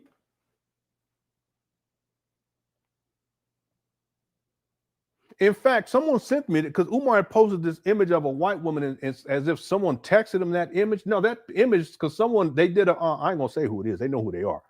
They did a reverse image check, and and comes up, it's like a porn video of a white woman. You guys know what I'm talking about? It's from a porn video. It's like a screenshot. And that's what Umar, like I said, he be messaging himself. So he comes up with that. And I don't know this for sure, but I wouldn't put it past that. He takes the picture and puts it on. Then he takes a screenshot and to make it seem as if this white woman was trying to offer herself to him. Then he says, no thanks, on his Instagram page. No, that's not what happened. That image is from a porn with the white woman in it, the big woman, because that's what he wants. He wants one of them big ones, the big back white women. That's okay. Go, Umar, go and get you one of them big back white. At least that way you get some of this white lust off of you. You can get some of this white lust off of your chest. Anyway, thanks, Quest X. He projects a lot. User 225 says Umar Johnson demonizes white people so he can be the soul. Yeah, he's like, I'm the only one who have the right to abuse black people, not the white people. They don't have the right. Umar demonizes white people so he can be the sole abuser. Okay. All right. Thank you so much, U25. We got about 2,000 people in the building. We're over 1,000 likes, so we reached that goal. Thank you guys so much. Now we're going to start winding this down. We have 2,540 votes. Is FDMG a scam? 94% said yes, 6% said no. Overwhelming. Okay, for this, we haven't had a poll like this in quite some time. Overwhelmingly, people recognize that this FDMG project, Umar, is nothing more than a scam. All right, shout out to the Cookie Crush chat. Thank you, user 225. Kogo says his nephew is the only one I've seen say that Umar helped him when he was younger. No, Umar. Yeah, you're right about that. We can put, because he had some positive things to say about Umar. And again, like I said, I'm always fair, so I didn't challenge him on that. There were some things that he said that I was questioning because there's no record of it, like taking black youth to Africa. Umar's never mentioned that either. He's never said that in all of my research done with Umar. He's never stated that. I'm sure that if he actually did that, he would state that. There should be some record of that someplace, but that simply does not exist. So I don't believe that was the case. All right. Now, Umar may have said that he was doing those things, but he says he's going to do a lot of things. It doesn't mean that he actually does them. In fact, 99.9% of the things that Umar says that he's going to do, he actually doesn't do. And that's no exaggeration either. Right. So yeah, you're right, Kogo. In all of my researching of Umar, I cannot think of one instance where, and I found a video where there was someone who came out publicly who they would have to be an adult by now, because again, Umar hasn't worked as a school psychologist since 2011. They would have to be an adult by now where they come out and they give testimony about how Umar helped them in their youth. I haven't seen it. Right? Like I said, I'm sure he probably has helped. But in terms of when Umar says no one's helped you save more black boys than I have and all this kind of stuff, well, there should be some evidence of that. That evidence doesn't exist because that's just Umar with the inflated ego and the narcissism, trying to make himself appear to be better than what he is, and his accomplishments are greater than what they are. Okay. Thanks, Kogo. And then Love Jones says, no, I'm saying he bullied and threatened the young lady into silence. Okay, yeah, mainly with photos before it happened to Lenon. Oh, okay, I got you. Okay, so Umar has a history of when women who have dealt with him, younger or older for that matter, when they come out to speak publicly, Umar tends to at least attempt to bully them into silence. You're right about this. This is Umar's MO. Okay, he's been doing this for many years. He did that with the conscious stripper. You guys remember that? A lot of people don't know about that. The conscious stripper. Umar calls her conscious. He called her the conscious stripper because he wanted to pad the impact of him dealing with the straight stripper. She's a stripper. Okay, and hey, listen, that's her business. Talent. She was talented too in terms of dancing, and I'm not even talking about the pole. I'm talking about because she should do impersonations of Tina Turner and Janet Jackson and different people. She did a fantastic job, in my opinion. You could tell she did one for one of my favorite singers. She's my favorite female singer, Patti LaBelle. She did Patti LaBelle too, Personation. But Umar knew that she was on that pole. So what he says, he calls her the conscious stripper as opposed to just being a regular old stripper, because then it makes it seem as if, okay, well, we can see how this could happen because she was acting like she was conscious. No, she was a stripper from the beginning, and Umar knew that because she was sending him them pics. She sent him a booty pic. I've seen it. I ain't gonna lie. It reminded me of that time that one gay guy said, I sent him a booty pic. I said, come on, that don't even make no sense. Why would I send somebody a booty pic? That's crazy. I ain't even sent my wife a booty pic. Anyway, you know, I think back then, a lot of those gay guys, that was their fantasy. And I don't mean to be like that, but they concocted these whole fantasies in their mind so that I'm somehow gay. But that's really them design. I don't mean to go there, but that's what I really think. Anyway, what Umar would do when women would come out and expose him, he would try to bully them into being silent. And he's actually done that with quite a few women, and it actually worked, unfortunately. I will also say this, that there are a lot of women that, because they know how Umar is, because I've talked to some of them, not actually say offline, but I haven't done it live or in video format, but I've talked with them where they didn't want to go public with their information about Umar because they know how Umar is, and Umar would go on a campaign to disparage them, to talk poorly about them, to slander them, and the list goes on and on as an act of intimidation. So just keep that in mind, people, that there are a lot of women that I've spoken with, and they just don't want to come forward. I hope and that at some point more will come forward as this saga continues. Because the one thing I know that I can tell these days is that Umar doesn't have the level of support, because back in the day when women would come forth, Umar would intimidate them, but then his followers would go through the process of intimidating them too on an extreme level. It still happens these days, but not, in my opinion, not to the same degree as back in the day. Okay. Thank you, Love Jones, for the super chat. I understand what you're saying now. Okay, thank you. Okay, let's start winding this down, ladies and gentlemen. We got maybe about 5 more minutes to this video. I hope you all enjoyed the show. In fact, if you enjoyed this show, make sure you hit that like button. Okay, we're at 2 hours and 40. We may be able to get this done in 3 hours. The poll question, I'm gonna close this out in just a moment here. The poll question is FDMG a scam? We got 2,583 votes. 94% said yes. 6% said no. I'm gonna close that out in about 2 minutes, and then we still got about 2,000 people in the building. Thanks everyone for tuning on, and also thanks to everyone who sent in super chats. I appreciate it. And if anyone sent me CashApp too, thank you so much, or PayPal. Thank you guys so much. I tend to not check that, and then I'll find out later. I want to thank everyone so much for all of your support. Okay, and also thanks to the moms for handling business too. I appreciate you all. All right, so let's finish this up. Here we go. Cookie Crush Chats Undefeated. Umar Johnson is a scam. What do you have to say about that? No donors have ever said that. Only jealous YouTubian struggle streamers. Okay, that's not true. There are donors who have said that. Furthermore, Umar uses this jealousy thing, and that you will hear that from his followers. They say, oh, you're just jealous. Listen, let me just be real with you. No person would be jealous of someone who doesn't have a job, doesn't have his own car, is scamming black people, and they're scamming black people for millions of dollars at this point. Since 2019, $1.67 million. Someone who lives in the mama closet when he can, is living off of his mama. Someone who has at least 3 baby mamas, who's been in child support. He's had his been in child support for over 20 years and not paying consistently. Many bench warrants. Also, he's had his license revoked, his driver's license revoked from non-payment. He's been arrested for not paying his child support. Someone who has the bumpity bump on his lip. Someone who's a hoarder, and the list goes. I can go on and on and on. No one's jealous of Umar. But Umar says that he was saying that back in 2005 about the people in the UNIA. So listen, everybody can't be jealous of Umar. No, that's just one of Umar's excuses, and everyone can't be sabotaging Umar either. But he always uses that as an excuse.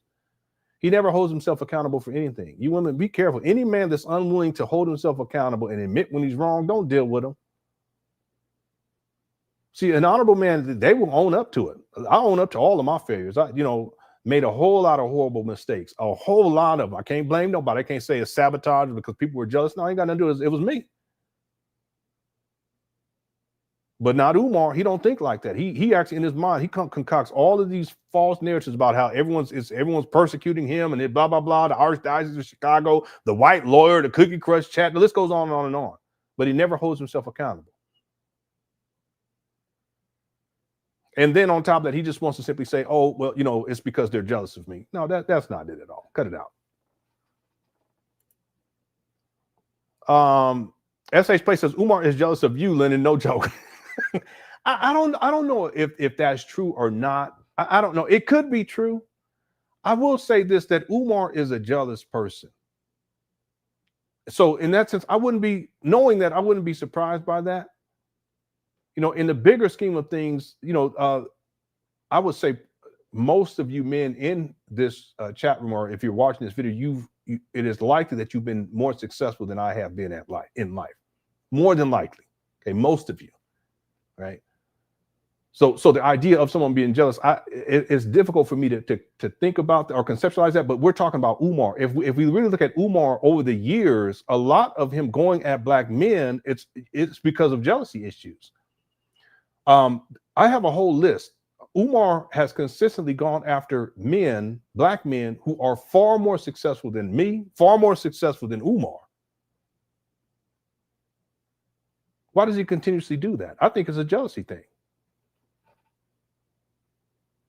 Not only are they more successful, but they're more well-known. People know them. They're celebrities. You guys think about it. He's gone after a lot of black celebrities. Why? In my opinion, he's just a jealous person.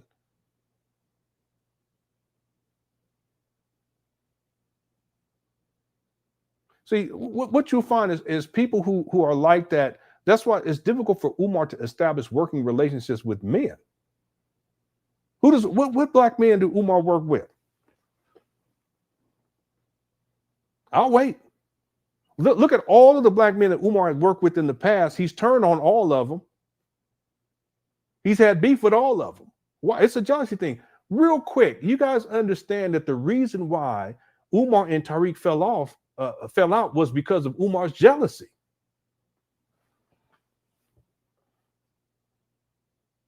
What was he jealous of? He was jealous because of money in the beginning. Hit the one. He was jealous because of money. And listen, I am not a Tariq. I don't watch his videos. His videos were never my cup of tea. I'm not here to defend him either. I'm just stating facts. Umar was extremely jealous of Tariq because Tariq blew up and was making a gang of money. That's what it came down to. And Umar, with his narcissistic ass, felt entitled to other people's money, including Tariq's money. There was a jealousy thing. Tariq had a product that was selling. Umar didn't have a product that was selling. And Umar felt as if it was selling because Umar was in that product and that Umar therefore deserved more money from Tariq. In fact, Umar wanted to take that project as his own and go around the world and do presentations on Hidden Colors as if it's his intellectual property. Jealousy. And when Tariq said no, Umar he starts taking shots at Tariq for years, over and over again. But it was more jealousy because Tariq, he made a lot of money off of that project. He had other projects at Hidden Colors 3, 4, 5. Then he was doing other stuff too, other movies and all this other stuff. Then Tariq, he ended up moving into a house in I ain't gonna say where, but in California. Expensive. I'm from California. I prayed to the Lord. I said, I hope one day I'll be in a position to get my family back, because just for the weather. Too many kids, they ain't grown enough yet. But at some point, because my wife, she would really like that. Don't make me no difference. Listen, as long as people are happy. But she wants to be in warmer. But it's expensive, especially where he stay. So Tariq has a family. He got kids. He's in his kid's life. Umar's not. He ain't got no wife. He ain't got no kid. I mean, he got kids. He don't take care of no kid. Umar even got a home. Damn. But everybody jealous of Umar? Come on. I don't mean to go off but you see what I'm saying? Umar is a jealous type of person. Goes after all these black celebrities over and over again because he's clout chasing, because they're big time. They get more attention than he does, blah, blah, blah, etc. It's all jealousy with this guy. And then he flips it around and he says that other people are jealous of him. No, That's just Umar and him coping mechanism. The truth is that Umar, he's a jealous person. He ain't the only one. See, if you're winning, you ain't got time to be jealous. But if you're a failure, yeah, you're going to find some reason to be jealous. See? I apologize for going off. SH Play. Thank you for the super chat. But you're, again, I don't know if he's jealous of me. I can't say that. And the reason why, but I know how Umar is. The reason why I say this is because most of you here, you've had more success in your life than I have. Okay. Now I've had success on different levels, but I'm just talking about overall, right? But when I think about Umar and how much of a jealous type of a person that he is, I could see that because he has a history of that type of behavior, right? In fact, I'll propose that the reason why he goes after so many successful black men is because of jealousy. Barack Obama, he used to go at Barack over and over, but that's because Umar wanted to be in that position. He wanted to be seen as HNIC, and because he used to do videos. He said, if I was the president of the black nation, I said, what are you talking about? First of all, the president. Second of all, the black nation. What you talking about? But that's because he wanted to be like Barack Obama. And he used to say some hateful things. I used to sit back and watch it, but no, it was a jealousy thing. Right? All right, thanks, SH Play. Okay, let me get caught up in here, and then we'll finish up with this video. New T Diggy says the brownfields remediation process adds a significant specialized cost that is entirely separate from the general building renovation. This adds $80,000 to $580,000 for the environmental process. It would be substantive. The figure. It would be substantive, and then on both sides of the street. And then the environmental issues is not just the land itself, it's also structurally what's taking place within the buildings too. You know what? I'm gonna share something. And I don't know if this is true or not, but I have to say something. Could it be possible that Umar's I don't know if that's the type of proper word, I'm gonna use it. Degradation. And in particular, the mentals, could it be the result of him being inside of this environmentally toxic environment over the last 6.5 years?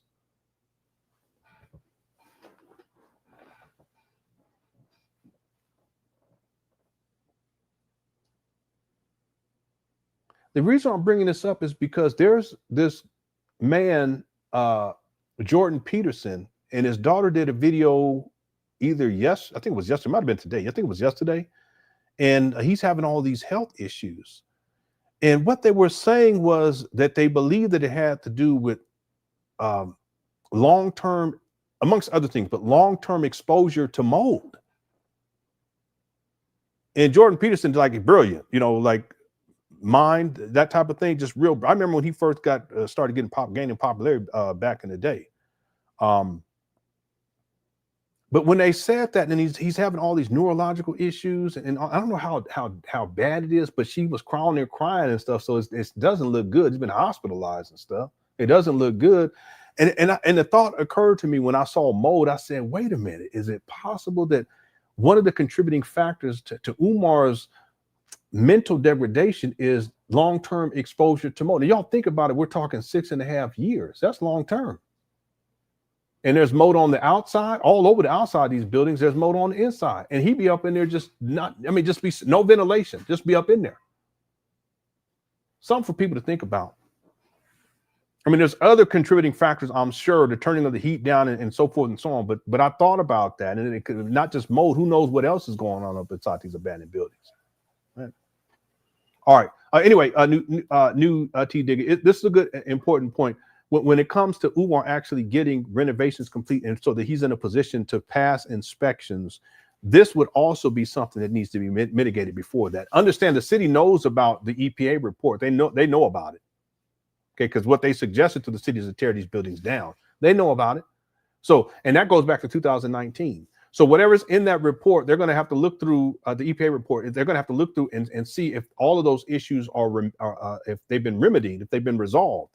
And clearly they haven't been resolved. In fact, things are a lot worse now than they were back in February of 2019 when Umar acquired these trap bandos. think that report came out in April of 2019. So yeah, February 2019. I think it was April of 2019 when that report came out. The city is aware of that. You think he's going to pass inspection just on that alone? No, it's not going to happen because he hasn't resolved those issues. And again, from what you're saying, it's $80,000 to $580,000. Okay, it's a money pit. That's what it is. Thank you, New TTG, for and all the information too. I appreciate it.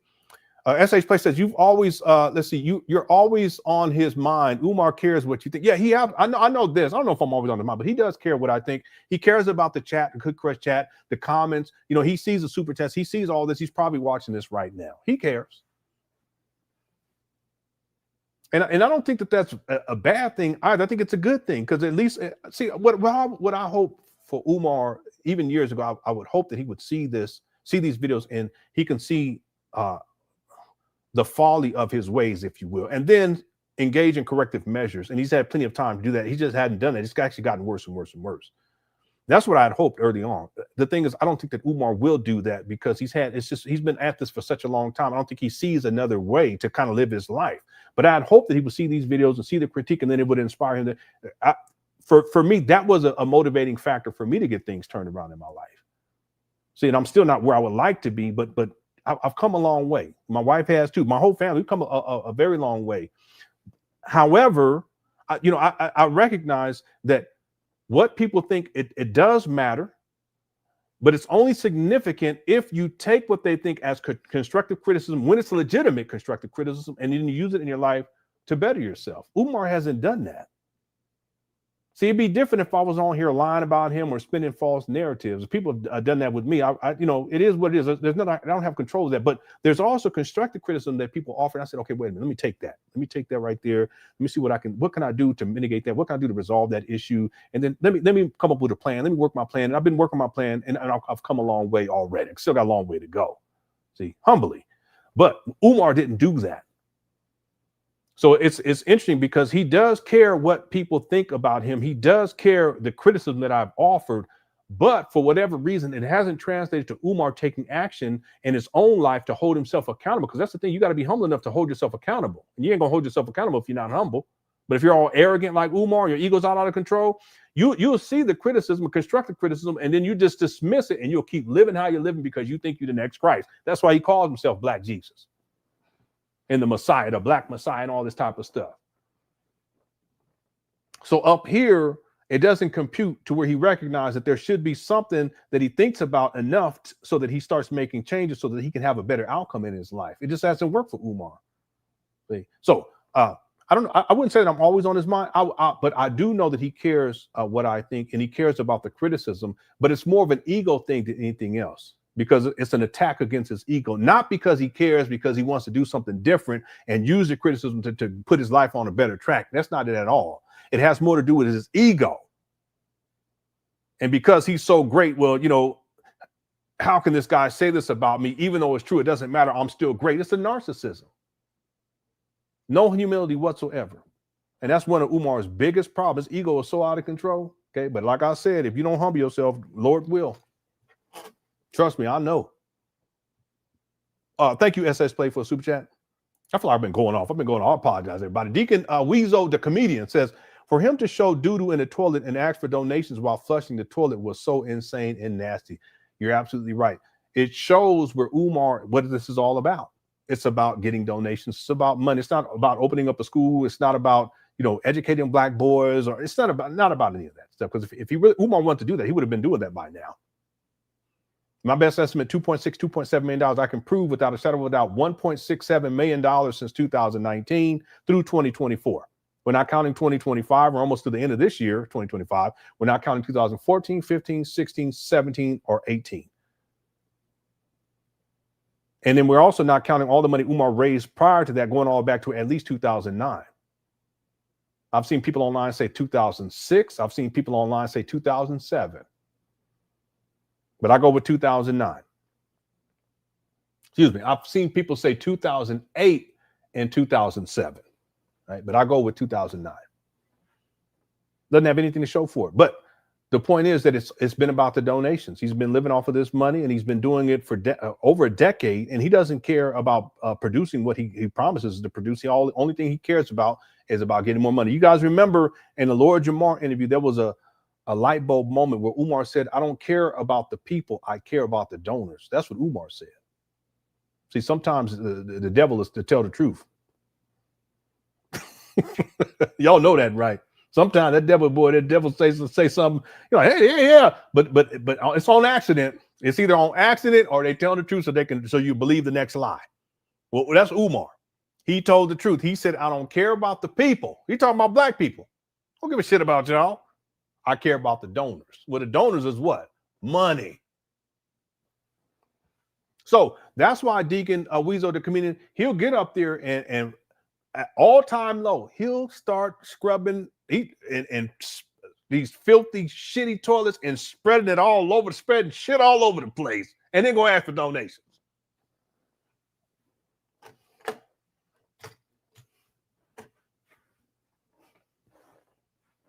See, it would have worked, I think, if he knew how to clean some toilets, but it's not going to work if you just spreading poo-poo all and boo-boo and dookie all over the place. That ain't going to work. Black people we don't like that.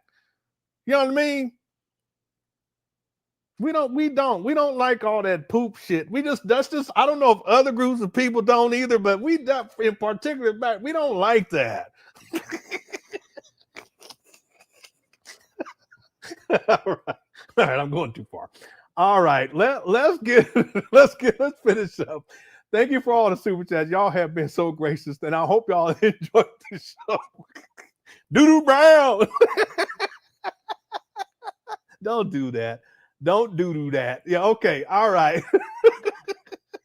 It was, Chris. I ain't never seen nothing like it. All right. People been calling Umar Poomar. Say, Umar, what you doing? I'm trying to get some donations. How you gonna get the donations? Dookie for donations. All right. Let me get out this chat room. All right, let's finish this up. Here we go. Shout out to Cooker Sets Undefeated. Let me close this poll out too. Final tallies: 2,706 votes. Is FDMG a scam? 94% said yes. 6% said no. Thanks to everyone who voted on that poll question. I just closed it out there. And also thanks to everyone who hit that like button during this live stream. I appreciate it. Still got about 1,800, almost 1,900 people in the building. If you haven't hit that like button and you enjoyed the show, make sure you hit it before you head out the building. Here we go. We've already been audited by the IRS. So if I was a scammer, Okay, there's no record of Umar being audited by the IRS, online or otherwise. Umar's never provided any receipts. I don't believe him at all. think it would be known by now. There's been a recent situation where they said that your accounts were frozen. And what's interesting about that is no, Umar said that his accounts were frozen. Donald Trump just came out the other day, and I'm no fan of his, where he said that he's going to issue an executive order against the banking. I didn't know that this was a big deal in America. What does that got to do with the question? You see the deflection? Hit the one. You see the deflection? See, Umar doesn't want to readdress that issue of the bank accounts being frozen. And see, the host is saying that they were saying, no, it ain't they. That's a story that Umar made up. Y'all remember this? Hit the one. But instead of Umar adjusting, because a lot of people recoiled when Umar came up with that whole story about his bank accounts were frozen and that I hacked his bank account and Lene hacked his bank account and he needed money because his homeboy asked for a couple of dollars, but he didn't check his bank account for a month because he was over in Africa. Then he came back and checked it and he couldn't find it. So he called the bank and they said that they didn't have the account. Then they said the account was frozen. Then they said that the account was deleted. And then he said that the bank was going against him. And I mean, it just went crazy. Y'all remember all this? Just nuts.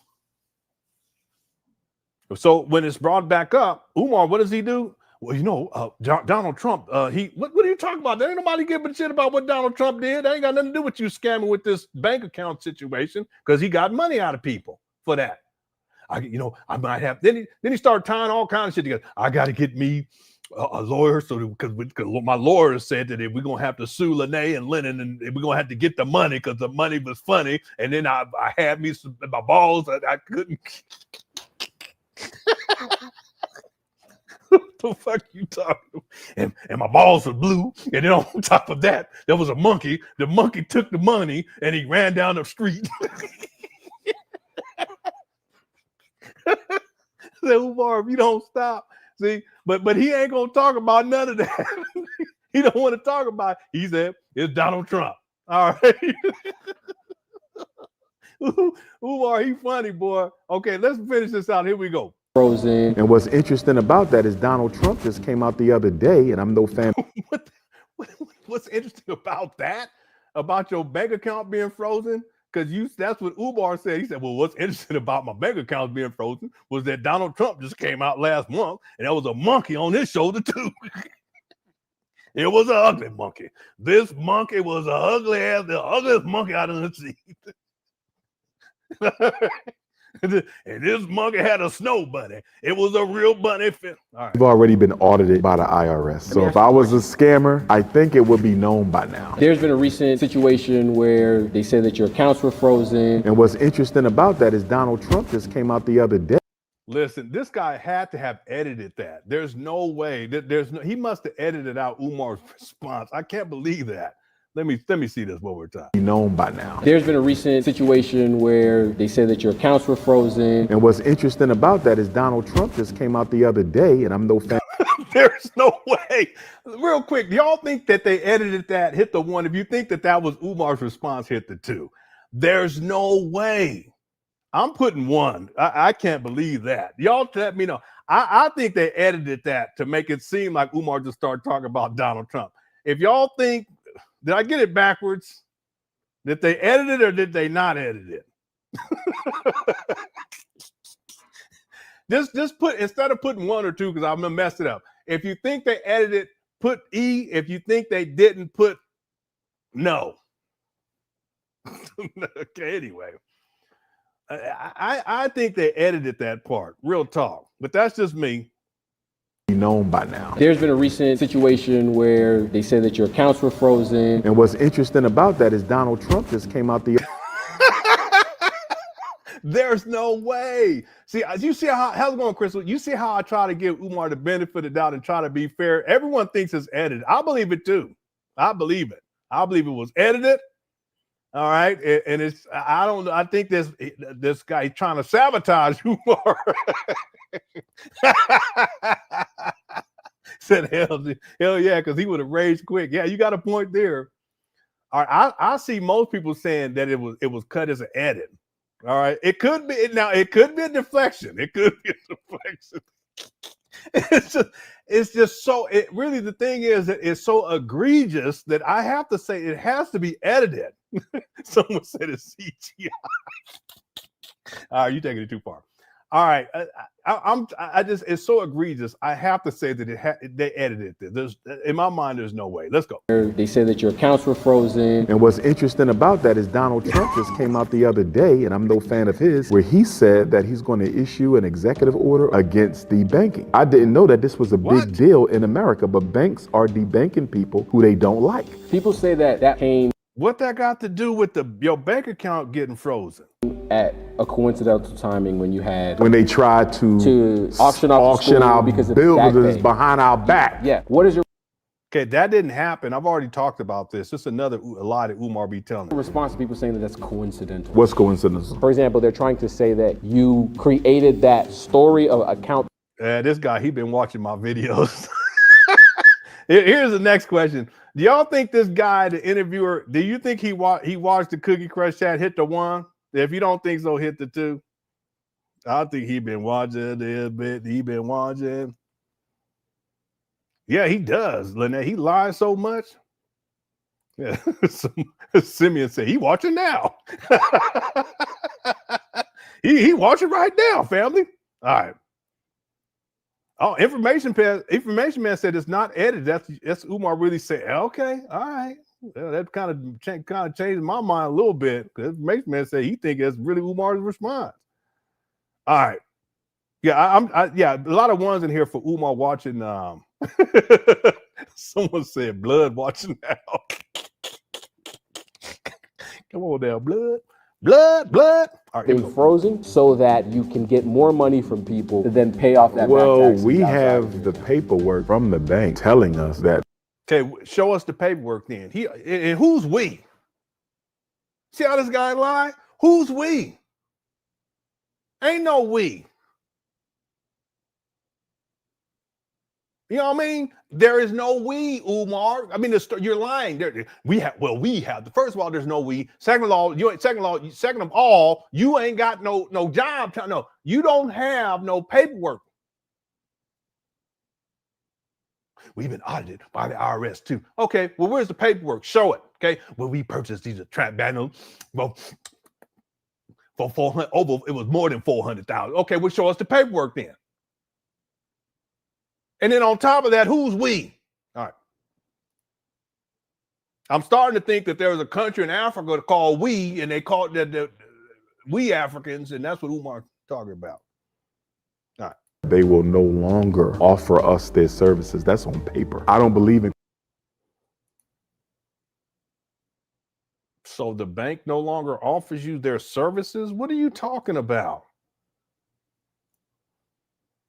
This Umar, he be telling some stories, don't he? To then pay off that back Well, taxes we outside. have the paperwork from the bank telling us that they will no longer See him blinking and shit, looking up, trying to figure out what he gonna say. offer us their services. That's on paper. I don't believe in coincidences. I believe that was done on purpose. I think that whole thing was a conspiracy to strip us of our buildings. You wait. So the bank's in on it with the city? The bank is in on this conspiracy with the city of Wilmington to steal the buildings. And so they didn't want to let you use that bank so that you couldn't pay the bills that led up to the buildings almost being auctioned off. But the bills are, some of them are 6 years old. What are you talking about? You had the money. You had access to that bank account before you went over to Africa, and you was over there dancing, looking goofy. Why didn't you pay it before you went to Africa, Tommy? Why didn't you pay it the month before, the month before? Why didn't you pay it in 2024 or 2023 or 2022 or 2021? I said 2020, 2019, 2018. Well, you didn't have the bundles in 2018, but you see my point, 2019. Why don't you pay it back then, Umar? But somehow now it's a conspiracy. He's tying it all together. It's the bank. It's Lene, because she hacked his bank accounts, and he said I did too. So we in on it. Also the city of Wilmington.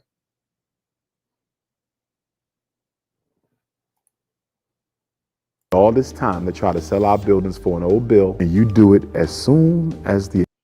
Okay, listen. What you mean old bill? Those bills were accumulating for years, going up to the point that they notified you over and over again that they needed to be paid.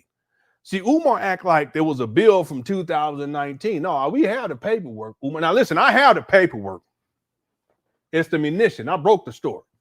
And it shows you it's itemized. It's not as if it's a bill simply from 2019. That's just when the bill started to accrue, and Umar wasn't paying it. He didn't pay it in 2019. Then more bills come for that for 2020. More bills. It just kept going up. The bill kept going up. 2020, 2021, 2022, 2023, 2024. And then we get to 2025.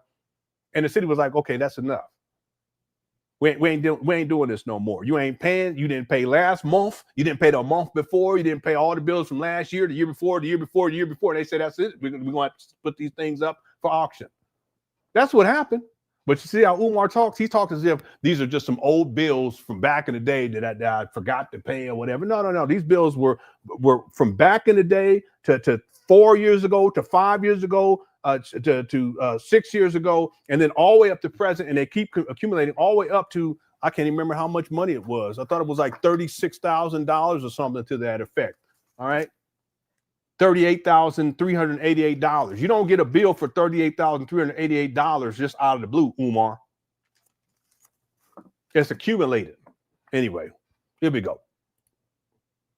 Accounts are frozen and don't tell us nothing. People say the one thing that they use to try and The accounts are frozen and they didn't tell you nothing. See, now he's mixing stories. He's mixing the story of the bank account frozen that he knew about versus the bills that were due that he was working with the city, and then they allegedly tried to sell these buildings from up under him that he didn't know about.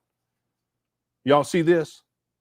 He's mixed. He done mixed the story. He done cross pollinize the stories, and he's got mixed up in his mind. Y'all see that at the one?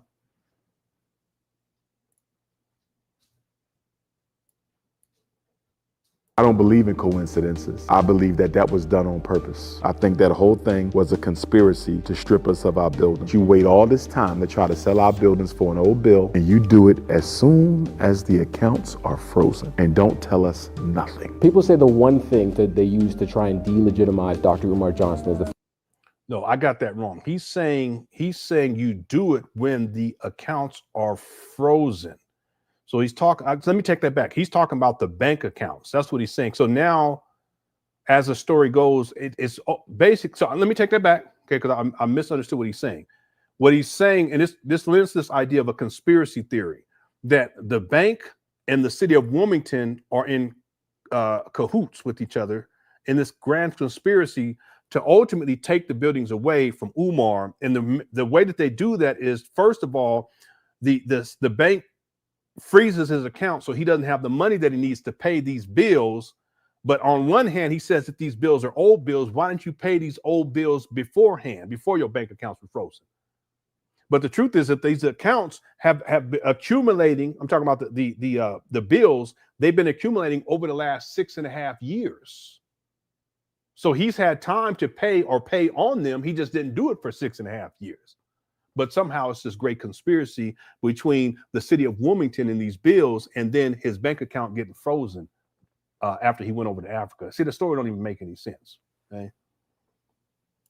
But remember, like I was saying, Umar, he always has an excuse. There's always someone sabotaging him, and he never holds himself accountable for anything. The fact that it's taken over 10 years. We raised money for 5 years, and I have no problem with that.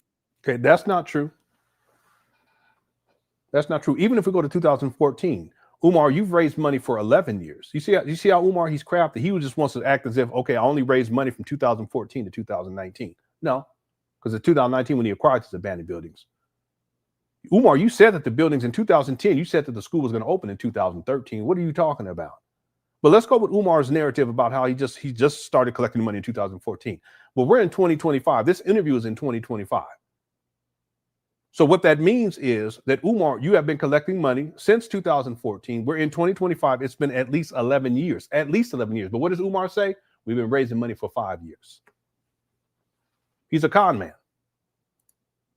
See, and the scam is the money. That's why he's always lying about the money. It's taken over 10 years. We raised money for 5 years, and I have no problem with that. It took us 5 years to get to school. I had no problem.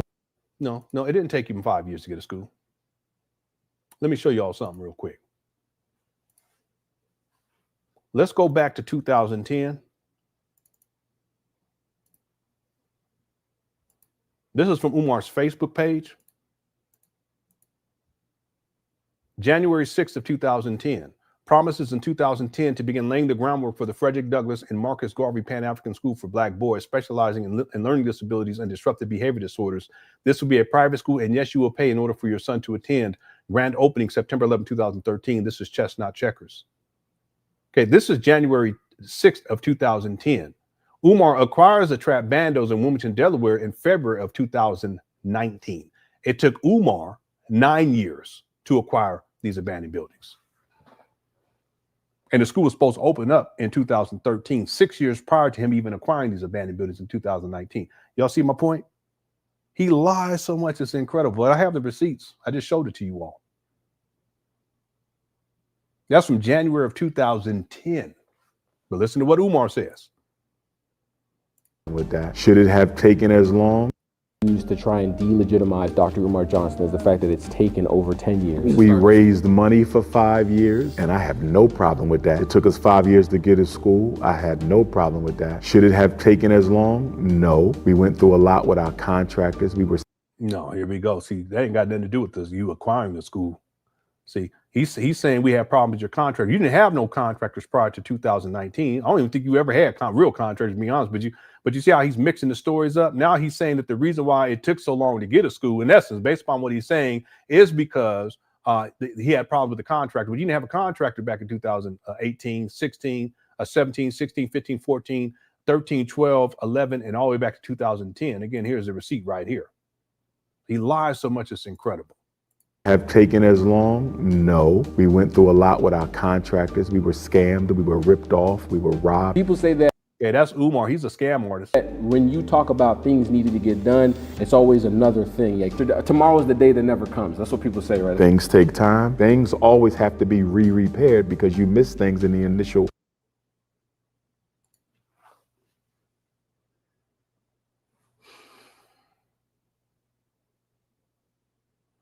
That's the first time I ever heard somebody say repaired.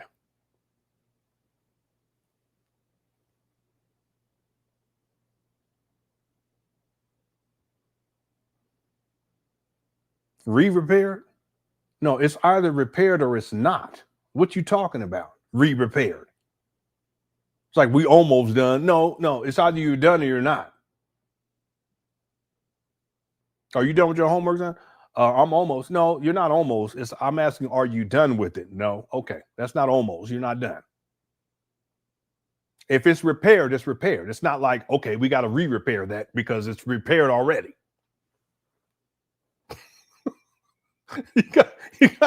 I never heard. What's up, Masculine? What's up, Eastby? I never heard nobody say re-repaired. Now, I've heard people say, okay, we repaired it, but, for whatever reason, it broke down again, so we're going to have to repair it again. All right, let me stop. Here we go. Repairs. So I don't care because you miss things in the initial repairs. So should it have taken as long? No. No.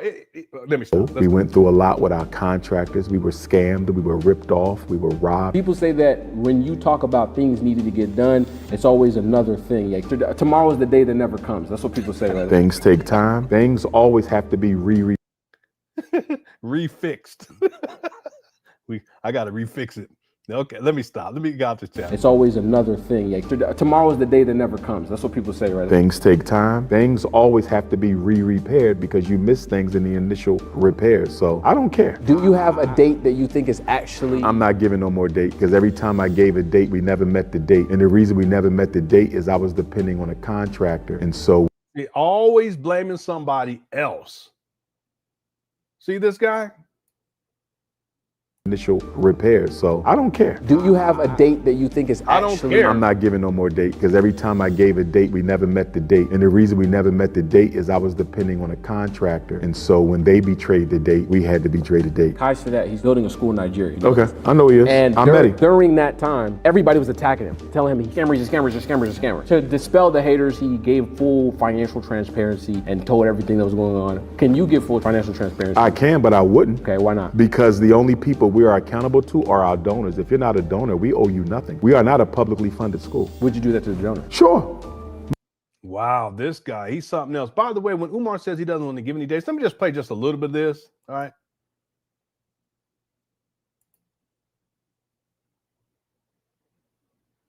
On January 6, 2010, Umar Abdullah Johnson posted the following message on his Facebook page. Promises in 2010 to begin laying the groundwork for the Frederick Douglass and Marcus Garvey Pan African School for Black Boys, specializing in learning disabilities and disruptive behavior disorders. This will be a private school, and yes, you will pay in order for your son to attend. Grand opening 9/11/2013. This is chess, not checkers. While this post was made in 2010, the FDMG grand opening date was set for September of 2013. So what happened between 2010 and 2013? Did Umar lay the groundwork for the Frederick Douglass and Marcus Garvey Pan African School for Black Boys? On March 3, 2010, Umar Abdullah Johnson posted on his Facebook page that he is looking for young black males, high school, 14 to 17 years, to work in the FDMG aftercare and summer camp for black boys this spring, summer. I am also looking for black males interested in teaching at the FDMG School for Black Boys. Must have a bachelor's degree, squeaky clean child abuse clearance with no felonies on the state FBI criminal clearance. Email resume and clearances to umarabdullahjohnson@yahoo.com. No sisters. So what happened to the FDMG aftercare and summer camp for black boys that was supposed to take place spring, summer of 2010? These events never occurred. In fact, not much was said about FDMG in 2010. However, in 2011, several videos show Umar Johnson speaking about the idea of FDMG. You're going to spend about $3 billion on Christmas gifts. $3 billion. Do you know how many schools you could build for our boys out here with $3 billion? With your Christmas money. We ain't talking about your toenail money. We ain't talking about your rim money. We ain't talking about your vacation money. We talking about your Christmas money, black people. And one of the biggest problems with public education, it's designed for them to fit into the American social order that has no place for them. So we got to rethink our entire approach to education, which is why I bring up those 6 sciences, because when I approach education, and I want to open my own school one day, hopefully soon, the Frederick Douglass and Marcus Garvey Pan African School for Black Boys. It is interesting that Umar Johnson states that he wants to open up FDMG soon. It's been over 13 years since Umar Johnson made these comments, and there is still no functional accredited school.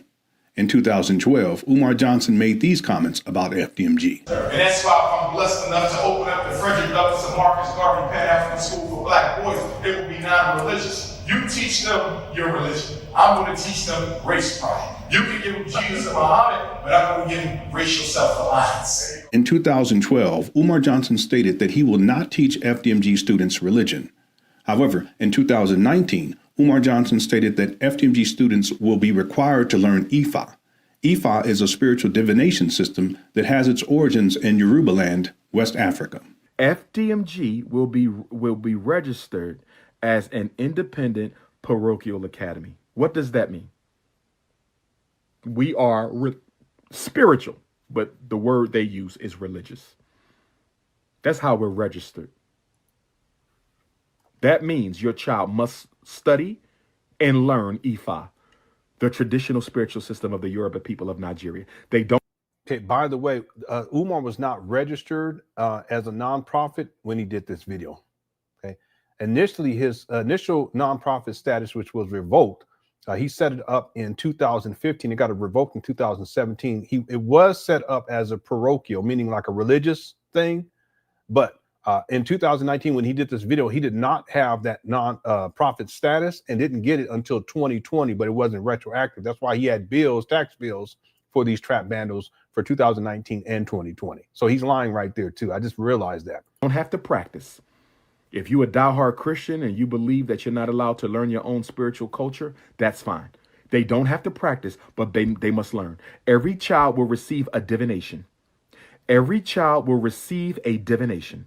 Every boy of the Frederick Douglass Marcus Garvey Academy will receive a divination to find out under what energy they were born.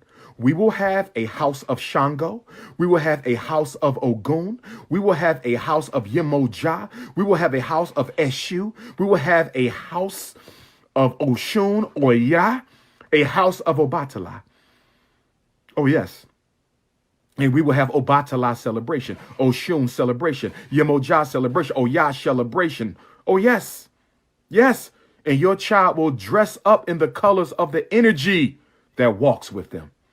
In another video from December of 2012, Umar Johnson had this to say about the idea of FDMG. The number one purpose of Team Pan African, my organization, is to build several schools, residential, revolutionary academies for young African boys and girls. I was in Los Angeles speaking this past week, and there's an elder there who granted my organization 6 of his acres of land upon which we can build a school. And so we're looking at one location being in San Bernardino, California, right outside of LA. I got another phone call this morning. There's a brother in Pennsylvania. He's an elder farmer, and he wants to grant Team Pan African several acres for us to build a school there. If 6 acres of land in San Bernardino, California was donated to Umar Johnson in 2012, and acres of land in Philadelphia, Pennsylvania was donated to Umar Johnson in 2012, then why did it take Umar Johnson 6 more years to find a school location? More on this later. See what I'm saying here? This guy, he's such a con man. So then when he goes on this about a week ago when he's interviewed, he tells people that it took him 5 years to find the building. No, but I have him on record back in 2012 talking about how the land was already donated to him. So why is it that it takes Umar another 6 years before he can actually acquire these trap bandos? See? So the timeline doesn't correlate to what Umar is saying. He's been at this for a much longer period of time than what he's trying to allude to in the interview in 2025. To Umar Johnson in 2012, then why did it take Umar Johnson 6 more years to find a school location? More on this later. So initially, I was only looking at one international school, starting with our boys. But with the help of the ancestors, it looks like we may have several schools being erected at the same time, and that we may be able to take care of the boys and the girls. So if you're interested in being a part of that movement to build a school district. It is interesting that Umar Johnson was promoting the idea of an FDMG school district back in 2012. A school district would imply several schools that would exist throughout the country. This is a lofty goal for someone who had no experience in opening a school and no money to start the process of building a Pan-African school district. Remember that in 2010, Umar Johnson stated that the FDMG grand opening would be September 11th, 2013. And yet, in December of 2012, Umar Johnson is talking about opening a Pan-African school district and makes no mention of the September 11, 2013 grand opening. In July 2013, Umar Johnson gave the following FDMG update. In my school that I'm working on building now, the Frederick Douglass and Marcus Garvey Re-Africanization Academy for Boys, and the Amy Douglas, and the Anna Douglas, Frederick's wife, the Anna Douglas and Amy Jakes and Ashwood Garvey Academy for the girls, the long-term goal is to be residential. Because you cannot take a child from the home. And I know this from being a therapist. You cannot take the child from. Okay, Umar has never, ever, ever, ever been a therapist. He's never been licensed as a therapist. He's never had a certification as a therapist. He's never worked as a therapist. The home.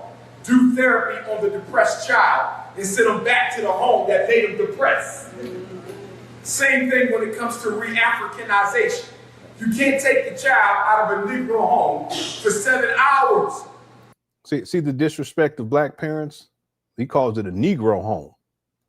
Recondition their mind and then send them back. Because what you did from 8 to 3, the parents are going to undo from 3 to 8 the next morning. See, because the parents are ill-equipped, the parents don't know how to raise their children, and the parents are Negroes. And yet Umar is the one, here we are in 2025, exposed as a deadbeat. He don't take care of none of his kids. Got at least 3 baby mamas. So it got to be a residential academy. To be clear, Umar Johnson conceptualized 2 separate residential academies. The first academy would be for boys and was called the Frederick Douglass Marcus Garvey Academy, a.k.a. FDMG. The second academy would be for girls and was called the Anna Douglas Amy Garvey Academy, a.k.a. ADAG. 2 days before the September 11, 2013 grand opening deadline, Umar Johnson changed the FDMG grand opening date. I'm simply saying that my own person. Oh, Daniel's in the building. Daniel said, I did not edit anyone's response, man. All right, I apologize. Listen, I'm always fair. That's why I said, what do y'all think? Okay, I apologize. Okay, the brother that interviewed Umar, he's in the building. Shout out to the brother.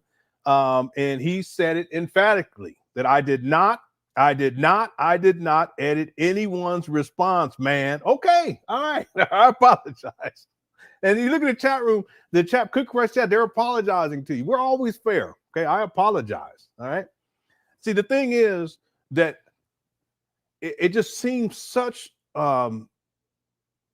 it's such a major deflection what Umar did there that even for me, and I've studied Umar for years. I'm playing just a segment of the documentary I'm working on to cover his whole life. That deflection was so egregious, it's hard for me to think that Umar would go so far. But I'll take your word before I take Umar's word. Real talk. I'll take your word for it. All right. Shout out to Brother Daniel, too. And we're going to get to the rest of it in just a minute. And thank you for the super chat. I appreciate it.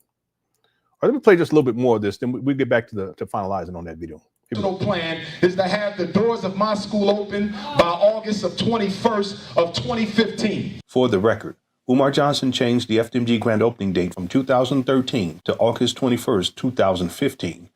This began a pattern of behavior where Umar Johnson would change the FDMG grand opening date each year from 2013 to 2024. As we progress through the upcoming videos, it will be important to document each FDMG grand opening date change.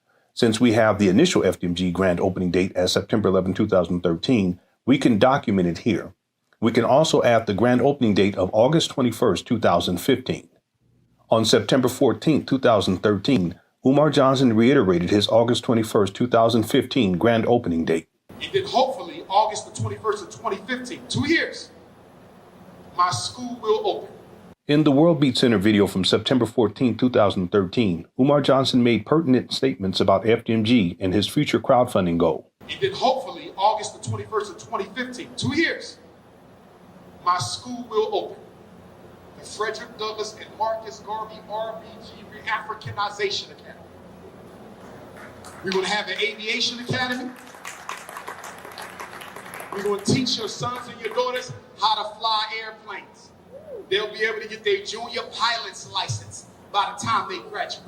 Two important points to consider here. First, at the time of this World Beat Center video, 1,347 days or 3.5 years had passed since Umar Johnson posted that FDMG would open on September 11, 2013. Clearly, no groundwork had been completed concerning the grand opening of FDMG since January 6, 2010. This proves that Umar Johnson did not have a clear plan of action with respect to laying the groundwork for FDMG, let alone opening a fully functional accredited school. Second, the idea of having an aviation academy is consistent with the grandiose imaginings present in Umar Johnson's conceptualizations of FDMG. More on this later. And I'm going to go on a national fundraising tour. I'm getting the paperwork ready now. It looks like by New Year's Day, I'll be ready to put up my website for the school and tell you, show me the damn money. And you better give me some money because I'm going to talk about San Diego if I don't get no damn money.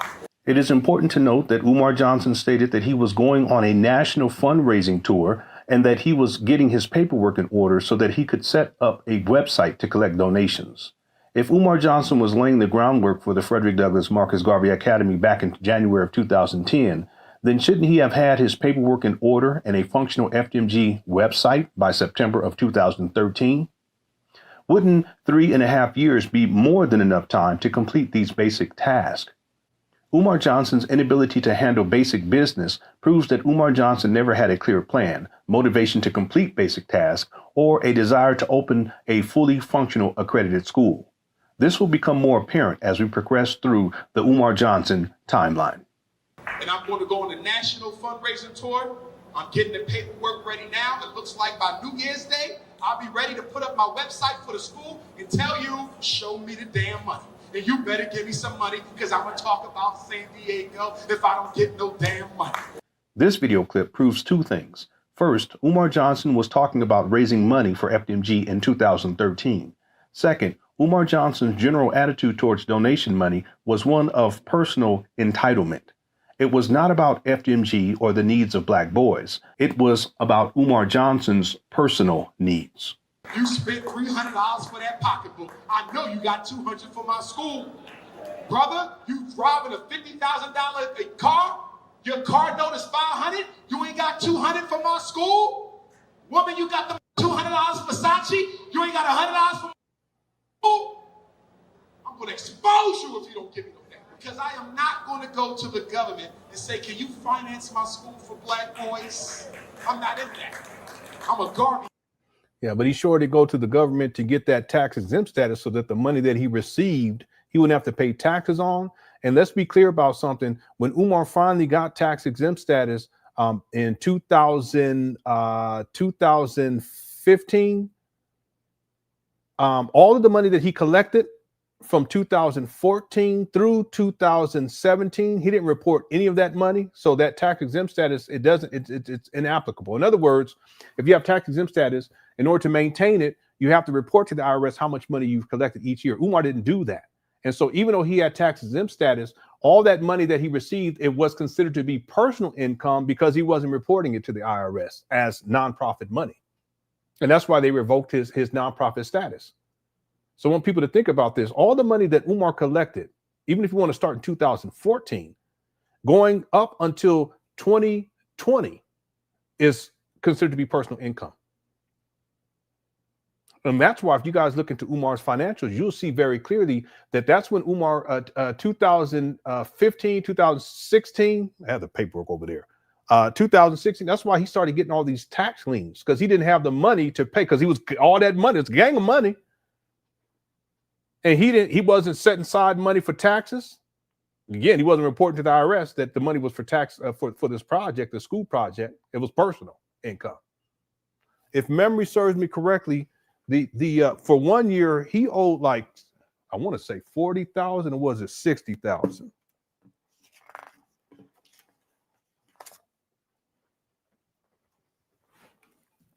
I didn't even mean to be talking about this, but ironically, I have the paperwork right over here.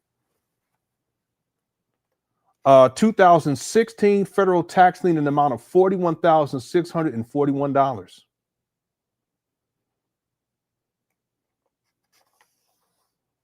That was in 2016. The filing date was March 17th of 2016. And that's just for the federal. Furthermore, you guys just have to think about if the tax lien is for $41,641, how much money y'all think he actually collected? If just for the tax amount was $41,641, and that assumes that he didn't put some money down on them taxes. He also had lesser tax liens. One was in 2017 for $4,073. The filing date was December 19, 2017. He also had one for $4,367 in 2017. Yeah, there's two of them. One state. Oh, they're both state. What in the world? There's two of them for the state. One was filed December 19th of 2007. The other one was filed May 23rd of 2017. And they're two separate filing numbers and two separate amounts, $4,367. He also had one in 2016 in the amount of $1,430. So and this is state. See, he don't handle basic business. There's another, oh no, this is something else. Okay. Anyway, the irony, I had the paperwork sitting right up over here. There's more too, but we'll leave it right there. Okay. Let me play a little more of this. I am a revolutionary Pan-African nationalist, and if it got to be done, it's going to be done by us. So you better start saving your damn pennies. I'll take pennies. You can send me a big penny bank full of pennies. Umar Johnson's sense of entitlement and generally negative disposition towards FDMG donors and towards Black parents will become more apparent as we progress through the Umar Johnson timeline. Just real quick, is there any, you know what location is going to be? Location. I seen one of the videos you said that could potentially be in San Bernardino. Like, that's my area. Dude. It can be anywhere. Okay. I'm not going to choose the location to the last minute because I'm still studying. I got to study certain things. I got to study parents who are going to be ready to put their kids in the school and also pay, okay? But I am trying to get the school 100% subsidized by the rich Blacks. Umar Johnson is literally making things up as he goes along. While this pattern of behavior extends beyond FDMG, it is important to recognize that this improvisational approach to FDMG is a clear indicator that Umar Johnson never had a clear plan with respects to opening a fully functional accredited school. But I am trying to get the school 100% subsidized by the rich Blacks, so that way the kids ain't got to pay. You know why? Because some of y'all who kids are really going to need my school, you ain't going to value their education enough to pay. Umar Johnson's general disposition towards Black parents is extremely negative and can be observed in many of his videos. Y'all know what I'm talking about. The kids who really need it will be the last ones in line because the parents ain't putting that money out. They got shoes and clothes to buy. It is not uncommon for Umar Johnson to attempt to correct his disrespect of Black parents. However, the fact that he speaks to Black parents with such disrespect in the first place is indicative of a negative disposition towards Black people in general. So I'm trying to get Tyler Perry and Oprah and some of y'all in here who retired and y'all making nice little money. You might say, oh, my grandkids is grown, but Dr. Umar, your tuition is $500 a month. I want to sponsor one child's education. I'm going to pay you $500 a month for 12 years. $500 a month for 12 years would be $72,000.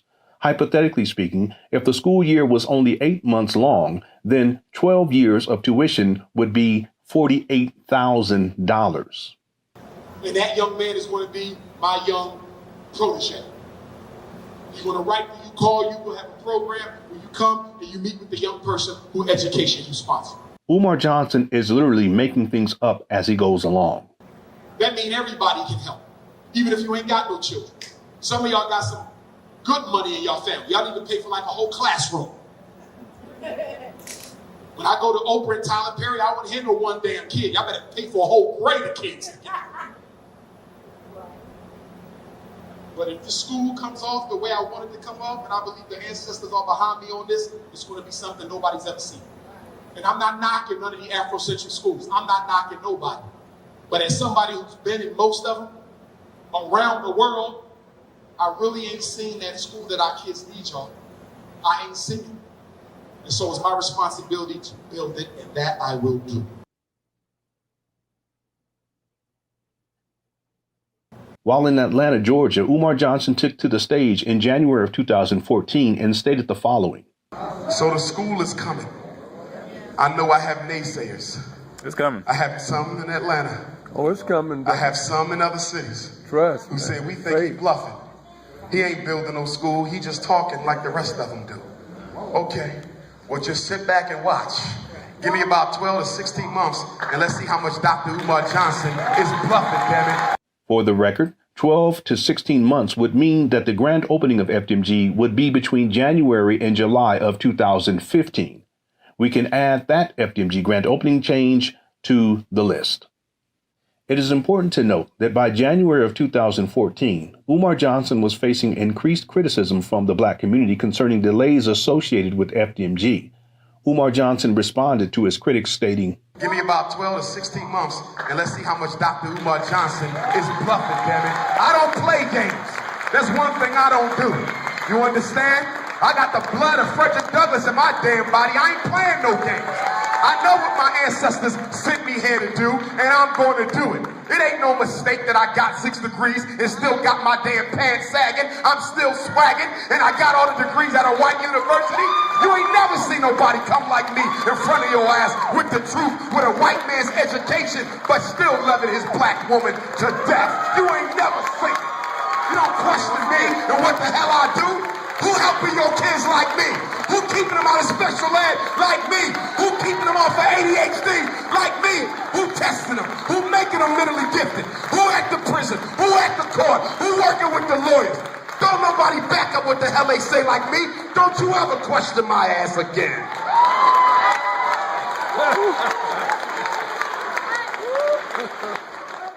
In an interview uploaded to YouTube in January of 2014, Umar Johnson gave the following update. My goal is to build a Pan African school district. The Frederick Douglass and Marcus Garvey RBG Leadership Academy for Black boys. And the Anna Douglas and Amy Jakes Garvey RBG Leadership Academy for Black girls. On March 26, 2014, Umar Johnson posted the following message on his Facebook page. Aerial view of preliminary Heaven on Earth Frederick Douglass and Marcus Garvey RBG Leadership Academy 500-acre campus encircled by FDMG River in the shape of Mother Africa. Ancestors Park in the center of the campus, dormitories, airfield, athletic facilities, farm, state-of-the-art music and theater production studio, greenhouse, zoo, community center, separate building for all 33 trade areas, and much more. Included with this Facebook post was an image of the aerial view of the 500-acre FDMG campus compound. The 500-acre compound included a security booth, a campus security center, a welcome center, 7 massive dormitory buildings, including visitor rooms, an elementary school, a middle school, a marine science building, a science and technology building, a hospital, a health center, an engineering and architectural building, a zoo, farmland area, agricultural building, animal study building, farming equipment building, special arts building, a store, a culinary arts building, a business center and union building, a track and field facility, a baseball stadium, a political government building, an aviation and NASA building, a military building, an air traffic control tower, 2 aircraft bays, an airport runway, a man-made river shaped like Africa surrounding the 500-acre campus compound, and much, much more. This is easily a $1 billion project, and it is incredible that Umar Johnson conceptualized such a grandiose project without any money to start the process of building such a massive compound.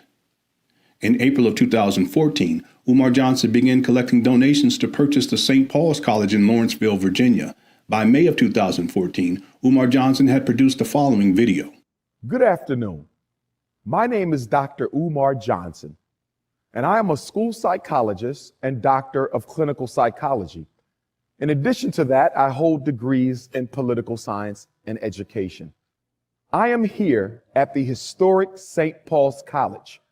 This beautiful campus, 135 acres of which I hope to make the Frederick Douglass and Marcus Garvey RBG International Leadership Academy for African Children. This college, St. Paul's, was opened on September the 24th, 1888 by a contemporary of the great Booker T. Washington. That great ancestor's name was James Solomon Russell.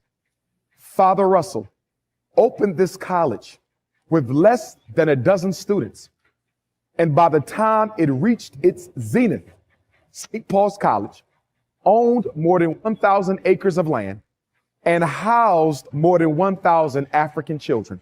But unfortunately, last summer, June of 2013, the board of directors of this college graduated the last class of students from St. Paul's College.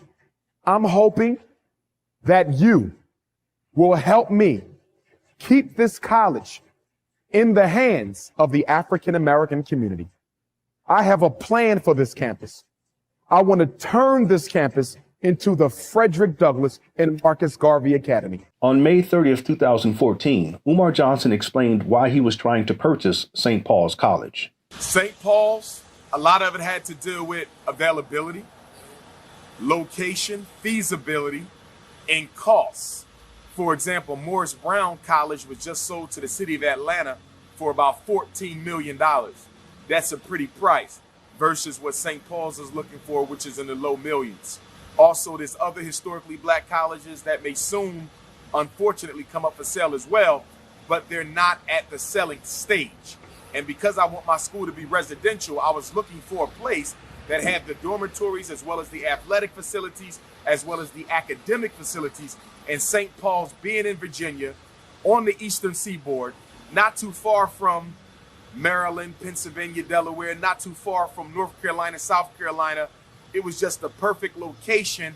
The size is doable, manageable, small, but large enough to make happen what we need to see happen for our young men. So it would be the perfect place for a lot of reasons. He later encouraged people to donate. Hoping that members of our community, the African and African American community, will help me by supporting to the fundraiser that they go to drumarjohnsonschool.com, DRUMAR Johnsonschool.com.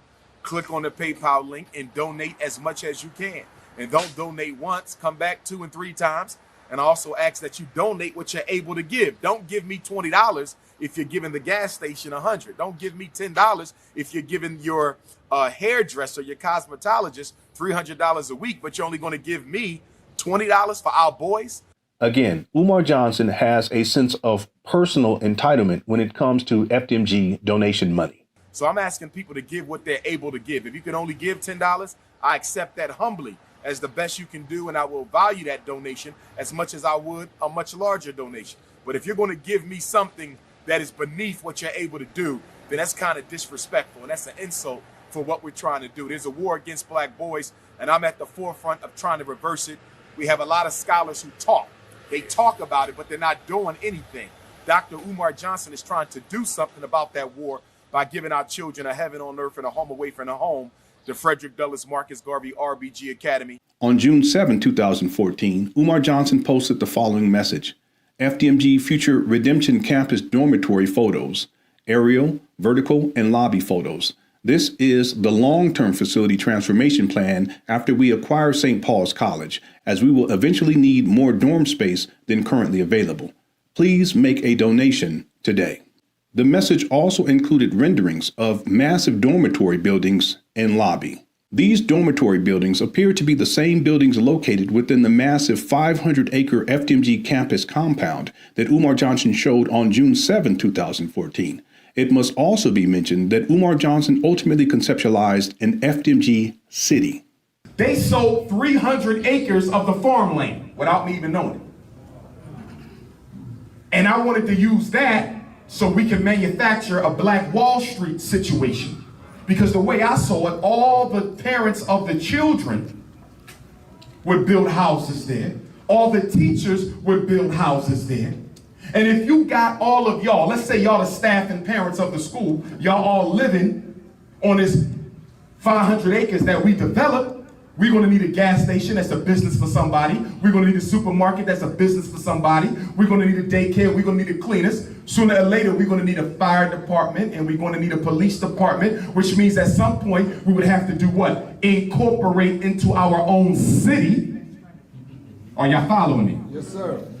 On June 20th, 2014, Umar Johnson was interviewed about the FDMG crowdfunding campaign and gave the following grand opening date. If I acquired a college in August, we should be ready with a couple of grades that we can start in next August of 2015. We won't be able to have the college fully operable from pre-K to 12, which is my vision, pre-K to 12 elementary school, but we will be able to start somewhere between 4th and the 7th grade. I'm confident of that. If we get that campus this summer, we will be open next summer with a couple of grades operating. I can guarantee that. For the record, Umar Johnson changed the FDMG grand opening date to August of 2015. At the end of 2015, Umar Johnson spoke in Detroit, Michigan. I'm coming back to Detroit in January to walk through some of the public schools that the city has. It must be noted that part of Umar Johnson's crowdfunding strategy was to go to different cities across the United States and tell people that he was looking for a school location in their city. By doing this, he was able to maximize donations received from his audience. In other words, people in attendance were more inclined to donate to Umar Johnson if he told them that he was looking for a school location in their city. More on this later. You all have helped me raise over $500,000 for the FDMG. In this December of 2015 video, Umar Johnson clearly stated that he raised over $500,000 for FDMG. This would mean that between the spring of 2014 and the end of 2015, Umar Johnson raised over $500,000. Stated another way, Umar Johnson raised $500,000 in 1.5 years. You all have helped me raise over $500,000 for the FDMG. I can't keep waiting to get to $2 million. So we can buy one of these schools in Detroit. One of the bigger ones. I don't need the small one. I need some size and some land around it. I heard about a Robertson High School. I heard about a Cooley High School. And I heard about some other high schools that got land and football fields and tracks around it. If I can get one of them from the city at a reasonable price and get it rehab at a reasonable price, I don't see why we can't start school in September 2016. For the record, Umar Johnson changed the FDMG grand opening date to September of 2016.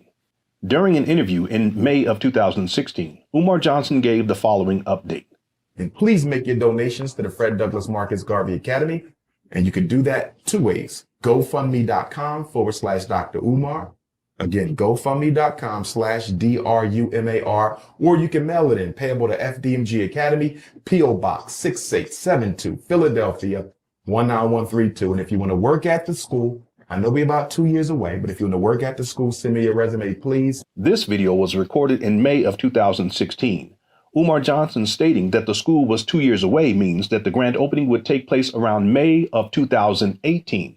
For the record, Umar Johnson changed the FDMG grand opening date to around May of 2018. While speaking in St. Petersburg, Florida in 2016, Umar Johnson said the following. When the school opens, God willing, in the next year or two. When the school opens, God willing, in the next year or two. This video was recorded in 2016. Therefore, when Umar Johnson stated that FDMG will open within the next year or two, he is stating that the FDMG grand opening date will be in 2017 or 2018. FDMG will be purchased in 2017, and the first day of school will be August the 21st of 2018. That's the first day. Mark your calendar. I promise you, August the 21st, 2018, we are opening the doors to FDMG Academy. For the record, Umar Johnson changed the FDMG grand opening date to August 21st, 2018. This date was restated in 2016 and in 2017. Brothers and sisters, I've made up my mind. The first day of school will be August the 21st, 2018. How close do you think it is to you getting to school? Well, we've already set an opening date. We've decided that August the 21st, 2018, which is the anniversary of the Nat Turner War. That's when the school will be open. The solution is independent African schools. The solution is the Frederick Douglass and Marcus Garvey RBG International Leadership Academy, a.k.a. Heaven on Earth, a.k.a. 82118. That's the solution. On July 7, 2017, Umar Johnson was interviewed by Roland Martin. You talked about taking over the buildings or the land of a black school that was shut down. Yes, sir. HBCU St. campus. Paul's College. And you were raising money for it. First of all, how much money has been raised, and what's the status of that project? Well, St. Paul's has been sold. Approximately 3 to 5 months ago, I was told by the auction company in charge of the sale that it was been sold to a developer. So how much money was raised? What the people gave? All kinds of people gave. How much was raised, and what's the status of that money? $700,000, and the status is we're still looking for a school, and the status is my start date for FDMG will be 8/21/18, or if at all, it may be delayed to 8/21/19. For the record, Umar Johnson stated that the FDMG grand opening date could be changed to August 21st, 2019.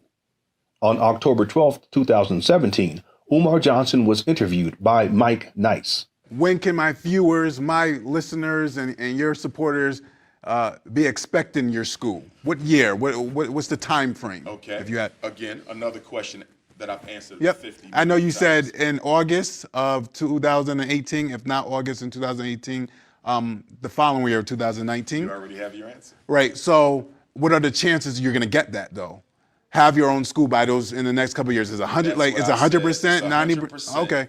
That the school will be up on August 21st, 2019. Okay. And if there was a delay, and I don't see why there should be, then so be it. No one who supports me and my work would care about that at all. But eventually you do want the school, whether it is in 2 years or it's 5 years. Well, if I didn't want the school soon. Brother, can we put your mic up this? I'm sorry. Continue. If I didn't want the school soon, I wouldn't have a date for it already. Okay. So I think that's the answer to that question is self-explanatory. For the record, Umar Johnson changed the FDMG grand opening date to August 21st, 2019. On February 9, 2019, Umar Johnson spent a portion of the FDMG donation money and purchased abandoned buildings in Wilmington, Delaware. In his school announcement video, Umar stated the following. We celebrate 100 years of the red, black, and green flag, August of 2020.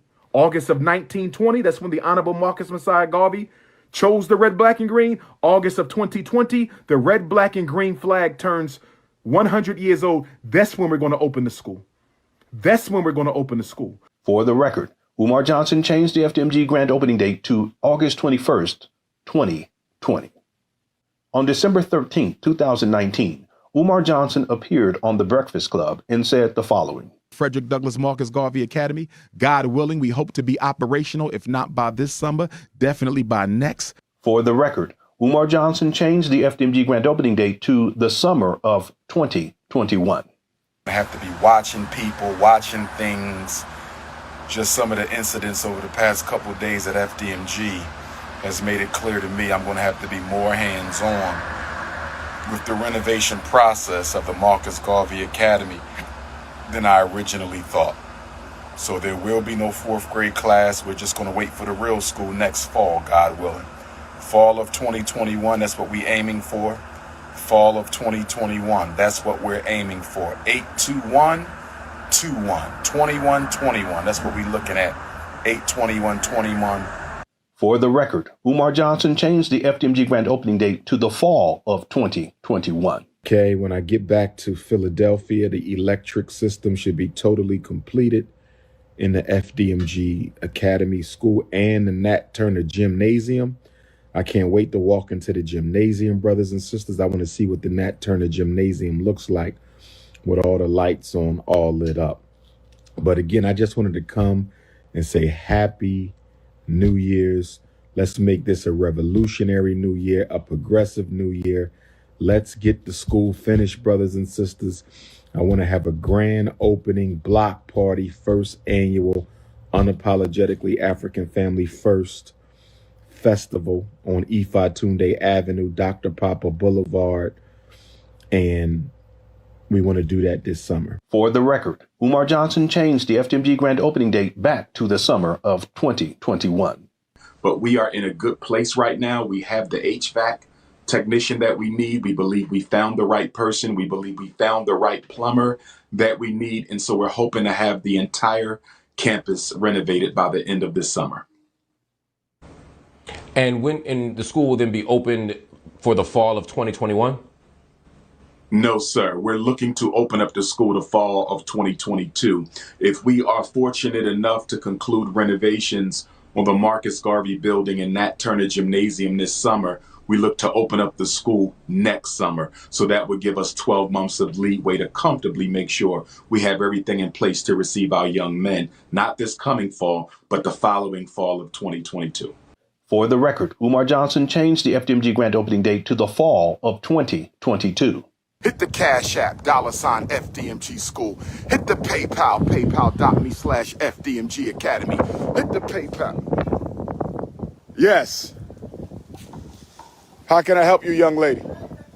How you doing there, beautiful? I've been waiting for you to open a school for my son for like 3 years. We working on it. It'll be 3 years in February, but we real close. If all goes well, that gymnasium you see right there will be ready, hopefully, by the end of Black History Month. The school should be ready no later than our next festival, which is going to be September 10th. For the record, Umar Johnson changed the FDMG grand opening date to September 10th, 2022. Was you here for the last festival? Well, you got to be here for the next one. Got to be here for the next one, September 10th. And I'm just giving it more time than that. I think we can beat September 10th, but that's when we'll probably unveil the school to the community. So if we're ready by next fall, I don't think we start in school to the following fall, though. For the record, Umar Johnson changed the FDMG grand opening date to the fall of 2023. For your son to attend the school, I want you to know that we're working on a virtual platform that will allow your son to tap right into the classroom at 8 o'clock in the morning and see his teacher and see his classmates no matter where he lives at in the world. If all goes well, brothers and sisters, the last Saturday of February will be the grand opening, the community grand opening at the school. So please put that on your calendar. It's not 99% etched in stone yet, but as we're sitting now, the electric work is done, the plumbing work is done, the HVAC is up and running, we just need controls. I don't see why we won't be up and running for that grand opening the last Saturday of February. For the record, Umar Johnson changed the FDMG grand opening date to February of 2023. Today I am proud to let you know that the first school in American history, built exclusively with the African dollar, will be ready and will be open this Kwanzaa of 2023. For the record, Umar Johnson changed the FDMG grand opening date to December of 2023. In August of 2023, Umar Johnson stated the following. If we don't have it ready for Kwanzaa, we're looking at Dr. King's birthday. If we don't do the grand opening during Kwanzaa, and if we don't do the grand opening at Dr. King's birthday, we're going to do the grand opening of the FDMG campus, your school, my school, and our school, the first Saturday of Black History Month. We will not go past the first Saturday in Black History Month. In fact, we might got to do 28 events in 28 days. We might got to have a 28-day grand opening of the FDMG Academy, Black History Month. It's King Kong, brothers and sisters. For the record, Umar Johnson changed the FDMG grand opening date to January of 2024 and February of 2024. In June of 2024, Umar Johnson spoke in New Orleans and stated the following. But let me tell you what I'm working on. And I don't like to put all my plans out there because at least 5 of you are coons who only hit a snitching. But listen, I'm not just building that school in Delaware just to educate the children. It's the face of my movement because it's the most non-threatening thing, a school. But once that school is up and running, it should be in a matter of months. A matter of months could mean that the FDMG grand opening will be sometime in 2024 or sometime in 2025. For the record, Umar Johnson changed the grand opening date to sometime in 2024 or sometime in 2025. In June of 2024, Umar Johnson stated the following. I want the food already growing when the children start school next August. Not this August, next August. Next August would be August of 2025. For the record, Umar Johnson changed the FDMG grand opening date to August of 2025. Peace and love, brother. How you doing? All right, man. Good to see you, brother. It's gonna be open. Real soon, brother. We hoping to be open by the end of the year. For the record, Umar Johnson changed the FDMG grand opening date to the end of 2024. How we doing, black man? Hey, man, you be catching a lot of rhetoric, man. What's up with the school, I'm man? all right. We pushing. We almost there. Everything? Everything. You recording the video right now? Yeah, unless you want me to take you off. Nah, you good. You good. All right. You good. What you got to say to the people? You live on my IG. We live, man. We live on Dr. Umar G, man. We just riding through. You really out here, man. I just want to ask you what's up with the process and what's going on with the Marcus Garvey Academy. We almost there, bro. We got some floors and some walls to paint. And that's it? And that's it. And it's up? And then it's up. Well, we got to apply to the city and see if we get our certificate. You feel me? As long as they approve us, we're going to be up. Then we're going to come over here and start on the high school. You feel me? So we almost there. God willing, if all work out, we might have a grand opening Black History Month, February. For the record, Umar Johnson changed the FDMG grand opening date to February of 2025. Over the last 14 years, Umar Johnson has changed the FDMG grand opening date at least 25 times. The question is, why? Why would Umar Johnson change the grand opening date so many times? The answer to this question is both simple and diabolical. Understand that Umar Johnson has no intention of opening a fully functional, accredited school. His intention is to keep deceiving his supporters while collecting donations indefinitely. All right. Also, I just want to mention, Umar did say I have these, and that's not all. There's other videos where he's given different dates too, so that's just a bare minimum. But he did say September of 2025. He did say August 21st of 2025, and then he's already said 2026. Okay, so just goes to show you. So the reason why I brought this up was because in this interview, Umar, he's talking about how he doesn't want to give any dates anymore, but he's been given dates since 2010 and changed the date over 25 times. It's much more than that. It's probably closer to 40. But anyway, let's get back and we're going to finish up here and now. Thank you guys everyone started the conclusion. I thank you for being patient. We got to 4 hours somehow. I don't know how. Anyway, they betrayed the date. We had to betray the date. Kai said that he's never met the date, and the reason we never met the date is I was the It's always another thing. Like, tomorrow's the day that never comes. That's what people say, right? Things take time. Things always have to be re-repaired because you miss things in the initial repairs. So I don't care. Do you have a date that you think is actually... I'm not giving no more date because every time I gave a date, we never met the date. And the reason we never met the date is I was depending on a contractor. And so when they betrayed the date, we had to betray the date. Kai said that he's building a school in Nigeria. Okay. Excuse me. I apologize. You guys see how he's saying... I apologize. Excuse me again. That if he's saying that because of contractors, but let's go back and let me just look at this. Umar Johnson changed. To, if you look at these dates, he was changing dates in 2013, 2014, 15, 16, 17, 18, 19, 20, 21, 22. He didn't start renovations until 2020. So let's just say he couldn't use that excuse prior to 2020 because he didn't start renovations until 2020. We're going to assume that that's when he started dealing with contractors. So what about all these other date changes then prior to that? You guys see my point? Hit the one. He's speak. He tripped. He said Umar is watching from his futon.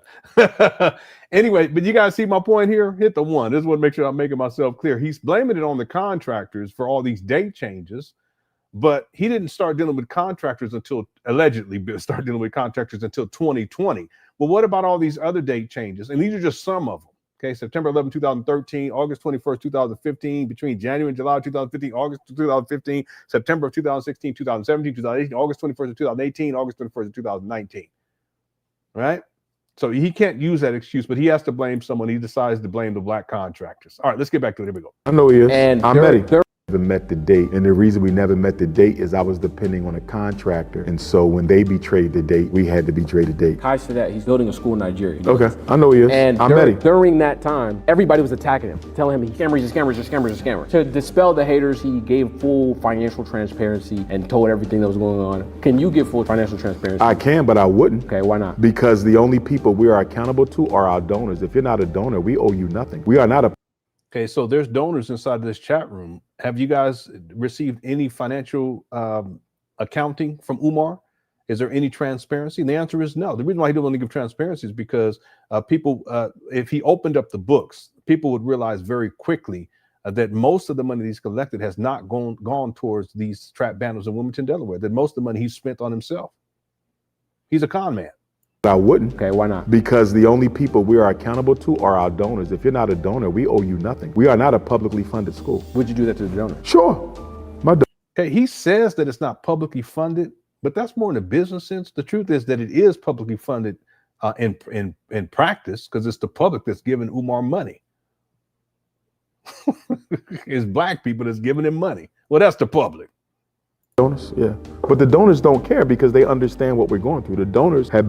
Okay, that's not true. There's plenty of people who've donated who've criticized Umar. Been there through the whole ride. It's the haters who have all the questions, and the haters don't matter. Do you believe that there are any people that do doubt you that might be valid, like logically conclusive, like they're not just haters? If you have never donated to the FDMG Academy, you can ask all the questions you want, but we owe you no answers. Okay, what about the ones that do that still doubt? I don't know of any donor who doubts. 99% of our donors are repeat donors.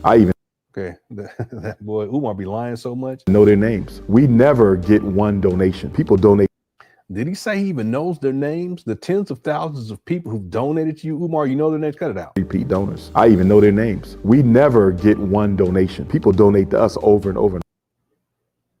Yeah, Marianne Lloyd, and shout out to Marianne Lloyd. I wasn't even trying to click on this one. I was trying to click on this one right here. Marianne Lloyd donated. What you talking about, Umar? And she put you, she destroyed you. I don't mean to laugh, but she destroyed you, bro. What you talking about? Yeah, donors do care. She donated, Marianne donated to Umar. Did a whole movie for this. Well, anyway, let's go. Over again, so they had. And shout out to Marianne too. Salute, much respect, much respect.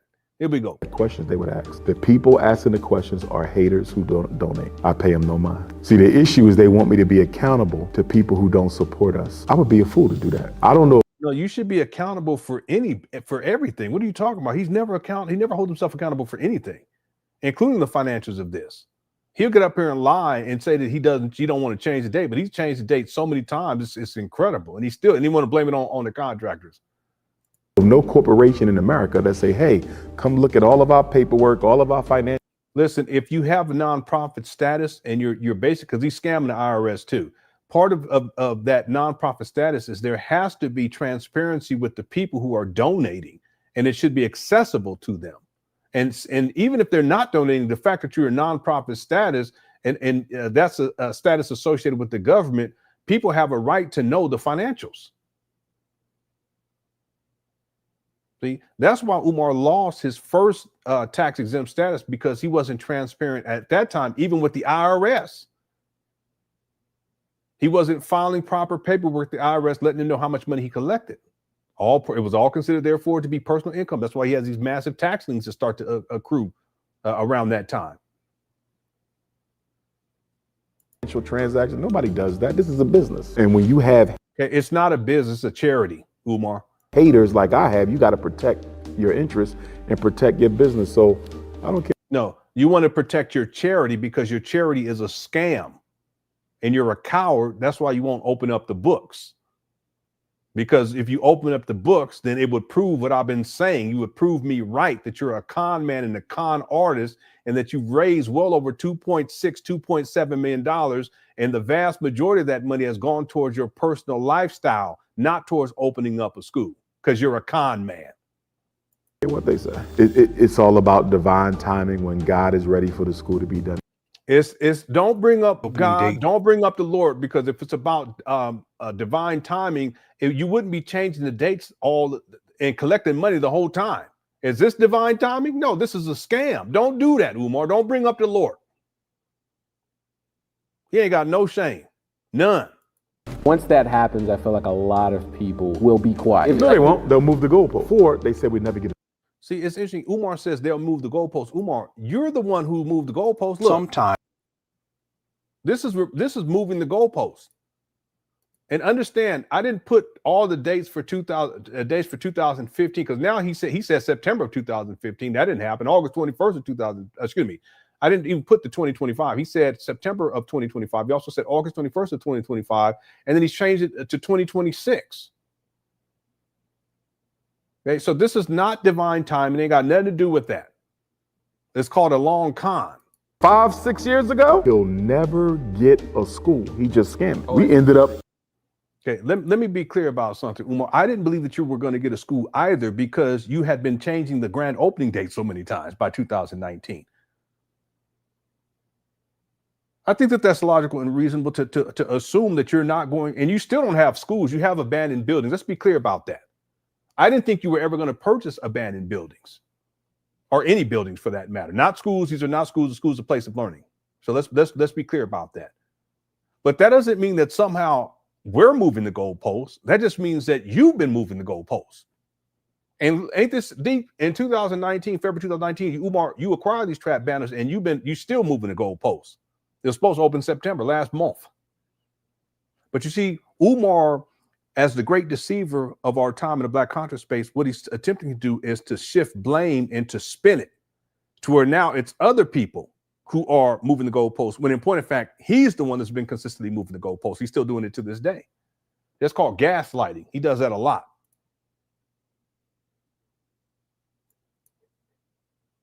They said we'd never get a school. 5-6 years ago, okay, you never got a school, Umar. These are abandoned buildings. They're still abandoned buildings in horrible conditions. They're trapped bandos. EPA classifies them as brownfield catalyst site. They're on the vacant property list 5.5 years and counting. What are you talking about, schools? Never get a school. He just scammed. We ended up with 2 schools. Not No. They're not 2 schools. What they are 3 abandoned buildings. Whether you want to look in terms of legally, there are 3 abandoned buildings. You want to look at it in terms of functionality, there are 3 abandoned buildings. You want to look at them in terms of financially, there are 3 abandoned building money pits. Okay, these are not schools. One, then they said it'll never open. And then when we open it, they'll just move and move. Because this is not. They'll just move and move. Umar, I have the receipts. You keep moving the goalposts. What are you talking about? When it's open. He's something else. He really is. Let's go. Truth. This is about slander. But that's the thing. You talk about a lot of. No. It's about the truth, and it's about you being a master manipulator and a pathological liar. You've been lying throughout this interview.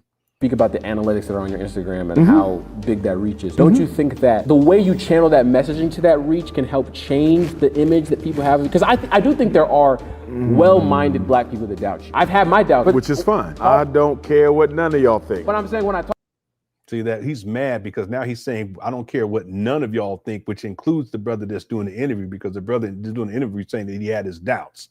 See how Umar flipped it up? Now I can tell Umar gets upset. Watch this. Talk to you, especially when I saw you in Atlanta that day. It's genuinely what changed it, because you spoke to every individual. Like everybody was asking you a question, because it shows that you wanted to dedicate every bit of you to the people in that community. And it was. Okay, let's be clear about something. Umar speaking to people, random people at an event, that does not translate to opening up a school. In fact, he should have his ass up there working on these schools instead of traveling the world talking to people. Real talk. It's a small subset of people in West Atlanta. And I'm from Atlanta, so to see people do that, it's like, I can't say that's fake. The only criticism I could say is working on how that is. Okay, listen, the school is fake because there is no school. It's a scam. Now, Umar taking the time to talk to people, that doesn't really function. It has no functionality in terms of opening up these abandoned buildings and turning them into schools. It doesn't translate. In fact, it's a waste of time, because all of his effort, all of his time and energy should be focused on opening up these trap banners and getting renovations done, even though he said renovations were done in 2023. It's personified. And I think a good example of that is not giving a date again. For me, I think it's disingenuous to not focus on how the critics have undermined the success of FDMG. Okay, so now it's the critics' fault that Umar hasn't done what he said he was going to do. See, he has to blame everybody. He has to blame somebody. It's the black contractor. Sometimes he does it in combination. It's Lenon. He ain't said nothing about Marianne.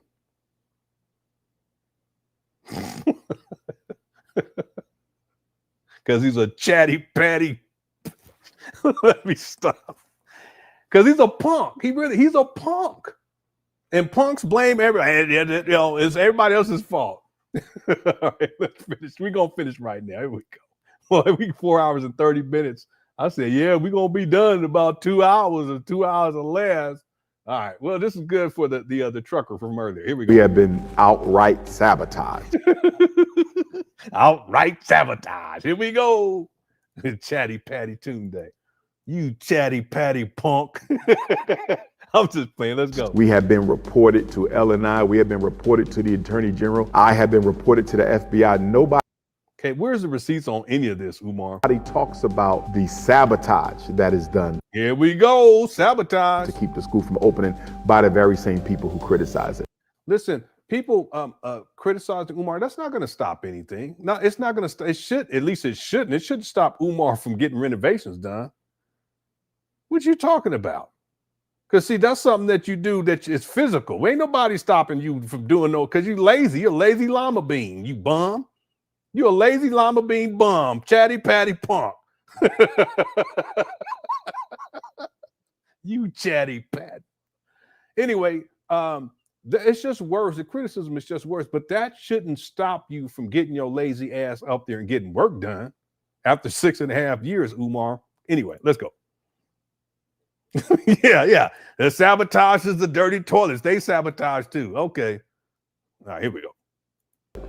That's hypocrisy. Well, I mean, this guy even blamed the contractors for all of the feces in the toilets. This guy, he's something else. You got to blame everybody, including his own. He wants to blame other people for his own dookie.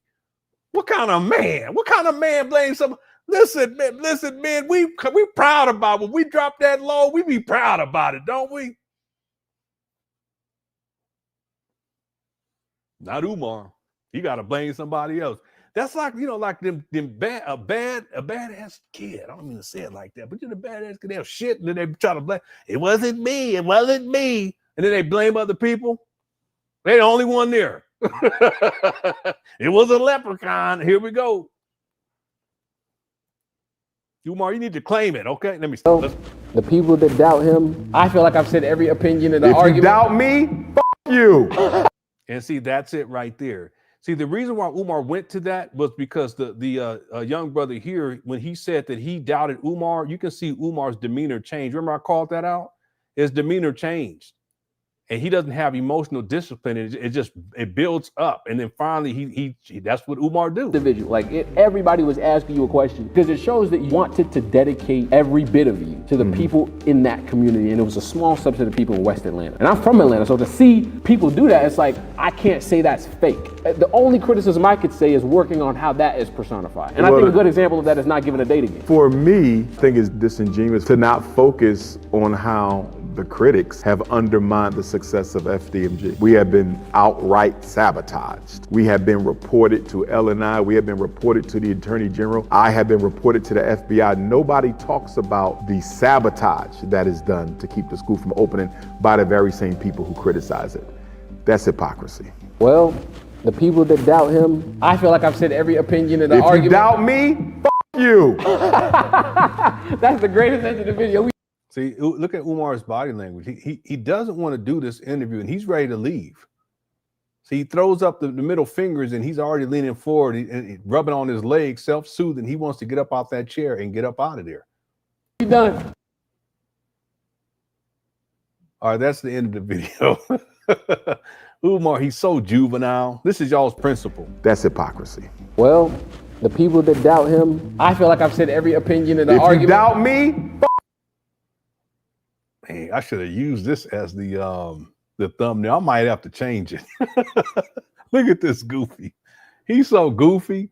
All right. Thank you guys so much for tuning on in. I didn't mean for this to go this long. We will be back tomorrow with another live stream. There's another interview. There's also someone who did a tour on the exterior. And there was another video too that I have on deck. And I'll figure out exactly what we cover tomorrow and get the agenda together. Thank you guys so much for tuning on. Thanks to the Cookie Crush chat. It was undefeated to the mods for handling business. You guys are the best.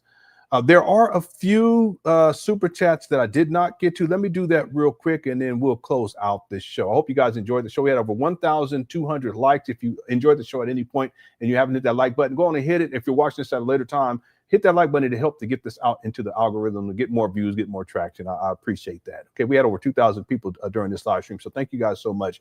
Cookie Crush chat's undefeated. For him to show doo-doo in the toilet, yeah, I got this one, and ask for donations while flushing the toilet was so insane in there. Yeah, but he's scraping at the bottom of the barrel. Umar Johnson. Okay. Thank you for those super chats. Kiara, how's it going? Kiara says, we will have Obatala shakes.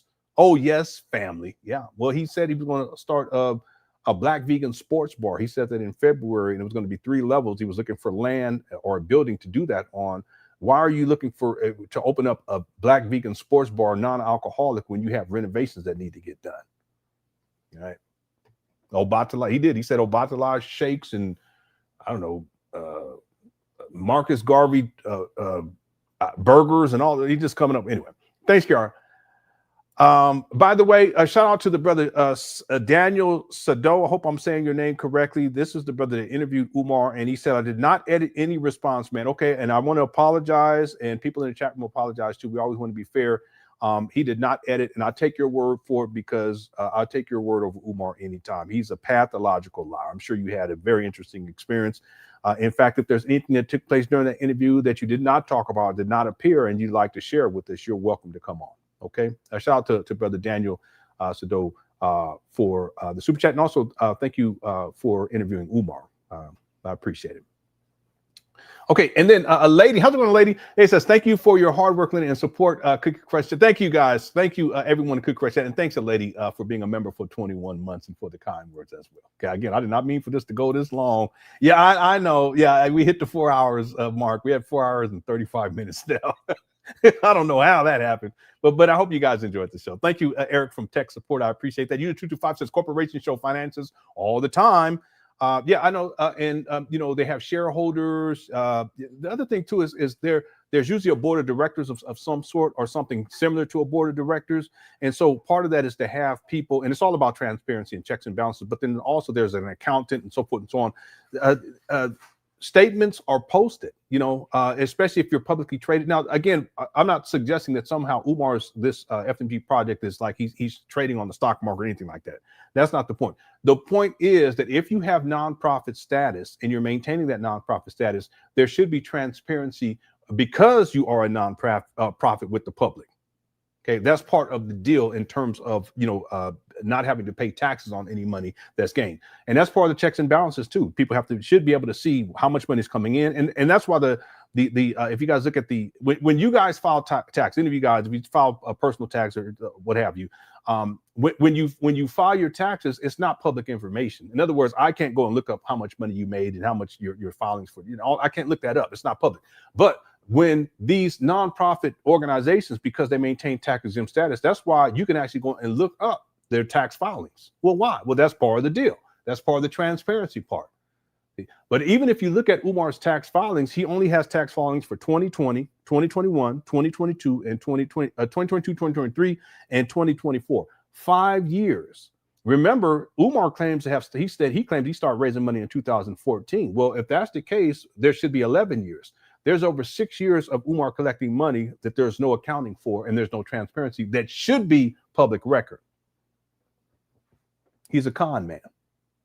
And if on record in his tax filings for just 5 years, Umar's over $1.67 million, well, how much money do you all think he's raised during those other 6 years that we have no accounting for? 2014, 15, 16, 17, 18, and really 19. It's 6 plus 2025. We're closing out that year. There's 7 years outside of the 5 years. Is that right?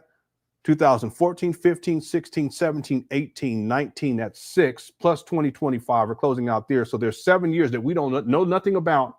And then there's 2020, 2021, 2022, 23, 24. There's 5 years that we have a record of in terms of his tax filings. So for 5 years, $1.67 million, even though Umar in 2025 is saying that he hasn't raised $1 million. But then there's 2014, 15, 16, 17, 18, 19. There's 7 years that we don't know anything about. That's what I'm saying. This guy he's way over $2.7 million. He's a con man. Thanks, user 225. And then Lenon, not wrong. I disowned. All right. I probably shouldn't have said that. That's the problem. I shouldn't have did that. All right. Thank you guys again for tuning on in. I will be back tomorrow with another live stream. I'll figure it all out probably in the morning. I'll get the show up, and I look forward to getting back with you guys. Everyone start the Cook Set. Thanks again to everyone who sent in super chats. Okay, I really do appreciate it. I do not take it for granted. I appreciate you all for all of your support. And again, thanks to the Miles for handling business. Cookie Crush Chat is undefeated, and as we always do, Let me say this. Let me stretch my back.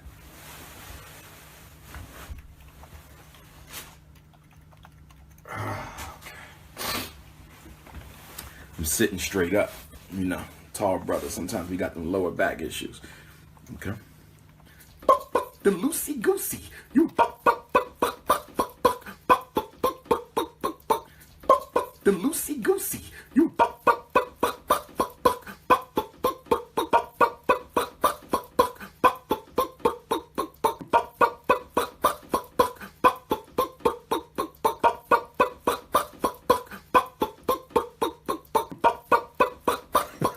oh God, this guy.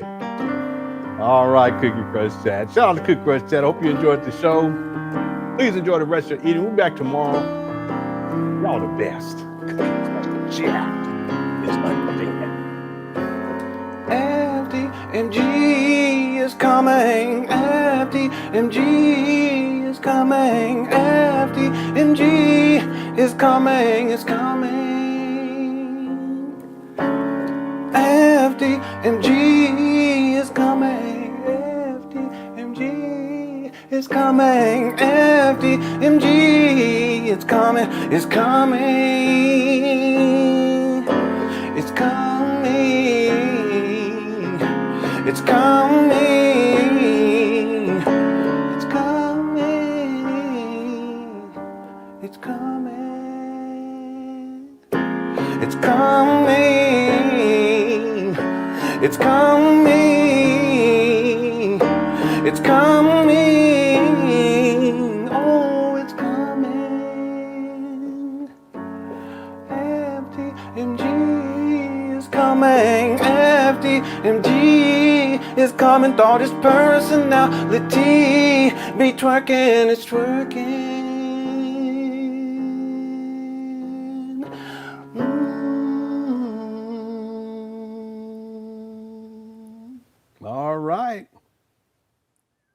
All right. Again, enjoy the rest of the evening, everyone. I appreciate y'all. Love y'all.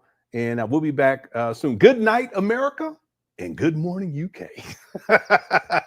I'm going to have to start using that. I like that. All right. Love y'all. Talk to y'all soon. Take care. Peace.